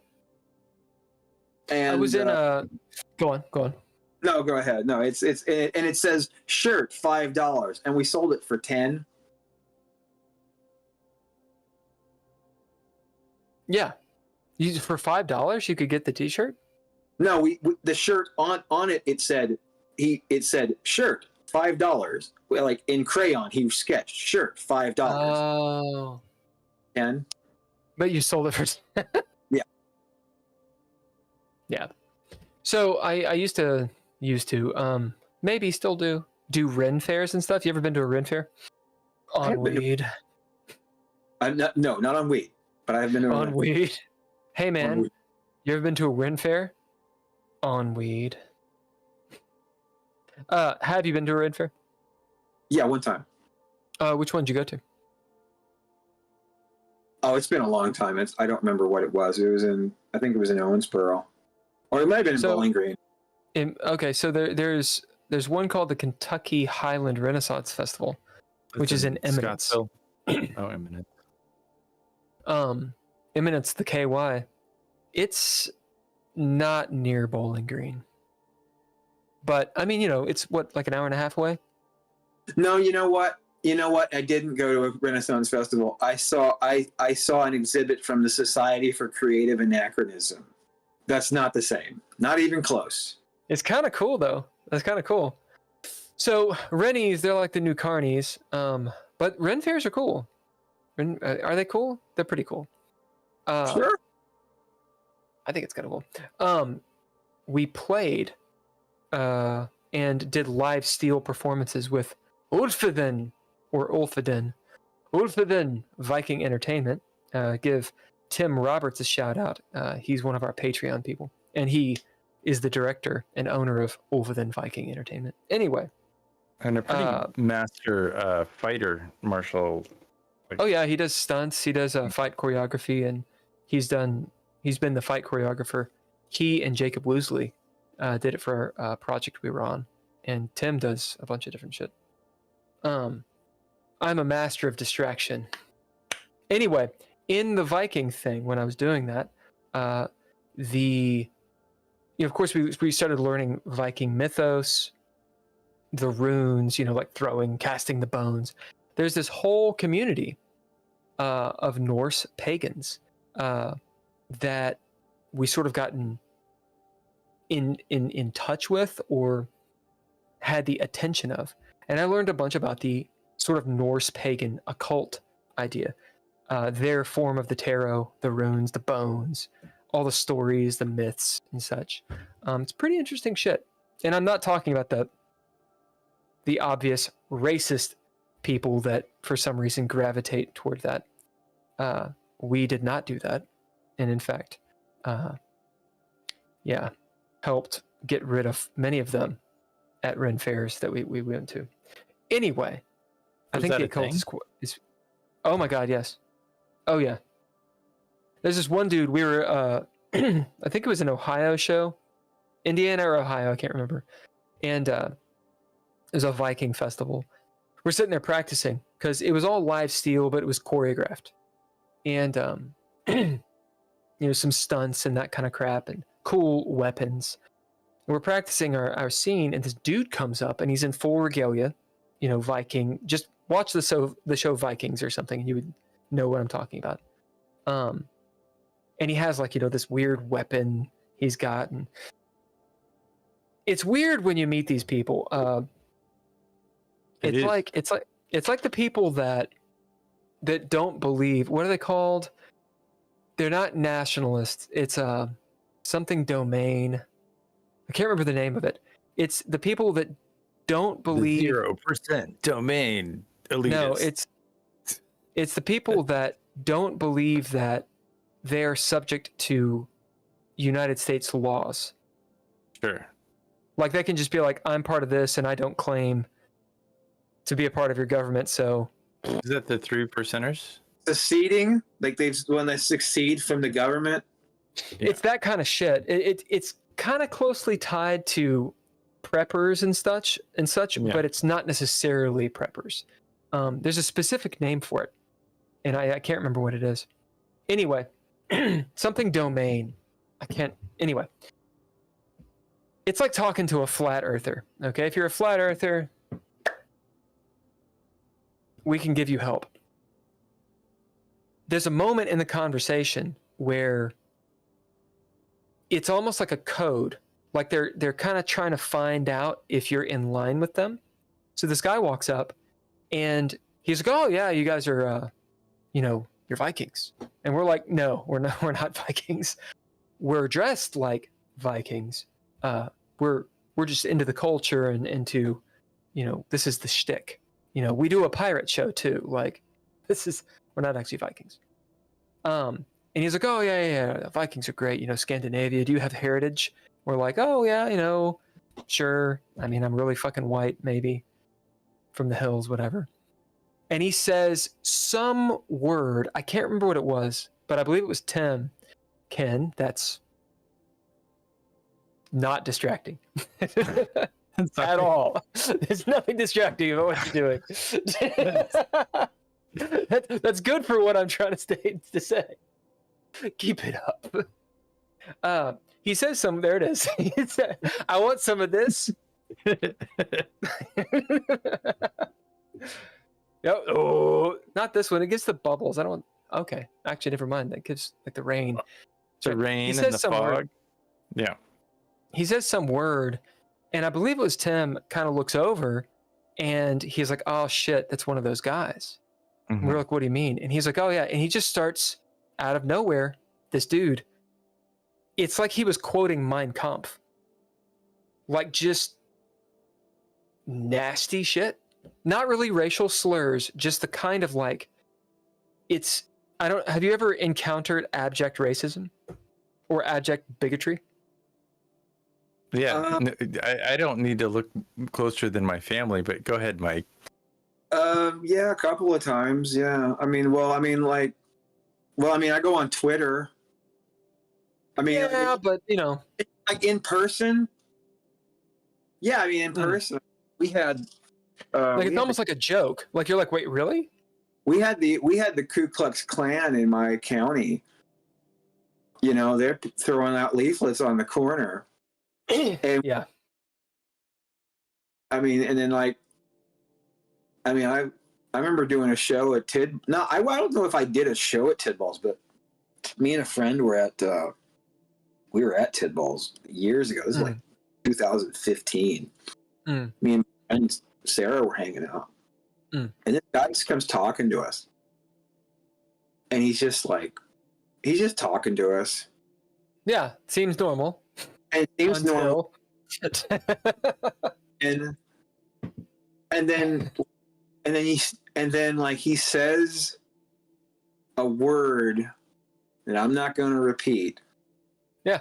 But then you hear it, and it's so wild to hear that word in the wild. It's almost like somebody sticks a smelly thing in your nose, and you just go, you know, you're like, wow. It's pretty brazen. I can't believe you just did that. You know, like. Well, it's also breaks context. it breaks the social contract, is what it is. Yeah, it does. I mean, I'm a firm. That's the right way. I'm a believer, we'll say, in freedom of speech. I think there's no words that are off limits. I hear that. But there is a social contract, and there's respect, and saying certain words are disrespectful. And there's a context, like if you're in a play or in a movie or something, like in a film, and you're playing a racist, like if you're in a Quentin Tarantino movie, and like Django Unchained, you're supposed to say those words. That's right. Because you're not, it's part of a script. That guy at the bar, that was not his. Yeah. He thought he was amongst I can say this. Right. Because same level. Because we look the same. And that's my friend was like, even though my friend Bowling Green is a safe space. It's a safe space. Yeah, we're all it's Bowling Green. We can all, it's like what's ironic because Bowling Green's the Midwest. I mean, is it? It's pretty fucking south. Close. Western Kentucky is. It's like Nashville light. It is. It really so is. My point, we're sitting there in Viking outfits, so we're like even wearing, and they kind of champion this culture. It's the white people warriors who fucked everybody up is, the mentality of it. Mm. So people are drawn to it. And the guy throws down, he doesn't use the N-word or any of those slurs, but he's talking in a way that we realize really quick. He's like, the blacks. And we're like, what the I feel like you're supposed to say black now. If you're talking about a black person, saying African American, I've said African American to like somebody who is black. You're gonna offend everybody, man.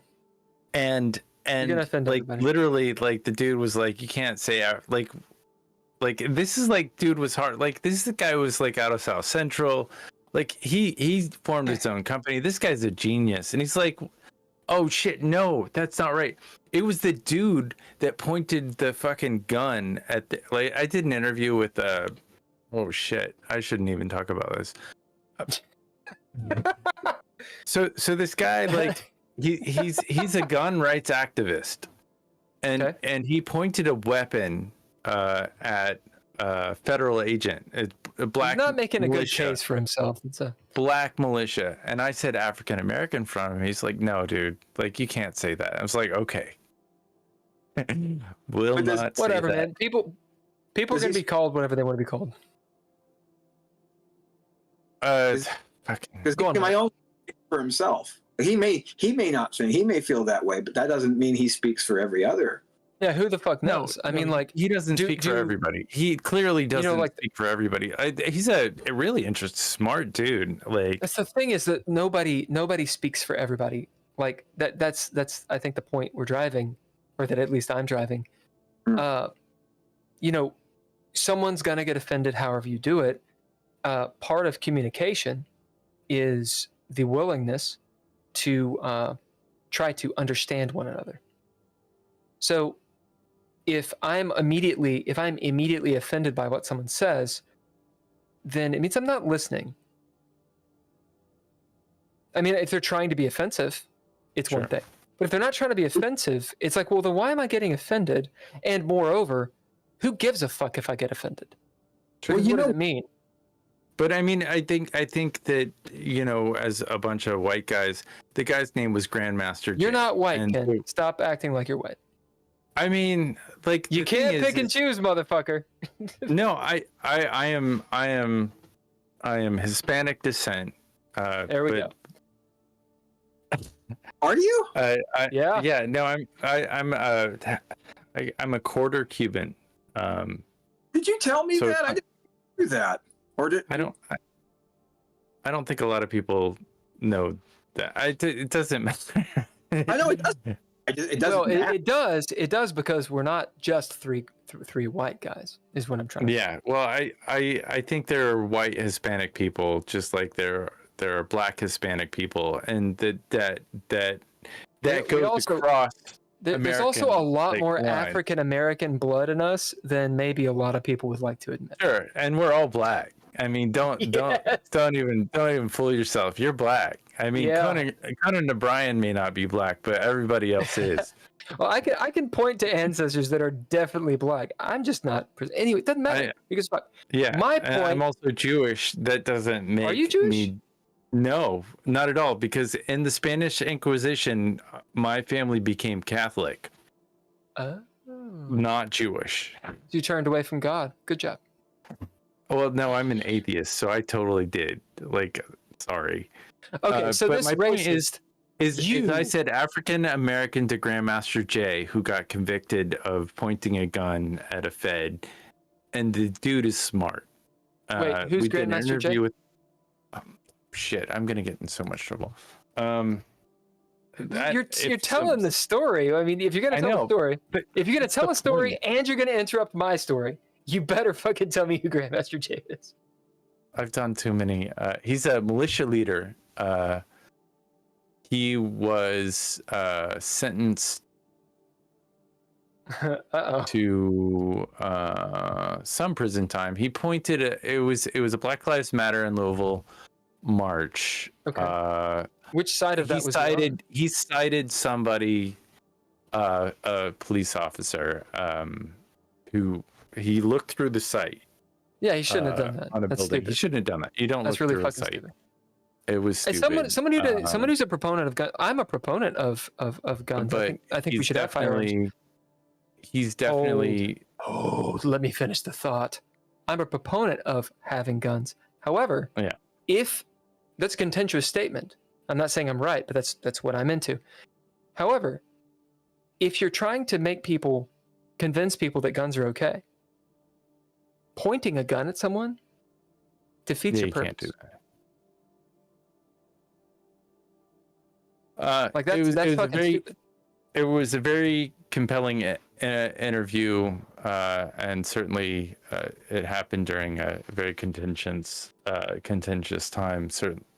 With what went on with Breonna Taylor and with so there's a lot of emotions and a lot of emotions. You know, he was super hyped up. We did an interview that it's really engaging interview, but like that's where I was told it's like I used it for a long time, and you know my buddy Fantastic Negrito, and like. Dude, when he told me the name of his band is like okay, and being Spanish, I know Negrito is Little Black. It's so it's not. It means something, or it means something different in other cultures. You don't have to disclaim that. Yeah, but the point is that. You know, I hear African American and I get cringy a little bit in my own head. It's just like I've been told. It's like Native American. It's like, well, they don't want to be called Native Americans anyway. They don't like people. Go ahead. Oh, say that again, Mike. You blipped out for a second. Names of their tribes. Yeah. And how the fuck am I going to know you're Choctaw? Like, I don't know. Yeah. You see what I'm saying? Like. So do people need name tags? Like, there's a point of absurdity, right? No. It gets to be an absurd nature. Let me finish the story really quick, and then I'll never fucking talk about it again. Long and short of it is, this guy throws down the racial rhetoric. And we're like, dude, I don't think that we're I don't think we're speaking the same language. We're not like that. We're just entertainers, etc. And he's like, right, but you know, we're all the same. We're all white. And it's hilarious. So a few of the Ulfheden Vikings, actually, at that time, a good quarter of them, none of us have Viking heritage, first of all. That's first. None of us are actually fucking Scandinavian in any goddamn way. A quarter of them are not white presenting. Specifically, one of the guys, one of my very good friends, rolls out a black guy in full regalia, full Viking regalia. And it's this entire story, and he has no idea this is going on. He comes out, he's like, "Hey guys, we're gonna practice." And this dude looks, he's like, "We're all the same, right? We're all white." And lands on him, and he's like, "Yeah, we're all the same." And the guy's like, "Oh, I thought you all were." And we're like, "Yeah, we're not racists. You fuck." Or maybe we are, but we don't try to be. Okay, that's the story. He got kicked out later. And then I found $5 lying on the ground. Good for you. I mean, good to all of it. Seems like a good day. The rhetoric, man. The rhetoric. What are you supposed to call people? Mike, you've traveled around a shitload performing. So you've had a different perspective. You're going to these places professionally. You're trying to communicate to people. You have goals in doing it. What have you seen? And what do you have to keep in mind when you're talking to crowds and all of that, as pertaining to what we're talking about right now? It's good. Or wherever you go with it. I just have to realize that just to be really concise with my thoughts, because I used to be a lot more verbose and like go on like tangents and stuff. I mean, especially in the Kentucky Prophet days, I would just go on like long tirades and things like that. Kind of goes with the Kentucky Prophet, though. Yeah, I sort of like the whole. It's kind of baked into the bread of what Kentucky Prophet is. But when with a group, you sort of like, okay, it's a collaborative thing. And it's like, okay, we're playing songs. There's no room for me to like talk. It's like, so like in communicating with audiences is like, get to the point. If I'm going to say something, I really want to get to the point and get to the heart of what I want to say. And in my lyrics, I want to get to the heart. Like if I'm singing a song, I want to like get to the heart of something. And even if it's something satirical or something meaningful, if it's political, I want to like get to the heart of it. That's basically why I keep doing what I do, is because I want to like get to the heart of something. And it could be, whatever's on. It could, if I'm saying something to the audience, it could be whatever's on my mind that night. I remember when we did the show we did on the 30th. I went on a little bit of a tirade about the pay for parking. The pay for parking lot outside the venue. Sure. And everybody cheered because we hated it. Crazy. Yeah. And Bowling Green paying for parking. I will never pay for parking in Bowling Green. Right. And everybody responded because we were all like, and it could be something as simple as that. It could be, it could be a simple thought or a profound thought. It's just why do you not pay? Because I don't know shit about Bowling Green. I can assume. Why do you not pay for parking in Lexington? I mean, well, but it's the same. But hey, Ken, it's not for me. It's for the audience. No, it's the same. Why do you not pay? Because they don't know Lexington. Small town. No, it's a small town thing. It's Bowling Green, small town. It's a small college town, and there's a bar. There's a bar nearby, and there are some private lots that are used for business during the day, and at night, because those lots were empty, cars would park in those lots to go to the bar, and then the guy who owned the lots would get upset and say, "I'm going to start towing," and he did.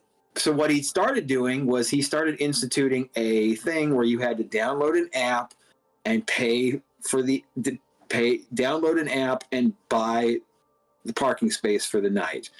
That's what we got there on the 30th.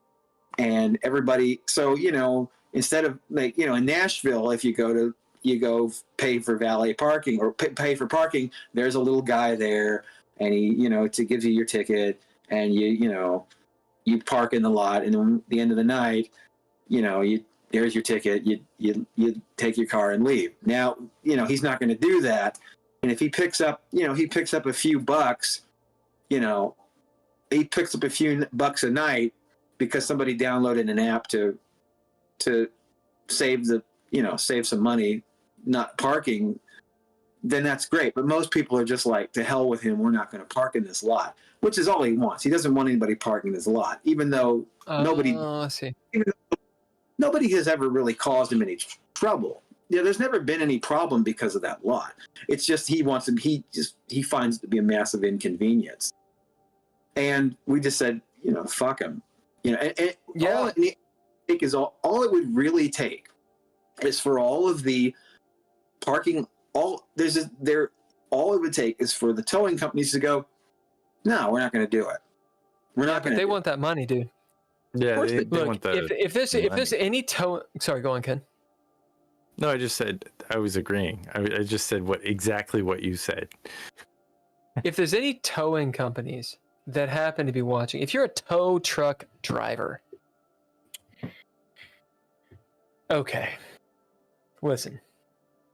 That's when you want them, is when your car. Yeah. I have sympathy. Do I have sympathy? Tow truck drivers. I mean, it's a job.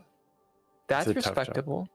Yeah. And when you want the tow truck, when you need it, like you just said, you need it. You need it. However,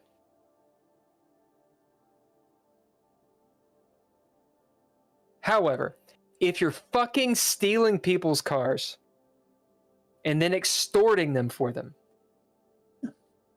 fucking die. Yeah. Okay? You're a fuck. Don't fucking do it. Fucking, like, it is your goddamn choice to be a piece of shit. Fucking don't do it. I'm gonna channel rage. Like, don't do bullshit, man. Don't fucking steal people's shit and extort them. Okay, I'm done. Yeah.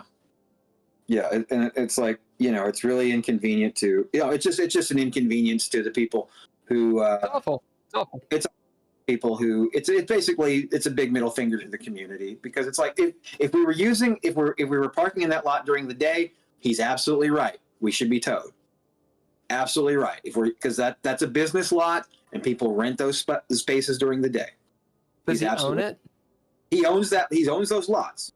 He owns those lots, them out to businesses, and people use those spaces. So those spaces are used for business. So if people park in those spaces during business hours, he's right to tow them. But after after 5 o'clock, nobody's using them. So what's the point? Why can't I? There's this idea of, like, I understand why people are what's the word? Enticed by ideologies like communism. Not to go stupid here, but the idea of private property being a problem. Like, oh, I own this lot, so I can fuck everyone over because I own it. I can do what I want with my own property, even if that infringes upon others and causes other people issues. Think of like leeways. Like, you have land, for example, and there's, I don't know, lumber on it that you want to cut, but so-and-so won't let you have the leeway to get the trucks in to cut it because they want your fucking money. And they own the land. Big rant. It happens in Eastern Kentucky a whole lot, and Appalachia in general. This is an argument against private property, right? Because isn't the community more important than that one dude's pride or entitlement? Right? He pays taxes on that. He owns that for now, as long as he's alive. And then feels the entitlement of, well, I can do what I want with it. And if I don't want people to park there, then no one should be able to park there. Right? Yeah. Yeah. Well, how do you argue with that? Because we live in a society. Go. This is volleyball. I just boop. The thing is, it's like he's developed. Well, I mean, like, he's done it. He's like, look, here's my app. Here's my app. You can download my app if you want to. I'm going to pay you're gonna pay this much money for this app, and then you can have it for the night. So that's his solution. His solution is, if it means that much to you to use my spot, download my app. Here Is it just really like, convenient? He's getting his. He's getting his. I mean, it's the inconvenience factor is that if you want to park at this club, you can park behind it, right? It's a small lot, right? Behind it, you can park behind it. But and then if you there's a little neighborhood that's right next to it, so otherwise you're walking about a half a block. I mean, there are meters. You can park for free right in front of Rand Paul's burned out office that burned down, if you wanted to. There's an element here that go on. It's not like there's nowhere to park. It's just it's just dicky. Yeah. Well, there's an element. It's like an empty parking lot that doesn't get used. Also, it's not like we don't. If he were to allow us to use the lot, it's not like we don't have a responsibility to take care of it for using it. We do. We would have a responsibility. Like, okay, we use this lot. Let's not trash it. You know what I mean? Like, okay, we have, like, if he were to grant this privilege, which he did for years. It's not like What changed? Okay, so two Somebody things. could have left some First of all- trash there. First of all, someone could have fucked it up. Second, and it's something I hadn't thought about. I don't know how it works in Bowling Green or even in Kentucky, honestly. Let's say I'm walking and I break my leg on his lot. Liability. The thing is, I do get an argument there. The argument against liability, if we want to go like urban planning, That's and true. all, If it's private property, I don't think it applies. Although he needs a fucking fence. There's an alley right next to this that people walk from the square in a very public area. There's a public access alley, so people will be walking through that lot anyway to get to this. Although they're trespassing. No, it doesn't. I mean, if they are, there's no signs posted. It feels very. Yeah, but it feels very like public access. It's a bank. But it ain't. Yeah. If it was, he wouldn't be able to tow. That's the thing, and this is the social contract that you can't get to the lot from that alley. No, actually, you can't get. Yeah, you can't get to one of the lots from the alley. Okay. No, I'm thinking about the bigger lot on the other side of it. My mistake. Yeah. It seems like the bar owner would have some sort of deal and maybe just pay. Sure. And that way the customers don't have to. The bar owner is on the verge of saying we're done. And that could be the change. Yeah, so they don't give a fuck. That's what it is. It's people not giving a fuck. That's what it is. Yeah. And this is the problem, by the way, with communism.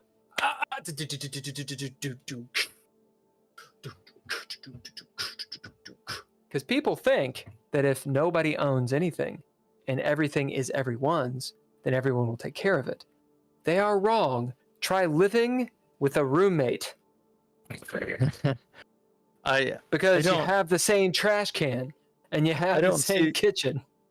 I don't see the communist argument, but Dude, communism is not a good idea. It's also never been put into practice. So we don't know if it works. Yeah, well, I mean, for real. Utopia fucking works. Democracy technically works, but you see what happens, and we love to bitch about democracy in its current state and capitalism and all these things. You have to do what people are going to actually do, and what people do with communism, arguably, is communism has never been tried in its truest form, arguably because it's constantly combating the West, right? Communism isn't. The West is constantly combating it. Absolutely. It doesn't. Because they diametrically, it seems as though they are diametrically opposed. They're not necessarily, except So if communism has to do with private property, that being the anathema, you need to get rid of that so that we can do what we need to do. The thing that the communists that I have encountered, and I'm not talking about real communists who live in real communist countries, because theoretical communists. Yeah, they've never read the Communist Manifesto. The people that are like, "Man, I'm a communist," it's like, okay, you identify as a communist. Communist Manifesto is great for about 2/3 of the way, and then it gets fucking awful, because this is what communism is. This is what Friedrich Engels and Karl Marx said to do. They were like, hey, murder, kill, overturn, coup d'etat, in any way cause absolute anti-disestablishmentarianism, cause havoc in any way to destroy the governments that are existing so that we can rise up from the ashes. Yeah. Communism is incredibly violent,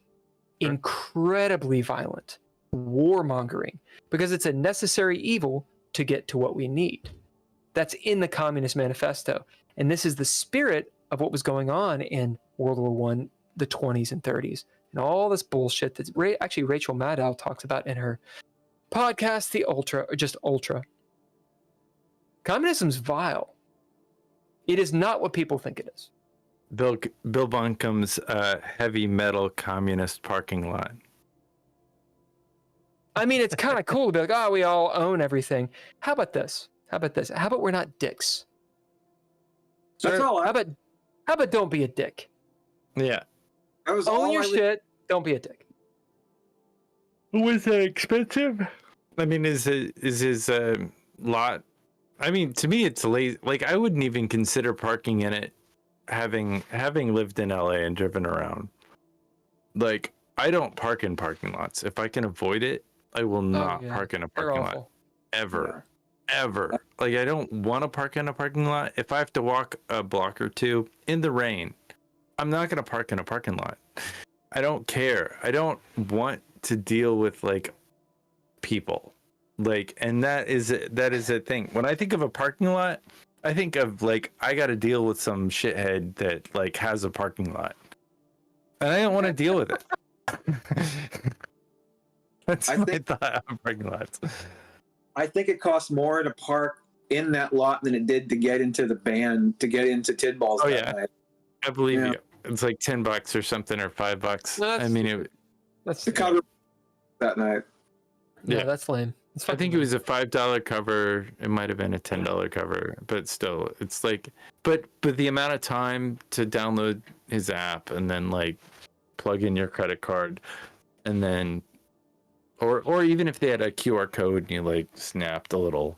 Right, and you know what? The thing is, you're not even sure that the QR code is, like, somebody drove up to me and said, "Look, the QR code sometimes doesn't work," and he'll tell you. It could be anybody's QR code. You could put your own fucking anybody's. QR code on. Like, if you want to listen to one of our previous podcasts, we went into great depth of like QR codes in public. Like, I'm not gonna touch it. I'm not gonna scan a QR code ever. No. Because you don't know where it's coming from, and it could have any number of STDs. Yeah, whatever that is. Sexually transmitted diseases. No, I was trying to, like, synthetic, transferable, terrible data. No, I got mixed up. What'd you say? I got mixed up with STP. Oh, STP. Yeah, those Stone Temple Pilots. Yeah. Okay. Good band. All right. So, we got 9 minutes before we're gonna wrap it up. I think that's a pretty good time. Yeah. This is a 6-hour-long podcast. This is a haul, baby. Mike, this is a haul. All right. Yeah. It's a good one. I want to know what's the next. I did text you, dude. You never look. You never pay attention. Mike, I want to know, when's the next time you're going on tour? Why not, etc. TBD. Probably not likely to go on tour anytime soon. Wait, why? I don't have well, I mean, my next band, the band I am forming right now, is probably going to be a band that gigs infrequently and probably will not tour unless by miracle a massive hit happens and then we have to tour. But I don't think that's gonna. Do you want to?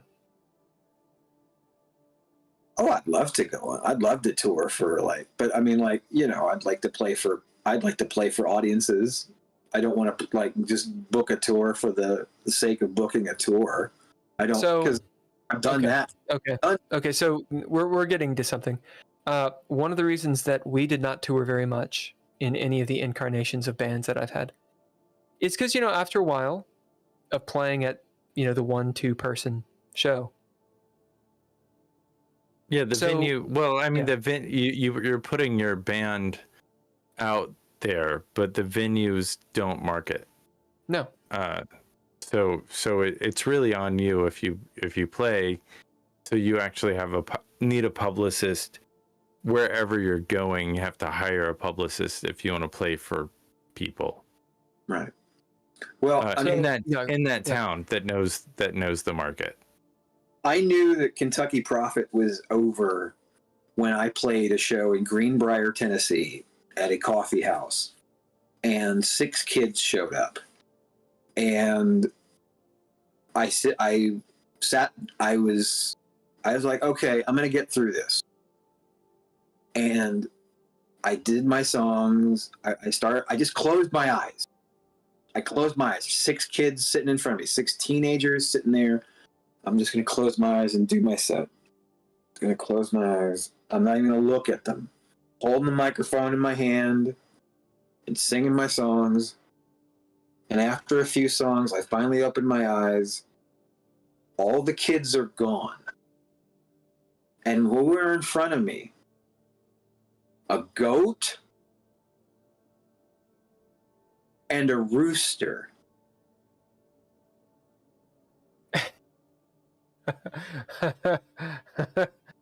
Where were you? Greenbrier, Tennessee, north of That is the bit, because that's good. That's gold. You need to fit that in somehow. It's a good goddamn story. So did you continue playing? I finished up. I think I played a total of 6 songs. I was going to play probably about 45 minutes. And I think I cut the set short about 20 minutes. And then it's like getting gutted. It's awful. I'm done. I don't need to do this anymore. Nobody cares. They do. People do care. You're not going to want to hear what I'm about to say because you already know what I'm about to say. I don't, but go ahead. Try me. I don't know what you're going to say. Yeah, you do, because you probably said it to yourself. Maybe I'm being arrogant. It's not uncommon for me. So the idea, we were playing a show in Louisville once. This is a band called Forstella. And we're doing the set. We were 2 songs in, maybe at this bar, 10 people are there. Not too many people. Just kind of a small place that happens to have a pretty nice sound system and stage. And suddenly, all these people come in. And I'm talking, it's packed. And we're playing through a song. It's the middle of the song. They were not there for us. It just so happened that these people came in. And they're like, holy shit, we heard music. It's rock music. Let's fucking get into it. I remember looking over at the band members. And we're sitting there like, we're doing it, guys. We're doing it. It's amazing, that feeling. We got about 3 songs left in the set. People are going nuts. They're doing their thing. Something happens. A change in the wind. And they all leave the bar. Literally, they're gone. We got 3 more songs. And all of that elation, that holy shit, they came to see us. No, They didn't. They didn't come to see us. They were just here. We finished the song, and everybody, you know, we're a bunch of dudes, so we're emotionally constipated. You know, we can't admit we have other emotions than, you know, I want to fuck and I want to fight, right? Yeah. Those guys are like, let's just fucking end it. And I was like, we can't end it. We have to play we have to finish the set. Because I'm lawful neutral. You got to finish the set. You got to finish the set. But we didn't. In a band. No, if you're in a band, if you're by yourself, I see like stopping the set. But I think if you're in a band, you gotta band practice. But that was it. That was it. You set up your gear. You set up your gear in the band. They were done. You know, but they were like, we're gonna get have paid. fun with it. We're gonna get paid. We played. We did the thing, and I was like, guys, and that band broke up. They actually kicked me out of it.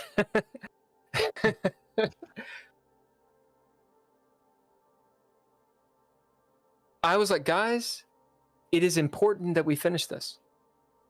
And I didn't realize it at the time. But I think what I was touching on was what Rick Rubin was saying. We're not doing this for them. If we're doing it for them, then why the fuck are we touring? We need to create a buzz on whatever it is and make sure people are there and have a show for people. Hey, we know the people are there. We do all the legwork. But that's not what we're doing. You can't we as artists you can't try to do it all. Briefcase in. You can't do it. Yeah. And then we beat ourselves up because we're internal. We beat ourselves up and we're like, oh, it doesn't matter, what I'm doing is bullshit. But we're actually, if we were able to actually step outside of ourselves and objectively look, we could see it's not actually reasonable, this line of thinking. My point, if you want to tour, then tour. But if you want to play to a crowd, you got to get the crowd going somehow, and then you play to the crowd. And your content will matter to who it needs to matter to. That's my thing with this fucking book. My thing, can I interrupt you? I just want to add to it. My thing was I was in a noise band, and so what we would do is they would have us in LA, you know, come and play a show, or me just come and play a show to end the night, to get people to leave because we were playing noise and it was loud and it was abrasive. And so our goal was to get people to walk out the door. And we felt pretty good about it, like, because we liked the music we were playing and we knew that they didn't get it. So, like, my experience is starting out with a pretty full room and ending off like nobody there. Did you ever have someone staying though that was like, "Fuck yeah, dude"? Well, yeah, no, of course. I mean, I, you know, and that was even weirder because you were like, "What's wrong with you?" I was playing this noise show at a place called The Hive. I don't know if it still exists in downtown LA. We cleared out the space. Everybody was gone. The artists were gone. Everybody was gone, and there were these like two girls like hanging out after, and I guess my ride had also left, and they gave me a lift home. And so it was a great night. They spent the night and everything. I mean, it wasn't a sexual thing. It wasn't a sexual thing, but it was definitely like they liked. I was too awkward for them. Like I kept being awkward. Could have been something. It's fine. It's not. I'm not. I don't really focus on that aspect of it. It's just like somebody's gonna stick around and like what you're doing because you're human, and like I don't think humans are in Los Angeles, son. Yeah, but no, there are humans everywhere. There are humans everywhere, and like not everybody's gonna get it, and that's fine. Not everybody's like, certainly I used to specialize on getting people to not like me for some reason. I don't know why I did that. It was because I was an asshole. Like, and no, I wasn't you weren't an asshole. You were hurt, and I was hurt and wanted to be accepted. And so you, I understand. I did the punk point. scene. The point is that that's over now. We don't have to do that. I just want to be liked. I want to like other people. I'm not going to play noise to like clear out a room. I'm gonna just like be a human, and I'm gonna do what I feel is best. And I totally agree with you. You know, I don't like this. but I don't like you totally agreeing with me.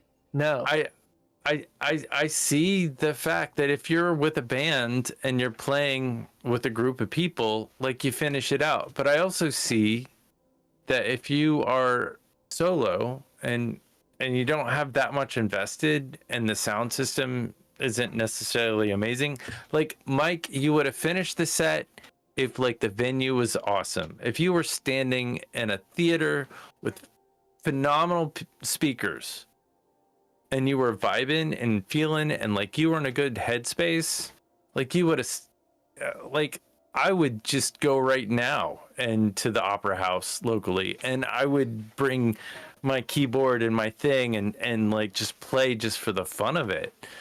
Ken Mike, you quit because you were down, right? Oh, I was very down. That's why you quit. Down. So I see a kindred spirit. I understand clinical depression. Okay. Yeah. Ken is a fan of yours. Your music is good. Just accept it. Yeah, but my best friends are fans of his too. So I mean, it just come on. I know. I'm just saying, you're not going to convince someone. Okay. There's reality and there's not reality. And if you believe you're shit, then you're believing in fantasy. You're not shit, obviously. So, are you going to go on tour? Or are you just making music? Or what is it that you're actually going to do? I'm just making music. That's all I'm doing. Fuck it. Occasionally there will be a show in the future when we get things situated. We get a bass player and we get our finished and released. We will probably play shows locally, and then hopefully I will be able to do more music in terms of hopefully I will be able to submit more music to publishers and producers to be recorded by other artists, which is what I ultimately want. So that's actually what you want. That's what I want. That's what I want more than anything, because it's like I don't, the days of me being a rock star are long gone. I do this because what I want to do is write songs for other people, because I think that's way more interesting. I think you should do it. I think you should do it. I think what I think doesn't matter, but I think you should do that. Put together a tour as well. No, because you like to perform. I know you like to perform. I don't think he should. I never want to tour. Like, I don't want to play live. I don't want to. You don't want to play live? Playing live's awesome. Yeah. I do like. Well, I mean, yeah, I want to play live with a band, maybe, where we rehearse and it's easy and everything comes naturally and people don't have like positions. No, fuck that. I want people to see me. I want to get on a stage and play the shit out of some music and to communicate to people. You had opportunity to do stuff and play in a band with me. We're not actually talking about me, Mike. Yeah. Yeah. And you decided you didn't. He's a great performer. He's a fantastic performer. But Mike, do you like performing? I do. I think he's absolutely a performer. Like I saw him perform 20 days ago. It was a put awesome together show. A performance and do it. I mean, I don't know how to. I don't know how to get. Yeah, I know it's hard. It's hard. I'm very fucking aware that it's hard. If it were easy, it wouldn't matter. Put together a performance. Have something sitting out there that you do. Like Bill is high off at like his first year in LA, and he's like, the synchronicity. I'm not high off my first year in LA. I'm not high off of it. There's nothing high about it. LA, man. Oh, it's fine. It's LA. Doing things in LA, it's like I probably wouldn't be where I am if I hadn't been if I on to LA, but I'm glad I left LA. It's rough town. I'm glad I left. It's a rough town. It's a rough town. It is a rough It's hard town. to be here. It's hard to be here. It's hard to be there, and I'm sure it's gotten harder since I've been there, since I left there. I just don't understand why. I do understand why. It's difficult to be here. You know, There is a manic energy. Because the whole time I was there, I thought, I'm on the verge of a breakthrough. I'm on the verge of a breakthrough. I'm on the verge of doing, because I was close to because it's the epicenter. It's the epicenter of the entertainment industry. And you think, I'm on the verge. It's where all the nightclubs are at. It's where the industry, the television industry. And you think, because you're there and that's where the nerve center is, you think, I'm on the verge of something. I'm on the verge of something. When the reality is, at least in my case, I was in a sweaty apartment in Sherman Oaks, California, making demos with my roommate. And your roommate was a phenomenal fucking musician. Like I made music with him as well, and like yeah, but the reality is we were no closer to making it than we would have been had we stayed in Bowling Green. We were no closer to a record deal than we were had we stayed in Bowling Green. So this is a perspective. I wasn't there. It's a perspective. I got a metaphor. It's a shitty metaphor. Ken, go ahead. I have a metaphor too. Like my buddy, like who I worked for, he was a manager with Interscope and managed major bands. That you all know, and we've talked about a few of the bands that he managed during this time. Doesn't matter what I gave to him, like I was never gonna get a gig with them, and none of the artists that I brought to him, like they were never good enough. It didn't matter, like they were not gonna get signed. I probably played Mr. Neutron track for this guy. I played Fantastic Negrito, like one of his prior bands, and he turned down. It didn't matter the quality. It wasn't what they were looking for, and what they're looking for is 20, if not younger, and they want something that, or the model at the time at least was 10 to 15-year-olds will dig. And that was never us. We, in any of our bands or ideas or concepts. Ironically, go on. That's surprising. You would have thought at that point they would have really dug the cover of Physical, because me and Taylor did a cover of Physical that I thought would be really like. I don't think I ever got that. Yeah, it would have been like. I mean, it's like it would have been like. It was just. It sounded like we took that Olivia Newton-John song and just trashed the hell out of it. Yeah. But it kind of like for 2001, 2002. If somebody had done a really kind of heavy, hard rock version of Physical by Olivia Newton-John, the way we did it, I think it would have done really successful. If you'd played him that, maybe that would have no, that's fine. What happened was I played him all this stuff and I played him all this creativity, and it made the guy like me, and so I got work, and that's what I got referrals.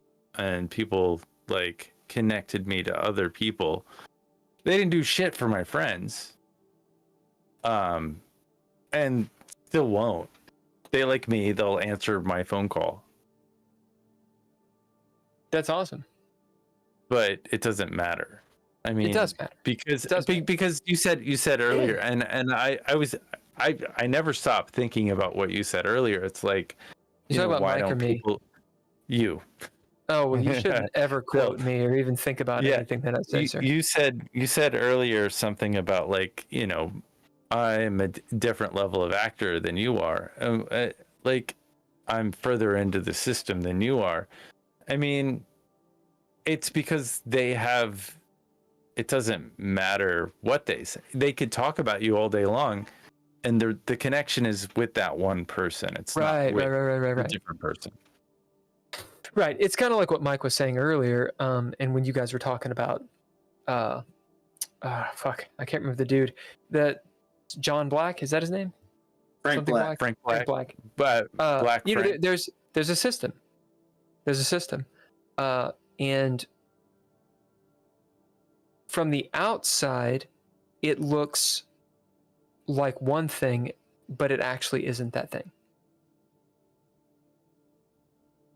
Which is odd because with business, it is that thing. Like if you want to get a job done, for example, a film, you just make the film. Like, yeah, but you the get hard the part's money not together. making the film. You hard part is not making the.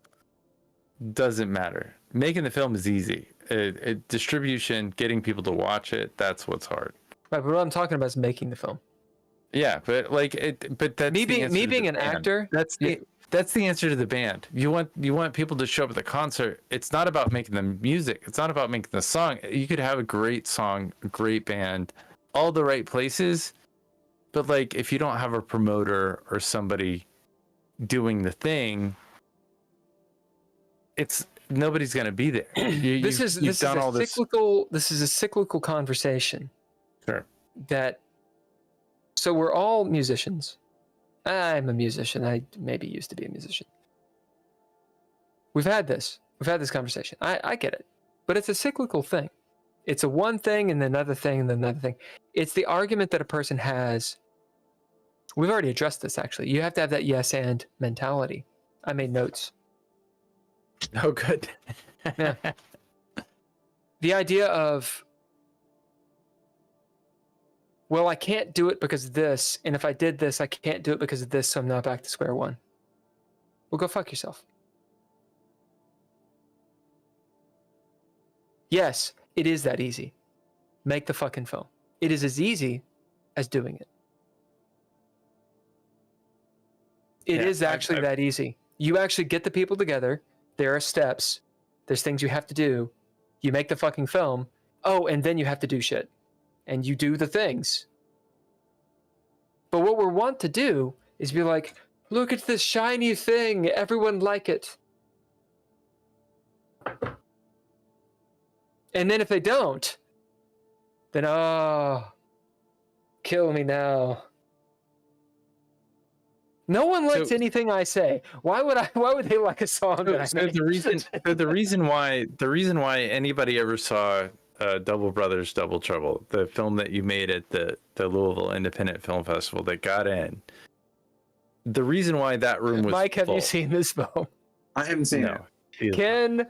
Ken edited the shit out of this film, and I think you would like it. It's a pretty wild. We can. Have you ever seen have you ever played Double Dragon?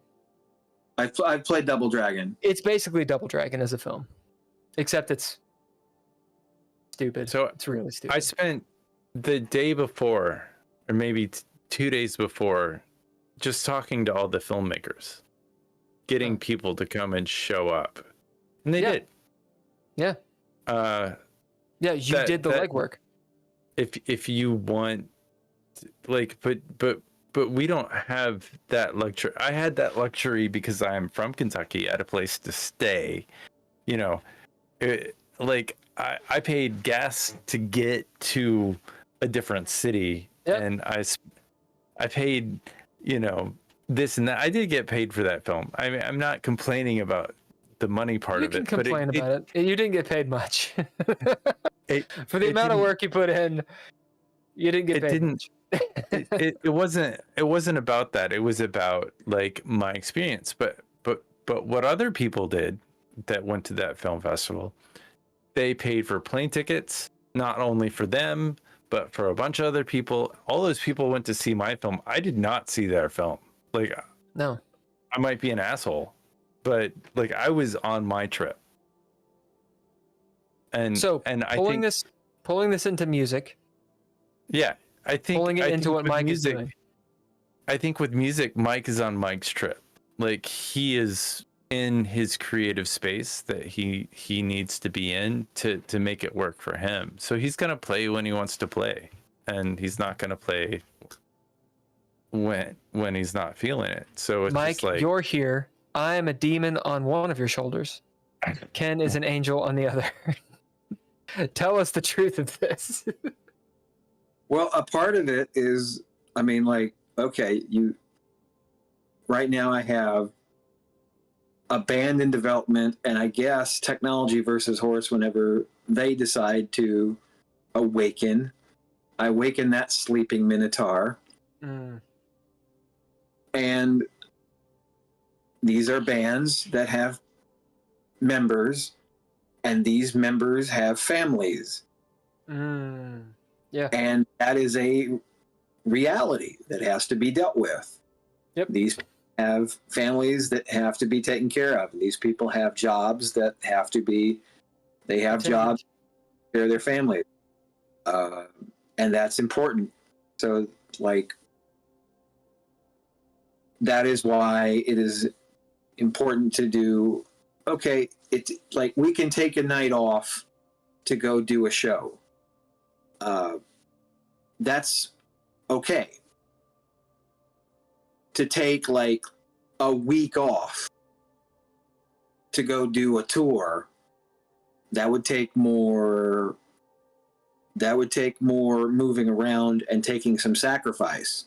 And that would mean taking time away from the people they love and putting more of a burden on, like mom putting burden on mom to raise the kids, Right. while they're all rock star in a bar with who knows how many people. Could be 200 people in the bar, maybe 2 people in the bar. Who knows? You know, and is it going to be worth it? Like, It needs to be worth it. You know, again, yeah, and we would have to hire a publicist to get our name out there in towns that we haven't played in. Yeah, we would have to do things like that in order to get people interested in us. Would I like to do something like that? I would love to do something like that. I think it would be interesting. I want to play for audiences. I want to play for people who are interested in hearing what we have to do. But there is a reality of supply and demand. We have to create demand before we can meet that.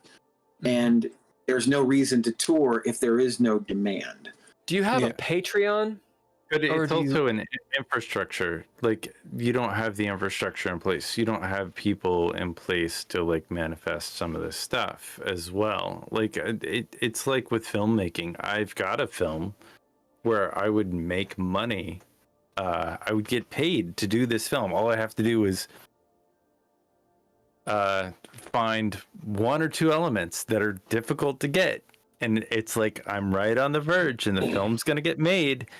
But I just don't have the infrastructure in place to put it to pull the trigger on it. I got actors. We should talk, sir. Yeah, I might be able to help you. Yeah, well, I don't mean as an actor. I actually could probably help you. Anyway. Yeah. Anyway, you don't believe it.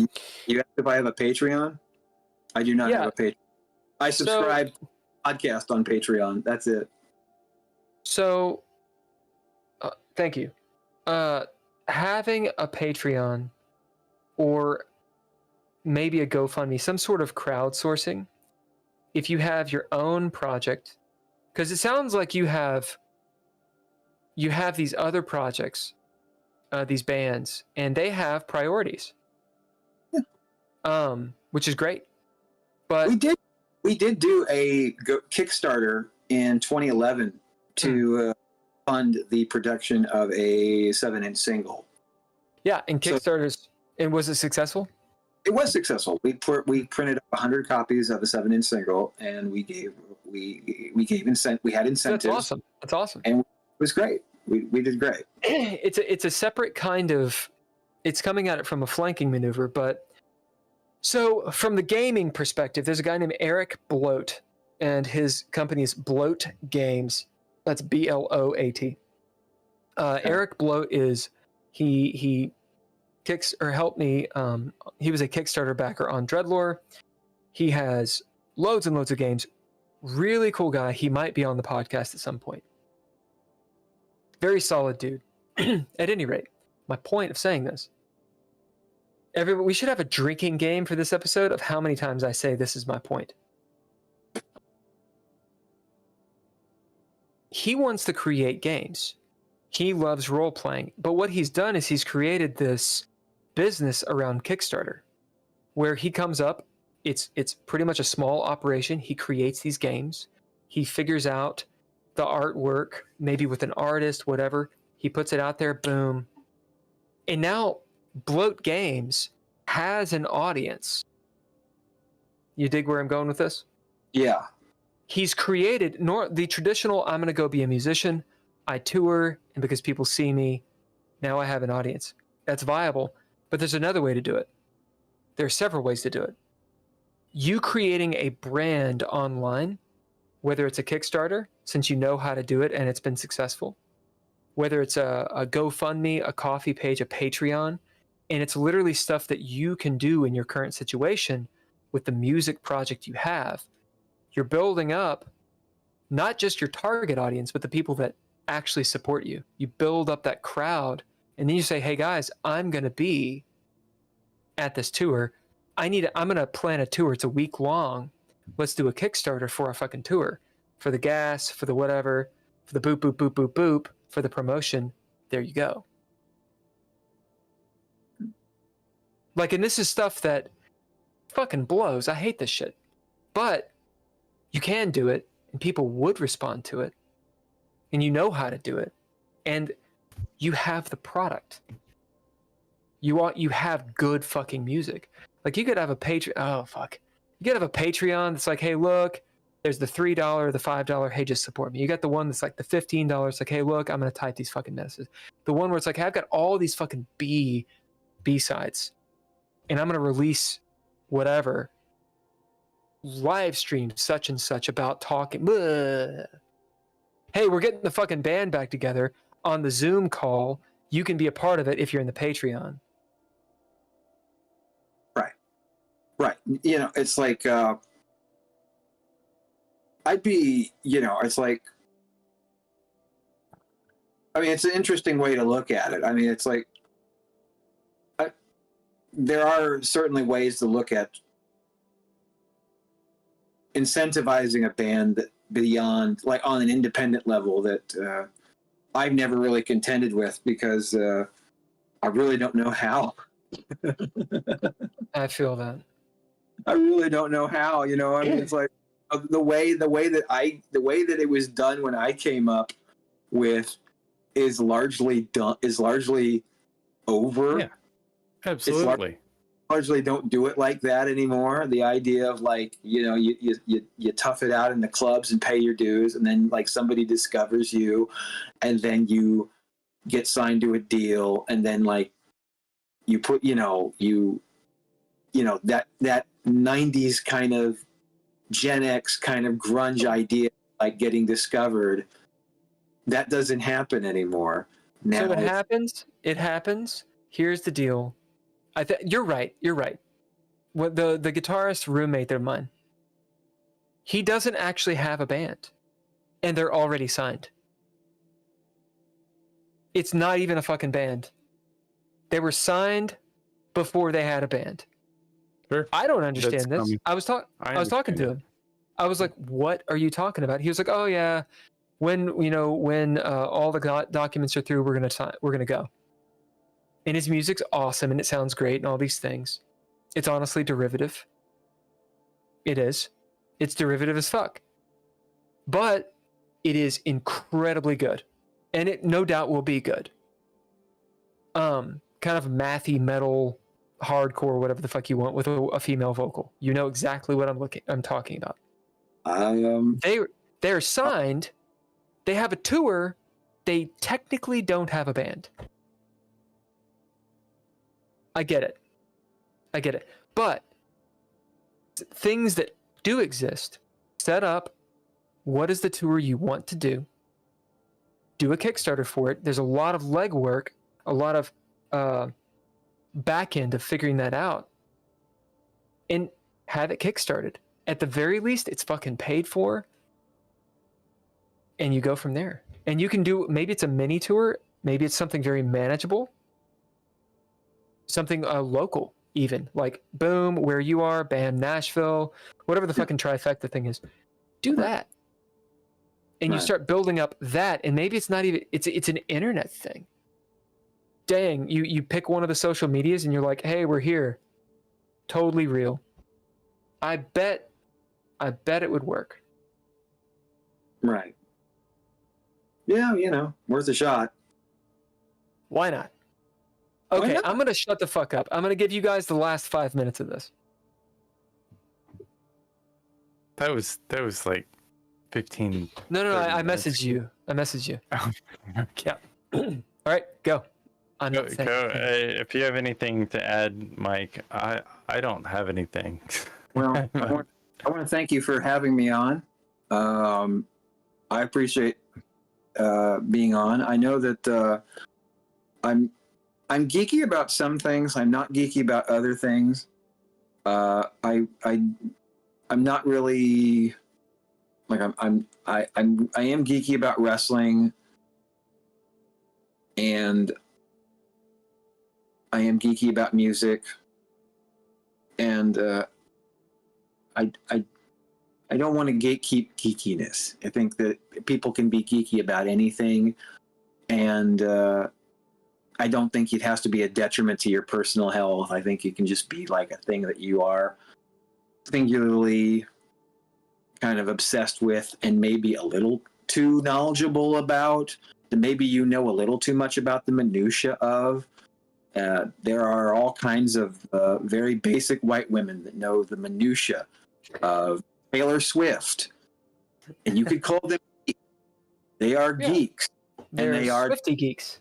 They are Swifties, but they are geeks, and God bless them. And the world needs geeks. They're not nerds; they're just geeks. And I'm glad I could share my particular brand of geekiness with you guys. And if you're out there geeking out, God bless you. Thanks for having me on. Well, it's been a pleasure. I just want to close off before I hand it off to Bill. The devil. I would like to talk about trends this week, dive deeper as it would be say. The Republican primaries in full swing right now. If you've been studying or listening to mass media in any sort of way, there's something going on there, guys. I don't know what it is, but they're just going around like it's important. I couldn't tell you why. It's the 13th hour, Formula One is a thing. I don't know why. There must be a big race coming up. People are talking about the NFL. I just shotgun blasting the trends. Playoff season. Who's Jan Pollock? Pollock? Is Pollock? I know who Pollock is. Jan Pollock? No. Apparently, there is a freezing rainstorm happening on the East Coast. I don't know. I would have to look outside.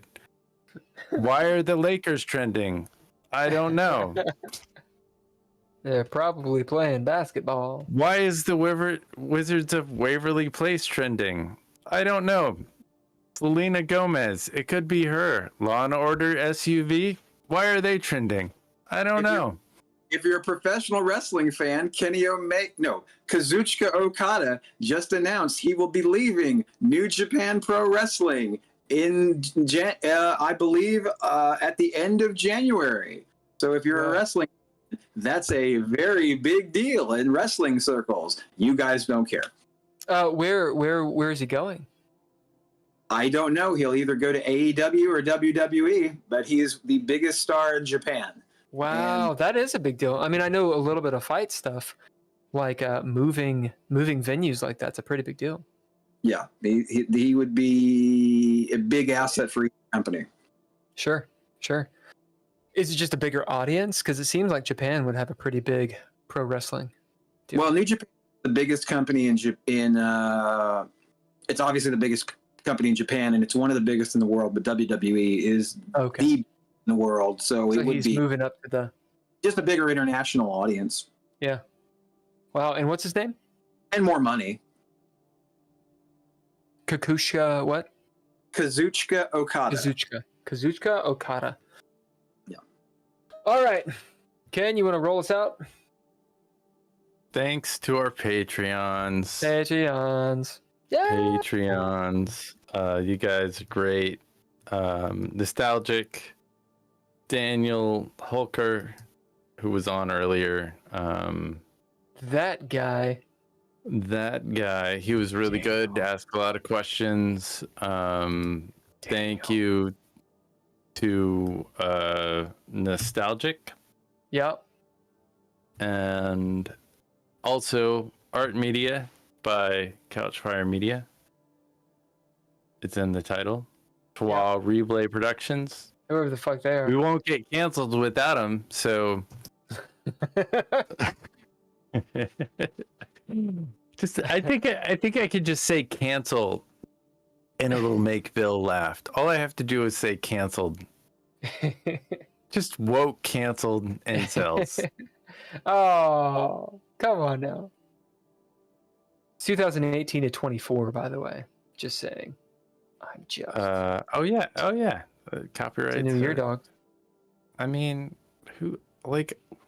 What is that even? Next week, next Thursday, Geeky Gamer Podcast, 7 p.m. We're gonna try to start on time.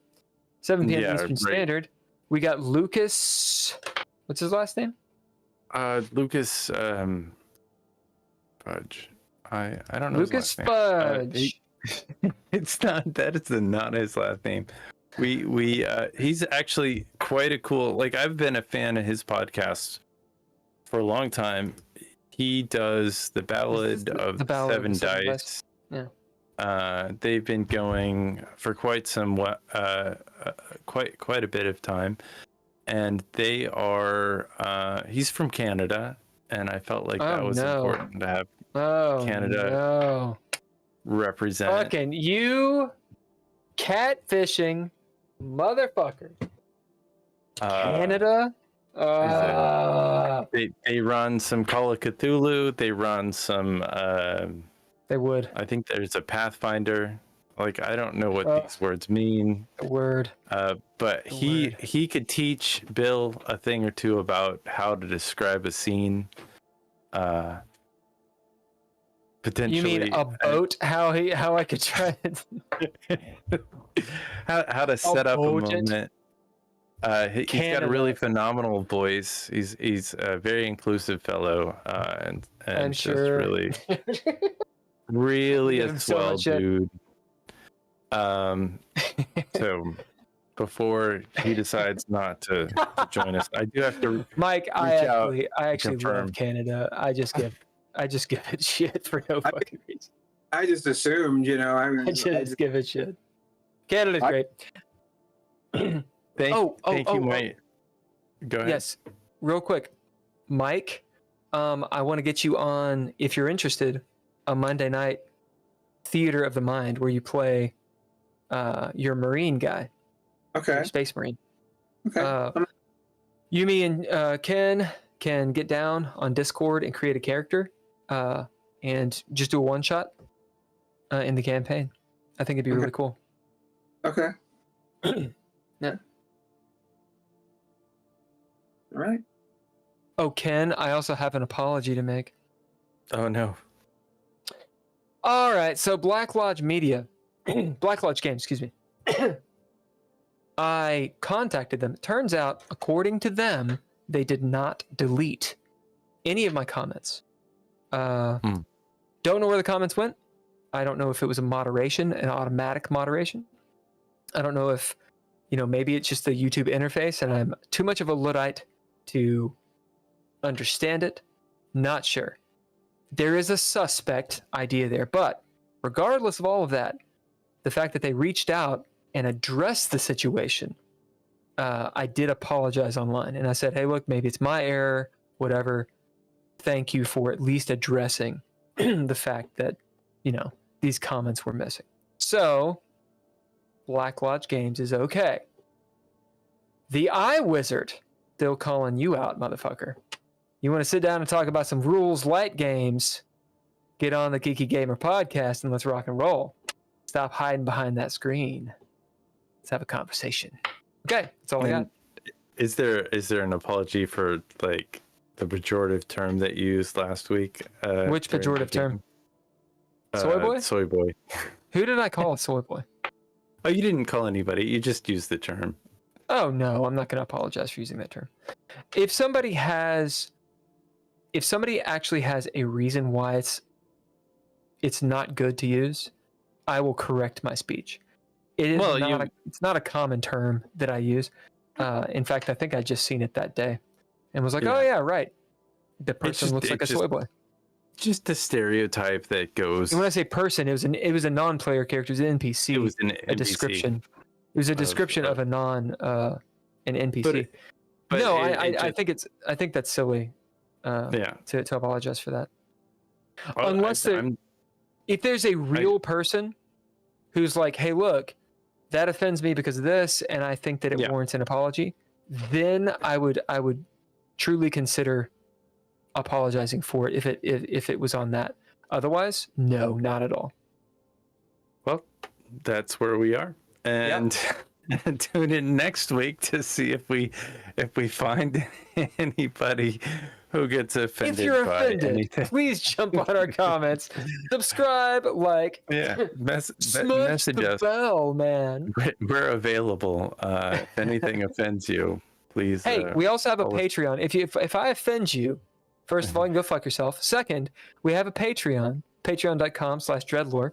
Go to hell, jump on the Patreon, and then I'll maybe apologize to you. Yeah. Money will make Bill apologize for just about anything. About every time. It's actually not true at all. I probably won't. Just ask. How about that? Just ask. If it's enough money, I'm sure you'll say. No, I wouldn't. In fact, you can test that. Test us with that. I will not apologize for any amount of money. Ever. No. All right. We got some life goals here. Yep. Bye, y'all. Bye, y'all. Bye, Mike. Bye, everybody.